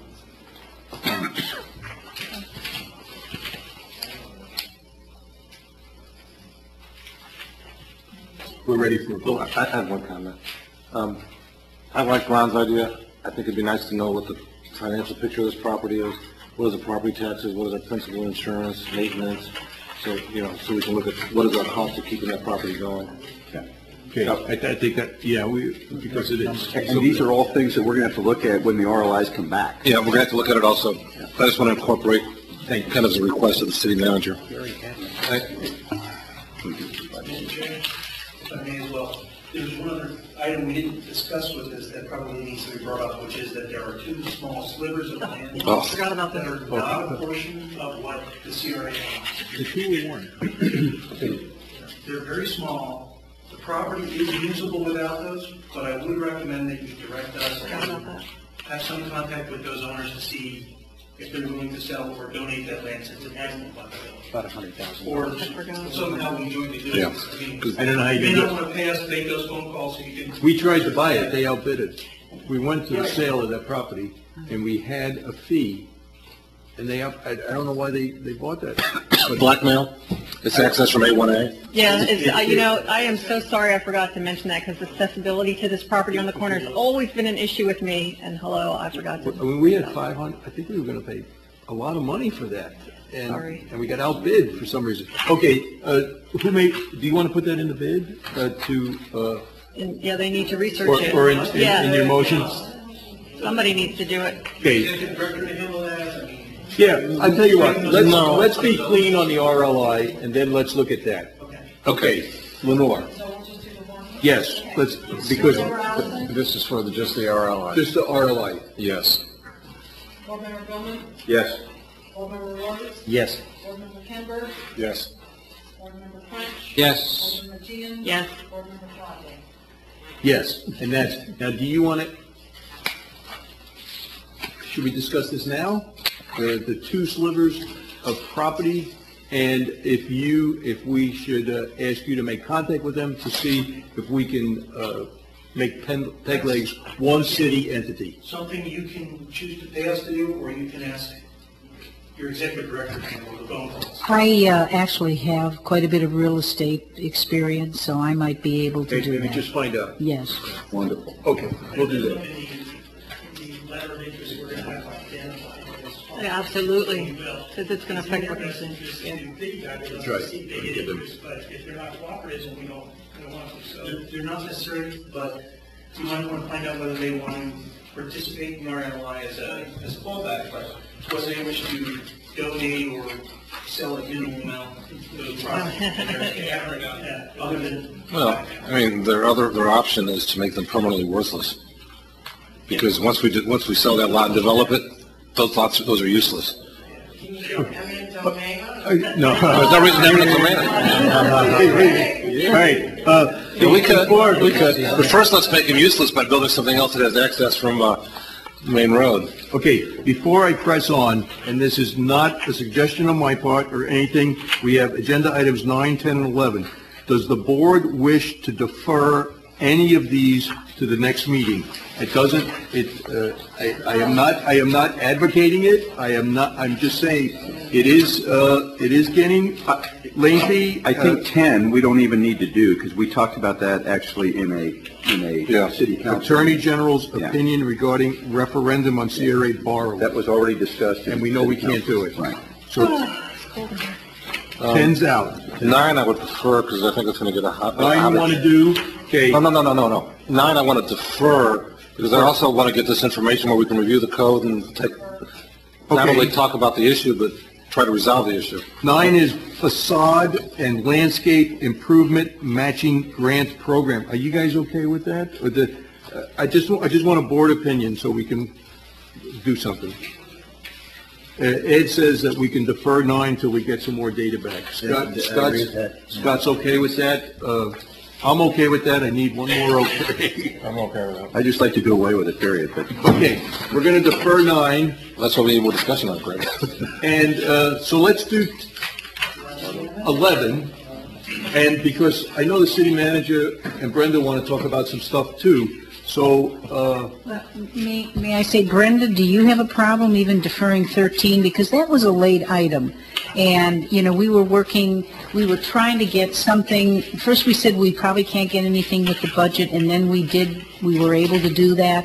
And that is pretty heavy stuff for this time of the night. It is. We can read that package. I would be yes, and that will give the board plenty of time, as well as the citizens, to look at that information as well on item number 13 is new business.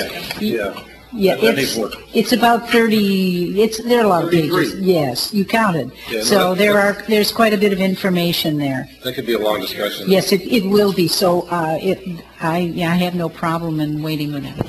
That was the new business? That is Through the correct. chair, I'd like to ask the executive director, do you mean putting that on a future CRA? Indeed. Okay. And now that we're talking about, under director comments, I wanted to point out, I know we talked about a date. That's only 10 days away. So I was hoping that you would consider under new business if we look at the next meeting being the August 9th, which would be that second Thursday. Because the other one, July 12th, is only 10 work days away. I will with tell a you this holiday. too, and I was going to bring it up, Richard. Okay, I'll bring it up thank now. you. 2 of us are So- not going to be here on the 12th. So the projection would be that this budget item would be now on the August 9th. Or we could do another later. That sounds excellent if the board, if they so wish.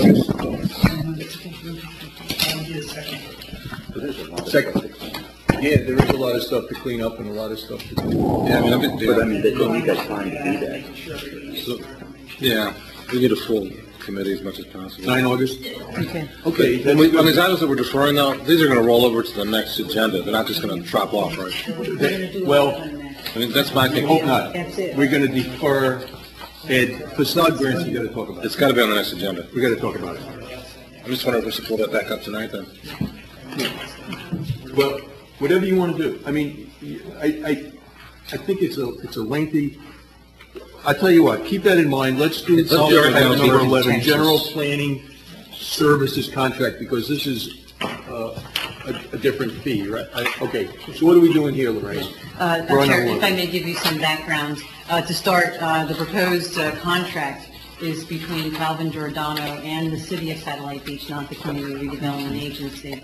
And then if I could go back a little bit further in the story, since we've been on contract to do the CRA plan and to provide CRA administrative services, former administrative staff and other members of staff have forwarded us information about a number of issues regarding non-conforming uses where property owners haven't been able to move forward on improving their property because either the lot size, the use, or the structure doesn't meet the current code. In many cases, these are properties that were built before the city was even incorporated, before the zoning code was adopted, and the code as it stands today does not allow these folks to move forward. Former administration asked us to forward a scope of services for general planning, so that way we could move forward. We could look at your code and start looking at a possibility of looking for possible solutions in this case. The scope is very general in this sense, is very general. It allows us to provide planning services. It may not be just code writing. If there was a comprehensive plan amendment that the city needed assistance on, if you needed a site plan review done, that could also be done under the current contract. Of course, any service that we would provide to the city would be done as requested by the city manager or by staff, where it's not something where we're going, once authorized, we're not going to sit in our office and go, what can we do for satellite beach? Okay. Yeah, very specific duties on that. Okay, let me bring this agenda item number 11 back to the board and see their feelings on that. May I just mention that, and this was an issue that I felt that it was a due diligence issue, and I asked Building and Zoning to respond to your plan, A through basically E, not F.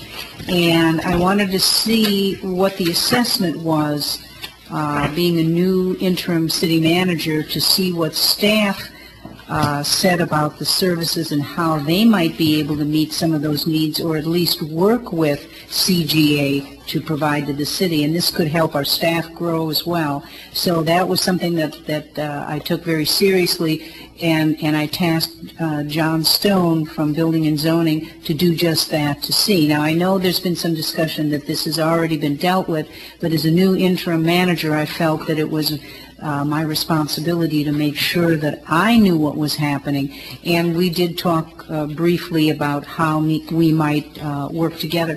It's an interesting paragraph, the last paragraph too, John's response, talking about working with CGA, that he does need some help, and in moving forward with maybe the non-conforming and other issues. So that's an issue that I just wanted to bring up to the board. Okay, thank you. Cheryl? Well, I would like to step back in time, this whole issue, and I'm going to go back to Mr. Gray. You all remember Mr. Gray. Mr. Gray called, well, you guys were not on city council, but every council member, regarding his non-conforming house on Cinnamon. And I guess at that meeting, it was a hot topic of discussion. Here's this house that was built in 1954, before the city was even incorporated, and the two-car garage issue, and there were a lot of emails going back and forth, and I was working actually with the city manager and the city attorney on this issue, which probably you're not aware of. And what I had originally thought was, let's just change the parking requirements of the code. And then when we got further into it, and I have a chain of emails here, the city attorney, the city manager, and I discussed really the issue is the non-conforming section of the code. And not only does it have to do with these older structures, but it has to do with some of the properties in the CRA. And so I specifically asked Mr. Crotty in May, and we had discussions, I was thinking about the Gray property and also Satellite Arms, because I didn't want them to run into this non-conforming issue as the new developer came in, and, the whole issue with the air conditioning units and that whole debacle there. But I said I think the non-conforming section of the LDRs needs to be clear and concise. I mean, there's a lot of typos in here. And it's a very important section of the land development regulations. I also went as far as doing research on my own and attaching Melbourne's non-conforming section of the code, which specifically deals with older structures. When there's a change of use or a lot that's non-conforming. I'm not saying that we should use the ordinance verbatim, but it is a good start. And then I specifically said, do we have the staff to do this? If not, perhaps we should contact Calvin Giordano to do this service, because it's very important. We still haven't, and I think staff was directed at that meeting to immediately address that issue for Mr. Gray.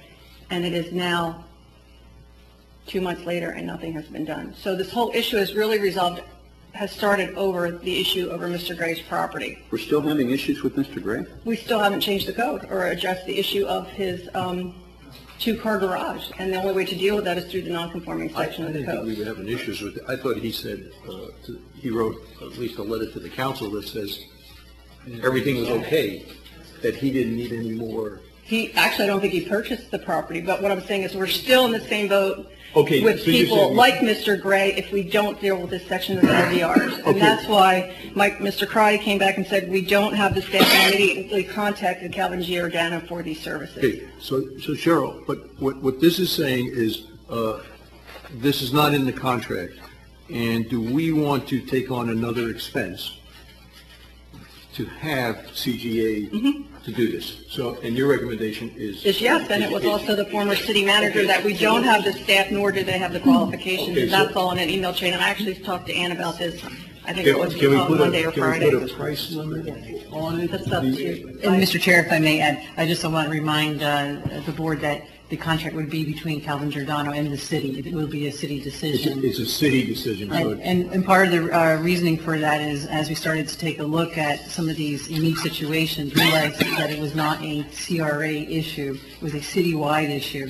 And again, keeping in mind that we need to appropriately serve the right government agency, in this case, whether it's the CRA or city, we saw this as a citywide issue.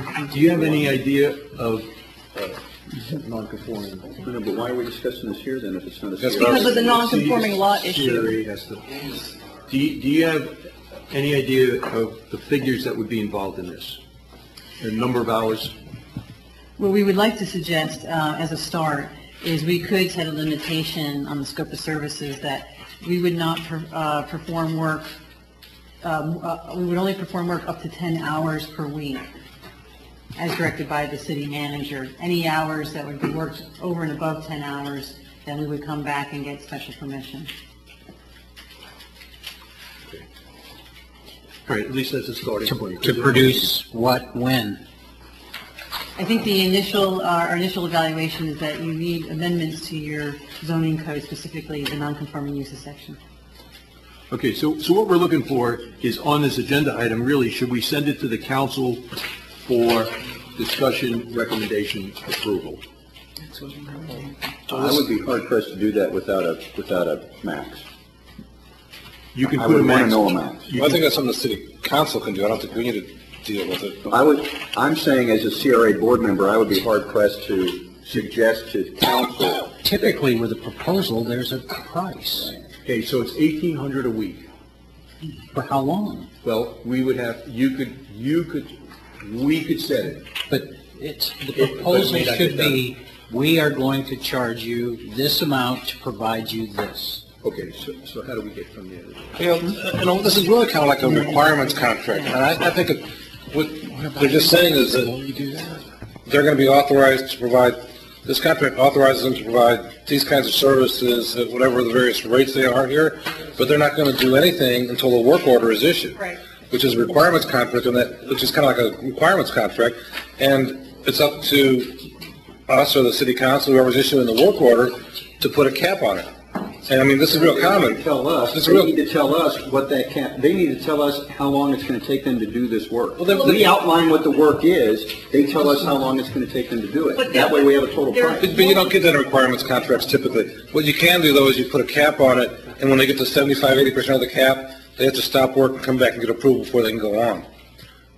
But I mean, that's a real common practice. Service contracts are a real problem because you can't really accurately define the scope of work But here's until you the get into it. situation. I was advised that we didn't have the staff or the expertise to do this, and Mr. Gray, or people like Mr. Gray, are still out I there. understand the problem. And so, do we want to be proactive and adjust this section so we are business friendly, which is our number one goal, or not? I do, but I want to do it, I want to do it with at least a idea of what we're going to have to pay for it. I would at least like to have an idea of the cost of the issue. I know what the hourly cost is, but give me, in your professional judgment, how many hours you estimate it's going to take to do it. At least that. And How about if we- can you estimate how many hours, based on a nonconformity section of the code, it may take? I mean, and remember, I had offered to amend this ordinance, but I'm not getting paid, and I sure as heck am not going to amend a section of the code and have it approved and be open up to public scrutiny like I have been over issues. I mean, I'm estimating 12, 14 hours probably, at least. to do the research, and then you have to bring it back to us, and it has to be put in ordinance form. That's the other thing. You may have to, or you'll put it in an ordinance form. That's the other thing. We'll be paying an attorney to put it in an ordinance form. I think that in the beginning, that would be a good estimate. I think what we're finding is that as we move forward, we're finding more and more problems issues. with the land development regulations. So we could start with some initial research within that number of hours, and then as we move along, you know, if Johnstone, if the city manager says, look, these are other trends that you need to look into, and then once we can get more information, we could probably bring back a more specific work order. You know, are we just amending one part of the code for a property like Mr. Gray's, or are we also looking at the satellite arms? Are we also looking at looking at the entire city? So this could become quite a large project. And I've mentioned over and over again that the land development regulations are a complete disaster. This is why we are business unfriendly, because you can't interpret them. You don't know what they say. They're subjective. A developer comes in and gets halfway down the road, or a potential business owner, and then, oh no, this is the way it's supposed to be. In fact, I can attest to this. There was a nonconformity issue with my neighbor, and the building official ruled it was an existing legally non-conforming use, and our own attorney overturned that ruling. So, you know, we have some serious issues here that need to be dealt with. Are the LDRs bigger than just non-conformity? Yes, absolutely. Should we tackle it a different way? But I think the way to open up the door to become business friendly and to deal with situations like Mr. Gray is to work on the nonconformity section first. And then look at the other parts of the LDRs. Absolutely, look at the entire land development regulations. Now, whether we have staff in place then, or do that was done by citizens. And we've never had a planner on this staff ever. I don't think we've ever employed a planner, somebody with a planning degree. So. Okay, and I can see both points. This is an open-ended, could be $20,000. I doubt it. Well, but it's. How much is it? Are you at 195, 160? Is it? No, for this contract, my fee for my hour would be $145 an hour. Okay, so, and they said 10 hours a week, so it's. But she would be the only one working on it. Yeah. And at this point, I'm not expecting that we would be working a full 10 hours every week. So we're in a problem too. It's not what I'm anticipating. And here's what we typically do where we have contracts like this for other cities. Okay. We often have a contract like this with the city of Hokie, Medley. We also have general planning services contracts with Surfside, Weston, which have a slightly different nature. But in this case, we have the general planning services contract. If an easy request comes up that takes just a few hours, we can go ahead and proceed. We don't have to get a full work authorization made up to do the work. If we tend to see a project that takes extensive research, extensive code writing, where there's a lot of drafts going back and forth between staff and ourselves, then we tend to put that together into a work authorization, so you see exactly what you're going to get, and you can see the limits of the project. As a matter of fact, the people in charge of the planning department back at my place say, you know, look, Lorraine, for the client, it's important that they have an idea where this is going to go. If you, for example, one day you say, Lorraine, we need you all to completely revise our zoning code, and that's not something I'm suggesting at this today. But if that was the case, then we would go back and we would figure out a full-blown scope, total cost, so that way you had an idea what it would be. Everybody's budget's tight. Everybody needs to know, have an idea what the bill will be at the end of the day. Hey, Lloyd, Yeah. I know you have concerns with this. Does that help? Or can you air them? I know you want what we're going to get, the bang for the buck. Okay. But I don't want to put words in your mouth. What are you thinking? Because I know you want it. We need a performance-based service contract. We need to have measurable deliverables, all right? In other words, if we're going to pay them for 14 hours work, we're going to pay them for 14 hours work, and for that 14 hours, they're going to give us a defined product. But every time, if the staff needs support or Ann needs support, every time they need support, they have to come back to us. Well, we've got to be a little careful too, because your definition of needs support can be pretty broad if you don't have to worry about paying for it. I don't mean to be insulting, but it's just the way people are. If Ann knows, hey, I need something and John can't get it for me today, and it's not coming out of her personal pocket, she'll call CG, you know, so we do need controls over it. It's just a practical matter.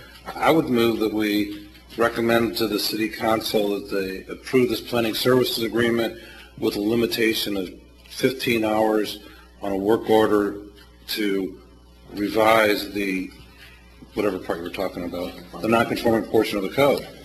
Yeah, but then what happens, Ed, if they come back and say, we're a quarter done?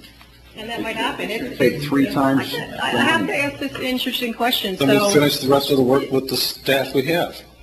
No. You can't, you're hiring them because of their expertise and their qualifications. Well, they can give us an estimate. We already have a screwed up non-conforming section of the code, so you can't have multiple people involved in the process. That's a good point. You know, somebody starting it and doing research and then someone else picking up and finishing it. Maybe We need each of an us end can write product that more of is real and realistic and workable. This is the problem in the community, is this non-conforming section. You know what, I'm fine. We can leave the LDRs the way they are. I'm not a developer. I'm just content where I am. However, someone needs to contact Mr. Gray and explain, because we said we need this taken care of at the next meeting, and we didn't do it, and now we're 2 months down the road. And the next Mr. Gray, as you said, is going to come. That's right. And we're not He's prepared probably to already do been it. here, actually. Well, I think what you said is the same thing that Lloyd said.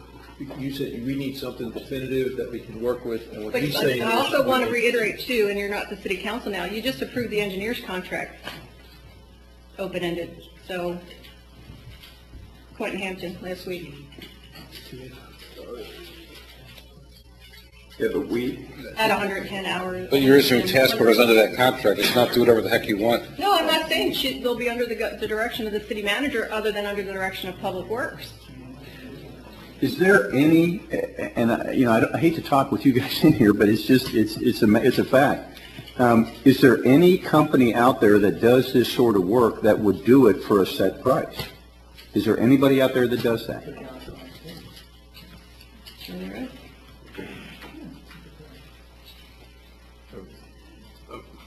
I mean, Go out I to just... bid. Staff can prepare a bid. We'll go out to bid and solicit proposals.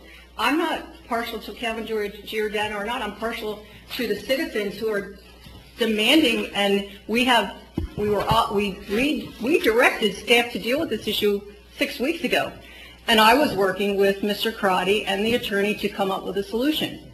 If this is not the route you want to go, I am perfectly content with that. Do an RFP. We can go through the process and find another planning firm. Well, I'm sensitive too, but I'm sensitive also to controlling our outflow of money. I mean, I want to know. Do an RFP. Well, you know, I've watched the looks and grimaces, you know, out in the audience while we've been discussing this, and you know, there are certain pieces of information that go out there, and I see real winces and head shakes. I just can't support with a clear conscience voting for something where we don't have a solidly defined product that we're going to get in return for our investment. I have no doubt that CGA is completely competent in helping us revise our non-conforming lots issue. But they also have an opportunity to look at our code, all right, and give us a better estimate of the time it's going to take them to fix that, and then come back to us with perhaps a firm fixed price, all right, versus an open-ended services contract to do that. I agree. Well, I I agree have to with be Lloyd. honest. I agree with Lloyd. I think we should just go out for an RFP. Yes, we will go ahead and withdraw the item again. Yeah, withdraw the item. Withdraw the item. Withdraw so the that item. This is we not would like that some kind of- information. I have given through the the chair. city manager, the former staff, and I worked together with the city attorney to bring them here. I don't want them to come back and then you guys say, let's do an RFP or let's Right. choose someone else. Not going to happen. They're gonna go to the Not under council. my watch. Okay, thank you. And Thank we you also for have your some time. concern, the information that we gave you already is our proposal. Should we bid on that RFP, we'd appreciate for you to keep that confidential. Okay, Thank you for your time. I appreciate it. Yes. Again, In other words, you. we've already Oh, come with like you. say, We not came that with you. That you might bid it because We're going to be competing now against others. We brought you our prices, we brought you our methodology and all that, so it's really unfair at this point to We know compete that. against others. Concur. So we've had this happen several times now, and you ask us to bring you information, and we do, and then we get told, so we're learning, we'll know not to do this. And I apologize too. That's okay. It was clear direction that night at the meeting, and I didn't bring up Mr. Gray. I did talk to him. I think everybody talked to him in the newspaper, went in the editorial, went in the newspaper. It was very clear to me that staff was directed to deal with this issue and do a code change. And I do apologize if I misled you. I think we originally talked about parking. I went back to the city manager, talked to the city attorney. We decided it wasn't the avenue to take, and we talked about, and it's all here in the email, and so I do apologize for bringing you here and wasting your time. But we've also made it clear, though, before that we are not interested in open-ended contracts, and the more that we can get firm fixed price quotes, the better off we'll be. We've made that clear before as well. Well, I have no problem with a continuing service contract myself. You don't, but I do because it's And we have taxpayers' one money. with, we have one with the city engineer, we have one with LaRue, so, you know, but I do want this on the next agenda. I want a resolution. I want the non-conforming section completed, or an RFP, because the staff was directed to do it and to make the code change 2 months ago. Well, can I ask you, who is preparing the agenda? Are you preparing the agenda items? We did this whole agenda. I understand that. Whichever direction you give us, we'll be happy to either work on whatever items that you'd like us to work on, or through the city manager or the executive director.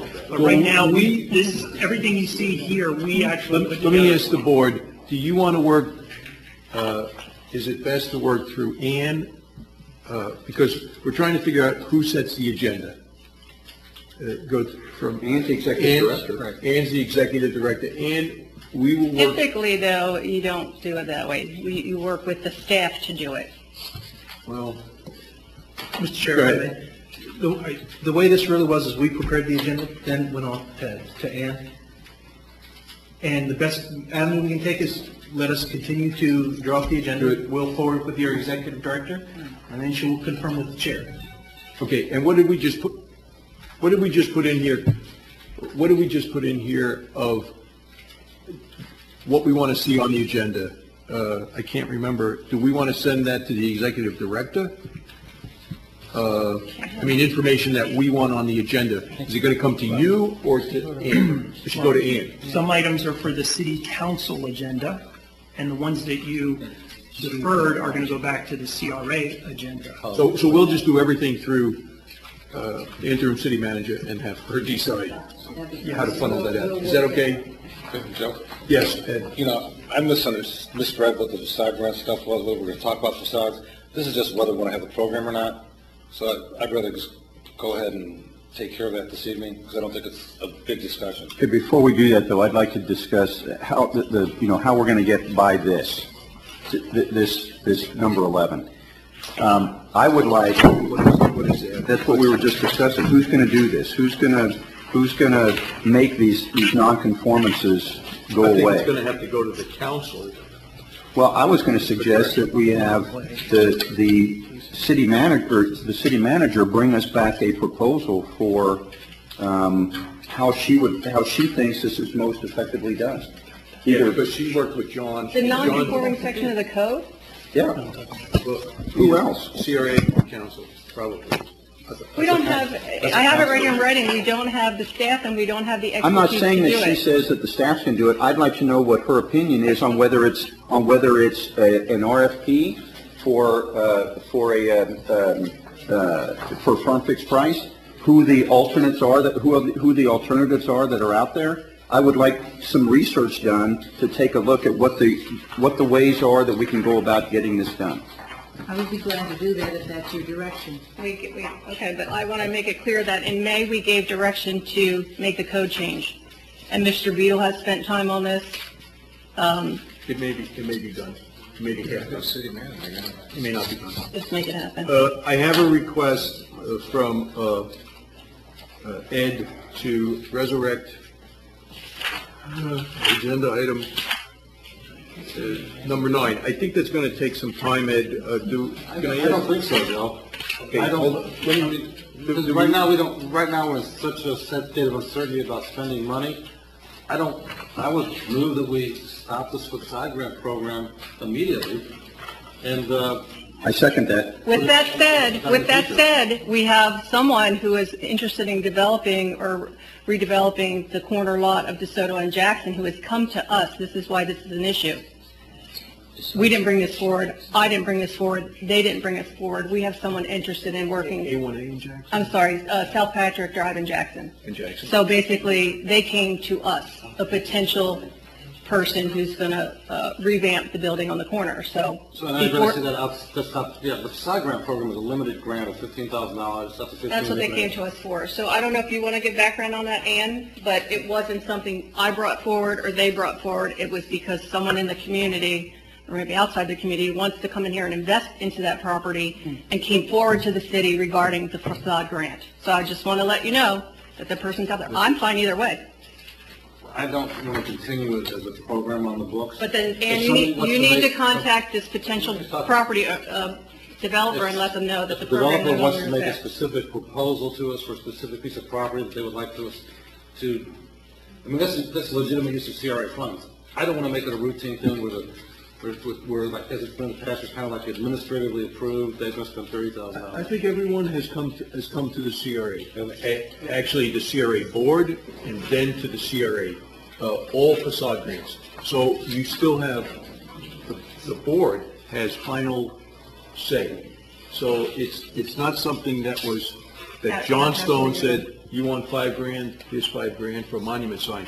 It came to I think David checked the CRA board and then came to the CRA, Ed. So, and I don't see that changing, so you still have control over facade grants. There's a motion on the floor, but with that said, I would like the interim city manager to contact the potential person that's interested in developing the property that the program is no longer available. Okay, I didn't hear a second. Or I think Jeff might have been, he contacted Jeff.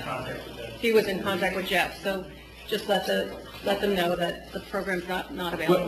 Wait, Cheryl, I don't mind you speaking, but we don't even have a vote. We didn't have discussion. Don't tell them to tell them what to tell them. Yeah, they'll know what Can to we tell them. just discuss it? I mean, there's not a for vote. The council hasn't decided. Let's just figure out, and we're talking about, you still have control over all these. They are not approved by staff. Ed, if you still want to continue, if you still want a second, we can vote on it. I'd like to know what the other commission board members have to say. I mean, I made the motion. I believe that, but I'm. Do you want to do away with the program? That's my motion. And I seconded it for the same reason, because I don't think it's government's position to be buying signs for businesses. I'm sorry. A sign. Okay, but it's a facade, whatever. We did help that. I mean, now, is that to improve the entire property, to make it more presentable? Is that how that works? Usually you get a scenario of what they're going to do, landscaping or whatever. Facade painting, dressing up the outside. I think Monkeys is a good example. It was pretty crappy looking. I think they got a facade grant to fix it up. Also, the building right on Jackson, the one-story. The old Bunkies. Oh, Bunkies. It was. Sliders. Which one? Bunkies. Oh, okay. Sliders. Sliders now, but I believe they got a facade grant. Did help the two-story building on Grant and South Patrick. What about the businesses that we don't help? So we're picking winners and losers. You're picking the ones that come first. The ones that come first. Oh, the one that come first. So because you come first, you're the winner. Well, would you rather nobody or somebody? I'd rather nobody. I'd rather government. I'd rather government get out of the way and let businesses do their own first thing. serve, then no one. So, As I recall, a lot of that stuff with the facade grant was because we wanted everybody to tear down their tall signs and put in small signs. Yeah. And we paid half the price of a small sign. You also had money. Was the Atlantic Plaza redesigned using facade grant money? Their sign was paid for by facade. Yeah, but No, the whole plaza, I mean, all the front. No, you can only get 15K 15 max. Per business, right? Per site. per site. I mean, we never gave any more than 15. Most of them were 5 when we went to monument signs. I figured out a way to do them. But it's always voted on, and you always get the schema of what they're going to do. So, Dave, you're a property owner here. What do you think? Have you ever gotten a facade grant, Dave? Yes, I did. For a sign. You also had to tear down a purpose. That's because you had to. I didn't have a choice. Oh, here we go. Okay. I was made to take down a perfectly good working sign and put up a new sign. There's a good use of government money. And Your tax dollars. Hold on. We just. What do you think about the program, though? Ed, why did we bring this up? Okay, go ahead. I want to take care of it. I've been around for a few years with the facade stuff. I was on the CRA board, CRA advisory board, and I've helped approve a ton of facade grants all up and down the CRA corridor. I'm not necessarily a big fan of making everyone retrofit their signs either. I don't like the idea. I know we did some of the condos on the ocean, the blighted condos on the ocean. And for landscape improvements or something. I mean, that's just kind of silly. I think we need to think a little bit about new businesses coming into town. We've talked about abatements for taxes and impact fees and those type of things. If there's a new business coming in the corner of Jackson and South Patrick, the old bank property, I assume, or something, or one or two others, can't we maybe think outside the box and not have all the condos re-landscape and spend a bunch of money, but it's kind of an incentive to bring businesses into our city and help them out a little bit. That's kind of where shrink it down a little bit, that's somebody really not a blanket like. Where I'm coming from in the long term is that's just step number one, is to get rid of the facade grant program. But I also think long term, and this is another discussion, is I think we want businesses that want to come in here to give us proposals on what kind of incentives they need to do a specific piece of property, but not just have a facade grant that's just out there. How about this? I want to put the emphasis on the pressure on the business to come up with the ideas. Yeah. How about this as an incentive for business to come here? Government gets the heck out of their way. And we fast-track permitting processes. We cut permitting fees. How about that sort of a get government out of the business of business and let business do business? That, to me, is a big-time incentive, not government giving money to whoever comes first and whoever has the prettier building. To me, that is the antithesis of good government. I second the motion. It's a third, actually. What's the motion? No, you want to. I understand. You want to do away with. Yes, I'm sorry. That wasn't laughing at you. That was the motion. No, I know. You want to do away with the facade grant. You second. Yes. We discussed. Mr. Chair, if I may.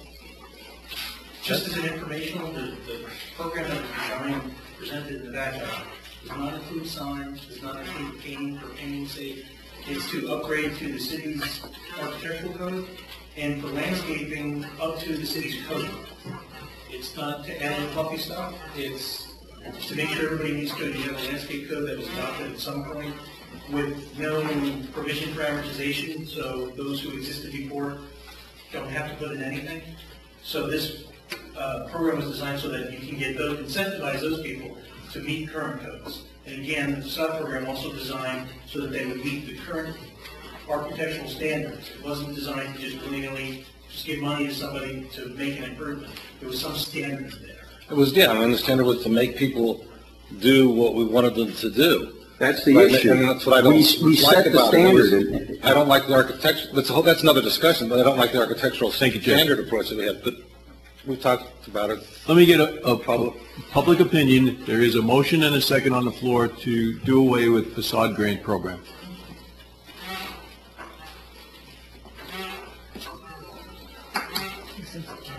I'm going to swap out Ed's chair. It creaks too much. That's Ed. It's not his chair. Oh, it's Ed. Oh, I'm sorry. I apologize. Yeah, Steve Bollinger, and yes, I still live here. A comment on these facade grants and signs, et cetera, anything for us aesthetic purposes. Nobody argues with the need for infrastructure. I mean, all these businesses got to have access to sewer, and the road in front of their business needs to be paved, et cetera. This is legitimate functions of city government. However, this grant program, facade grants, signs, et cetera, now, within the last couple of years, you've made, when I say you, I'm talking the prior CRA management or the prior council has forced virtually every business in the city to get rid of, as you suggested, a perfectly good sign that was serving its purpose well, and replace it with something that met somebody else's concept of what looked good aesthetically. What assurance do we as taxpayers have that the next CRA board or the next city council won't decide that all of these signs now have to be replaced with ones that are 2 foot taller and a foot narrower because that meets the aesthetic values of the new people in charge? Okay. Skip, I don't mean to cut. What's your take on the facade grant program? My take on the facade grant program, and I know this doesn't apply to this board because I know every one of you personally, okay? And so don't take this the wrong way.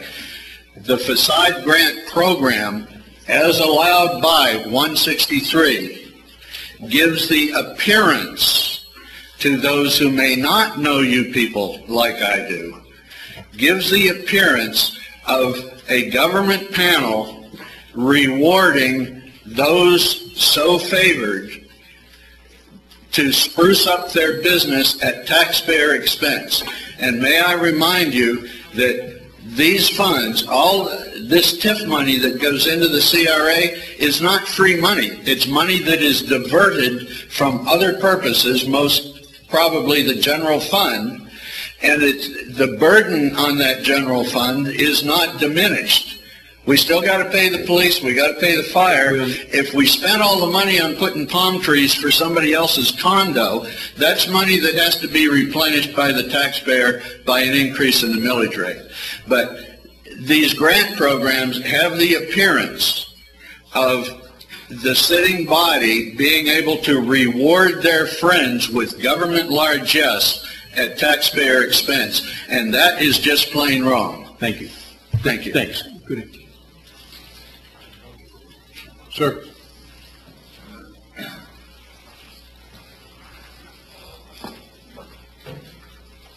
Jeffrey Easy, citizen here. One of the things that I noticed, you got all this stuff about the signs. So I own a company that does business in 3 or 4 states. So I come here and then you tell me that I got to have this certain kind of sign there. I'm going to go to Indian Harbor Beach. I'm not going to stay here. And all these new signs that are here, I haven't driven into any of them businesses just because that new sign is up there. It's the business people who are in there. The sign doesn't mean nothing. I happen to have been a former businessman before I moved here, and the sign was no big deal. Interesting. Thank you. Thank you for your comment. And I'm also the ex-building official here too. I've been retired for 14 years, and I've worked in 4 different cities since then. So the sign doesn't... It's no big deal. No big deal. Yeah, P&Z is looking at signs also. So I know, but he's saying it's no big deal. It doesn't attract the business. The business attracts the business. Other public comment? Ron? How'd you let us down, Ron? Because we're popping up. It's been a late. Ron Jagutis, resident in the neighborhood. It's all a facade. I think you said it all. Let me write that down. Is he reading the same book that you read? No. Is that? We do drink city water, though.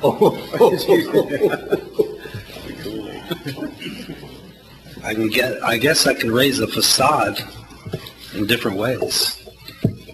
Like there's ways to get to Orlando. I just told him that. That's what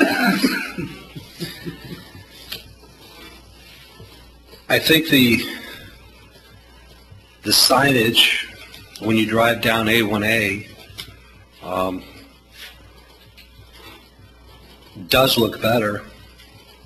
I'm not so sure I agree with all the grant programming that was done during the economic downturn.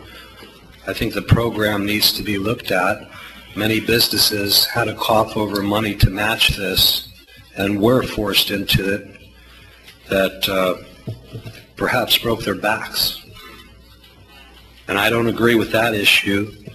I think maybe the plan needs to be looked at a little more carefully, maybe with a little more direction. I certainly don't want to see certain areas like I do in the county areas driving down A1A where there is no shrubbery, where there's waivers, signers, liberty poles for taxes, and all the rest of the hoopla going on, all the clowns. But maybe that's where we got to go in order to understand this program. I think it needs a little more thought. I certainly would like to drive down A1A one day and see a fence painted on a property that's proposed being for sale. But that's not a facade. Thank you. I'm not done yet. Sorry. Well, you said thank you, so I thought you would. That's a thank you for that property. Okay. And then, of course, we could have a Las Vegas Strip on A1A, and everything would be fine. What about it's a Christmas, the leg light with the top on it? Thank you now. Uh-oh. Dana? David Billman, resident. I have one question. How come we didn't get to have any comments about the last thing that we all discussed? If we were going to do RFP or if we were going to pay someone or something? Would you like to talk about this? I did. I wanted to say something about that. Well, I'm sorry. Well, that's not put to bed. That's going to. Well, I know, but one of the questions I'd like answered before we put it to bed Would you is, like to talk about the facade program? yes, if we're not paying professionals to do some of this stuff and we're looking back and forth and everything, are we impacting the contract or whatever we're doing with these people that we've paid them all this money? Are they able to get from point A to anywhere? Because we keep saying we don't have this, we don't have that, they don't have this, we don't have that, and I'm getting a little concerned because we don't seem to be going anywhere, and we've put a lot of money out, and we're, I don't know. So you use the word facade once.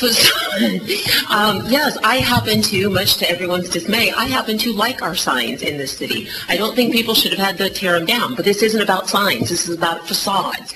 And I like Ed's idea where we say, you know what, everything is open, come to us with proposals. Once again, why do we micromanage everything to the nth degree? It doesn't mean you have to approve it. It doesn't mean that we have to agree to any of it, but give people possibilities. If they come and they have some smoking idea and it's under whatever your amount is, you can consider whether we're going to do it or not. And the answer can always be no, but there might be that one time that it might be good to say yes. And so I just think we should leave that open. And that's just my thought. Have you discussed these issues with your councilman?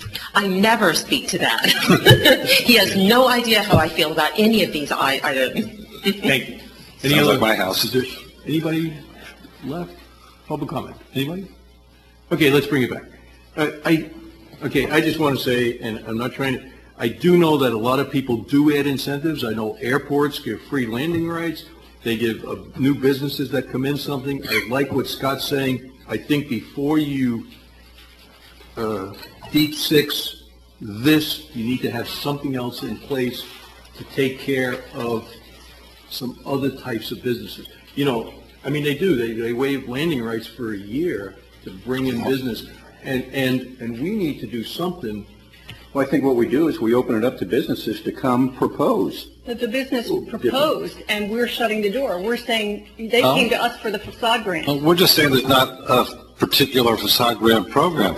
If they want to come before the council with a specific program that they want to get some, the board. That's right. If this, whoever this company is who you're talking about wants to come talk to us about some incentives, they can come do it, and I suggest Well, they do. I don't think we need a whole program. And we shift the creativity to them, instead of saying, we'll give you $15,000 to put up a pretty sign, or paint your outside. We do need programs and we do need guidelines. And I, like I said, they didn't bring this to us, or the company did not, I did not, and a potential developer came to us and said, is this program still available? And the answer should I am be, in the spirit of business friendly. If they want to propose something that will ultimately be approved by us for landscaping, we have design standards they have to meet. Okay. End of subject. And so, the motion's on the floor. All I'm saying is that someone needs to contact this person if this program goes away and explain that we chose not to do it and the program is no longer No, that we available. explained that they should come to us and They are, propose through them. incentives. but what you're missing, Cheryl, is they may have better ideas that they aren't even thinking of. Right. If they're thinking, well, I know I can get $15,000 for some paint and a sign. It's not That's a paint cool and thing. sign. No, that's what a facade is. It's painted little cosmetic stuff on the outside. It's a misnomer. It's a misnomer. Jeff, But explain it again. the What point are I'm making, they- that has nothing to do with it. The point I'm making is the business itself may have things that are more beneficial to it, that they would like us, it might be as a tax rebate, it might be We have no programs in place yet. We don't have those. but they can come to us and make those proposals, and we can consider So in it. the And you meantime, have a someone motion. comes and we say, no, the program's closed. Yeah, we do have a motion and a second, and we're going to take a vote. Okay, Lenore? What is the motion? Now, the motion is to Abolish the program. do away with the facade grant program, and that is something that would go to the council also, I would think. See, yeah, okay. No, I don't think so. It's just The CRA, done. we're our own governing body. Yeah. Can I ask one our more money. question before we do this? If we get rid of the program, does it prevent us from taking it on a case-by-case basis, a business that wants to come into the community, who wants to propose a certain... That's what the program is. And that's cherry picking, I think. Sure. Cherry picking, and I think it's unfair to those that you're not going to choose, and I think, what Cheryl said, you got to have your guidelines, and it has to be consistent, because that's the whole problem with this city. I've had experience with it, inconsistency in code enforcement, and it's not a good way to run a city.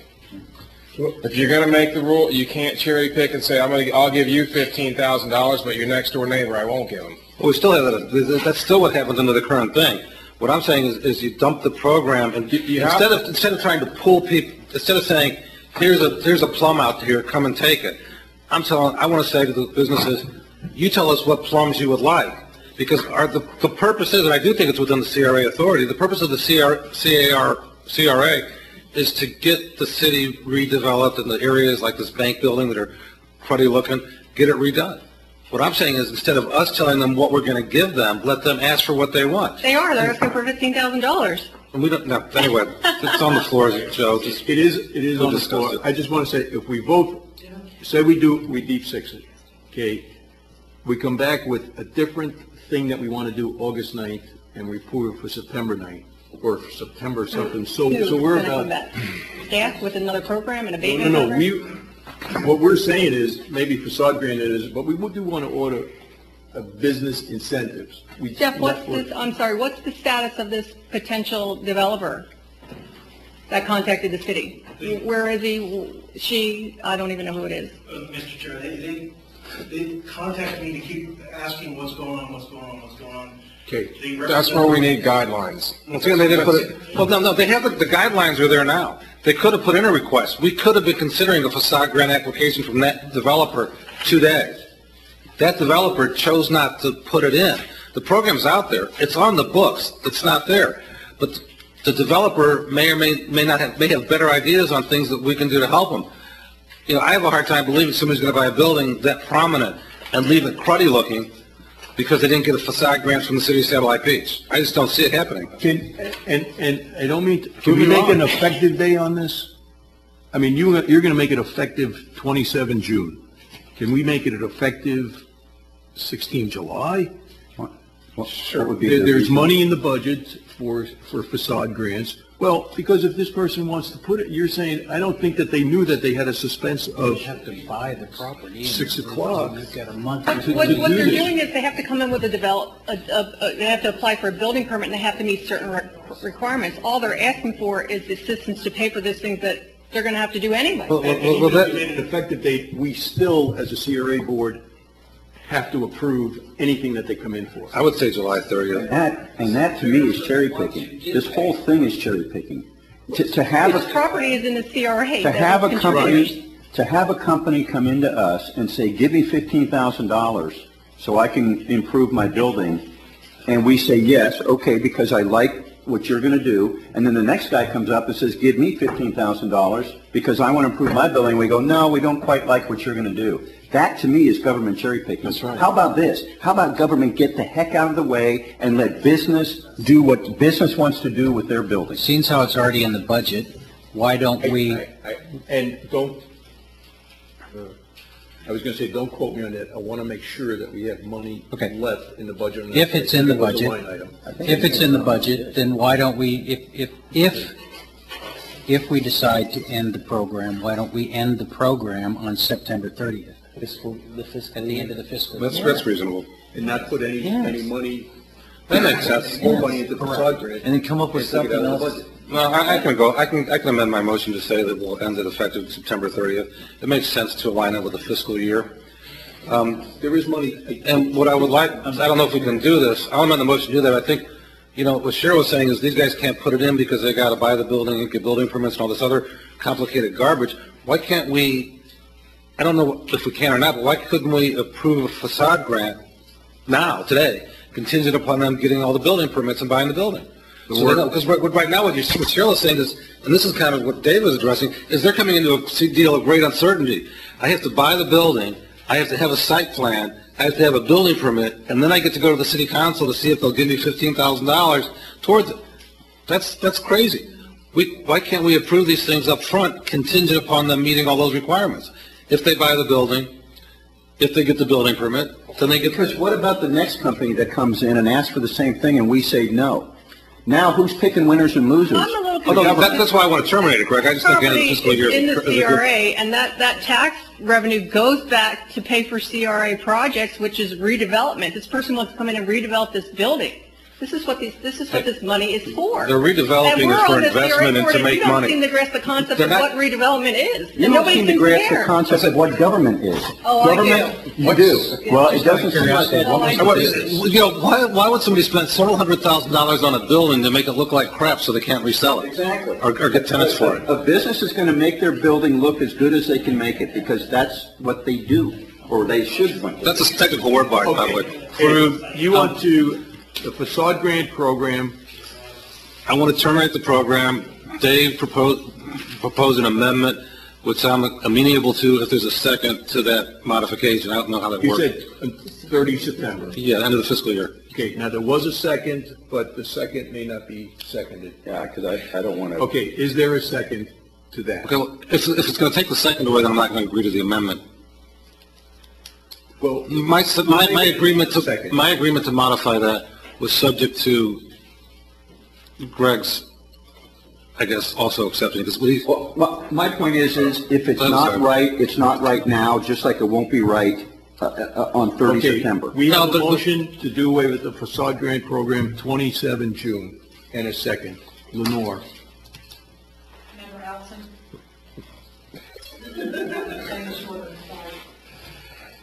Yes.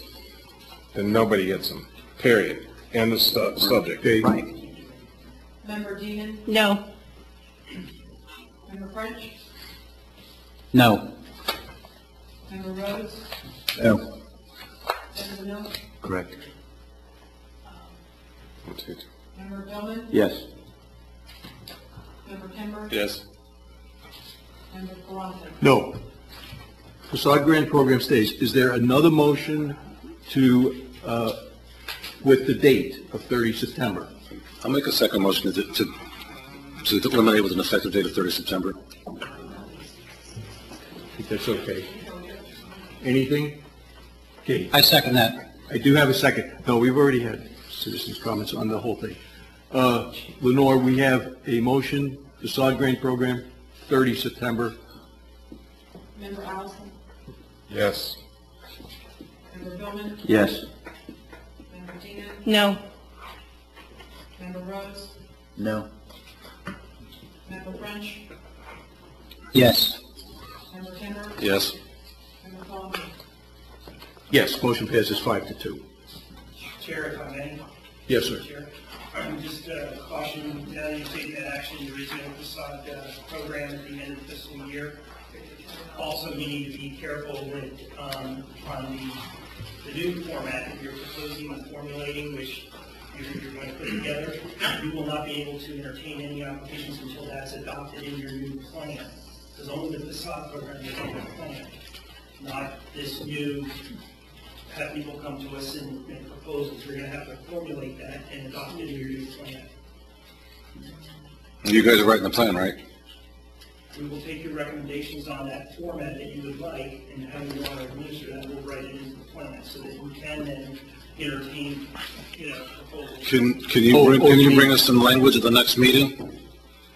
I know what he's saying. It'll be part of the plan that No, the plan's we will not- look at incentives other than facade grants. Oh, just like that, just that phrase. Okay, Yeah, that's fine. I think that we'll look at incentives. You want to know some language that incentives rather than facade grants for the plan. Or can we just say incentives? Can we say we will look at incentives and not define what they are at all? You would formulate a program later. Okay. Okay, so that's fine. That's a good change. If somebody comes tomorrow and says, we need $20,000 to put in a restaurant, and you think it's a great idea, you're not going to be able to do that. Correct. Okay. What was the nature of the business that was interested in the property at Jackson and South Padford? I think we just described it to me as a retail business. Yeah, I could probably address that. Mike Renfro, he's the property management company. He was wanting to renovate the property to make it more attractive to a tenant. There was a retail or office that was looking at going into, they hadn't actually secured the tenant at that point. There was actually 3 people that had shown an interest in the program. John, is this a former bank? Yes, yeah, the old class of properties. I thought there was an engineering firm looking at that. That's across the street, Millennium. No, okay.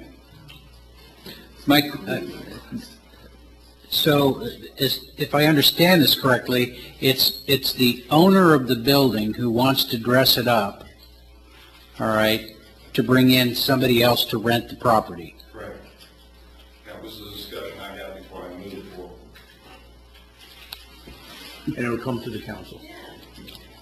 It'll come to the council. I mean, look, that's really common. The only area of construction that's been growing in the last 4 years is remodeling the outsides of existing shopping centers to make them more attractive to rent. People are doing it all over the place. They've got a building that's a waste to them right now. It's not generating money. They spend 10 or 15 grand cleaning it up, they can rent it. That's a decision that they have to make. And there are people doing it out of their own nickel Well, I all over the guarantee place. it's going to take more than 15 grand to fix that building. Well, it might. They've been putting 100,000. But the point I'm making is there are people all over this county that are out of their own pocket fixing up their decrepit old shopping centers and strip malls so they can attract tenants into them. And if the landlord chooses to leave it looking yucky and ugly and unrentable, I mean, I hate to say it, but it's not our responsibility to twist his arm. Exactly. He can lose. He can continue to lose money for years to come. Exactly. I mean, there's a beautiful building down on South Patrick that was had 2 garage doors in it, 2-story building that's been empty ever since it was renovated. They did a beautiful renovation on it. After this discussion, I'm kind of leaning towards now abolishing the CRA because you just don't seem to grasp the concept of what a CRA is and does. Okay, can we? So I think that needs to be a topic for the agenda. Old business, new business? Anything new business? Mr. Chairman? Yes. Still on that. Jeff, One last question. go ahead. Do you want to use the new guidelines that were presented to you, or is there some other guideline I'm using for the program? Well, what existing guidelines have we had? Yeah, I'm not really sure about that. Are you talking the ones that are in the package, right? We thought, here, the way this went, I think is that no changes to the facade grant program until the end of of September, which is the fiscal year. So whatever Mr. Cooper's been doing to process for side grant applications, I'm assuming it's him. John Stone? To Mr. Stone, I'm sorry. I grew back about 10 years, didn't I? But my apologies. And you're so much better looking than him, We opted for too. no changes until 30 September, not 27 June, 30 September, so we'll give you the... Okay, new business, board member comments. Anybody have anything? CRA Executive Director? The next, yes, Richard. Yes, I'd like you to take action on scheduling the next meeting for August 9th. Okay, we have a lot of things that we have presented to staff, and the next meeting is August 9th. Can I have a motion? So moved. Second. I have a motion by Board Member Kinberg, second by Board Member Rhodes. Lenore? Yes. Yes.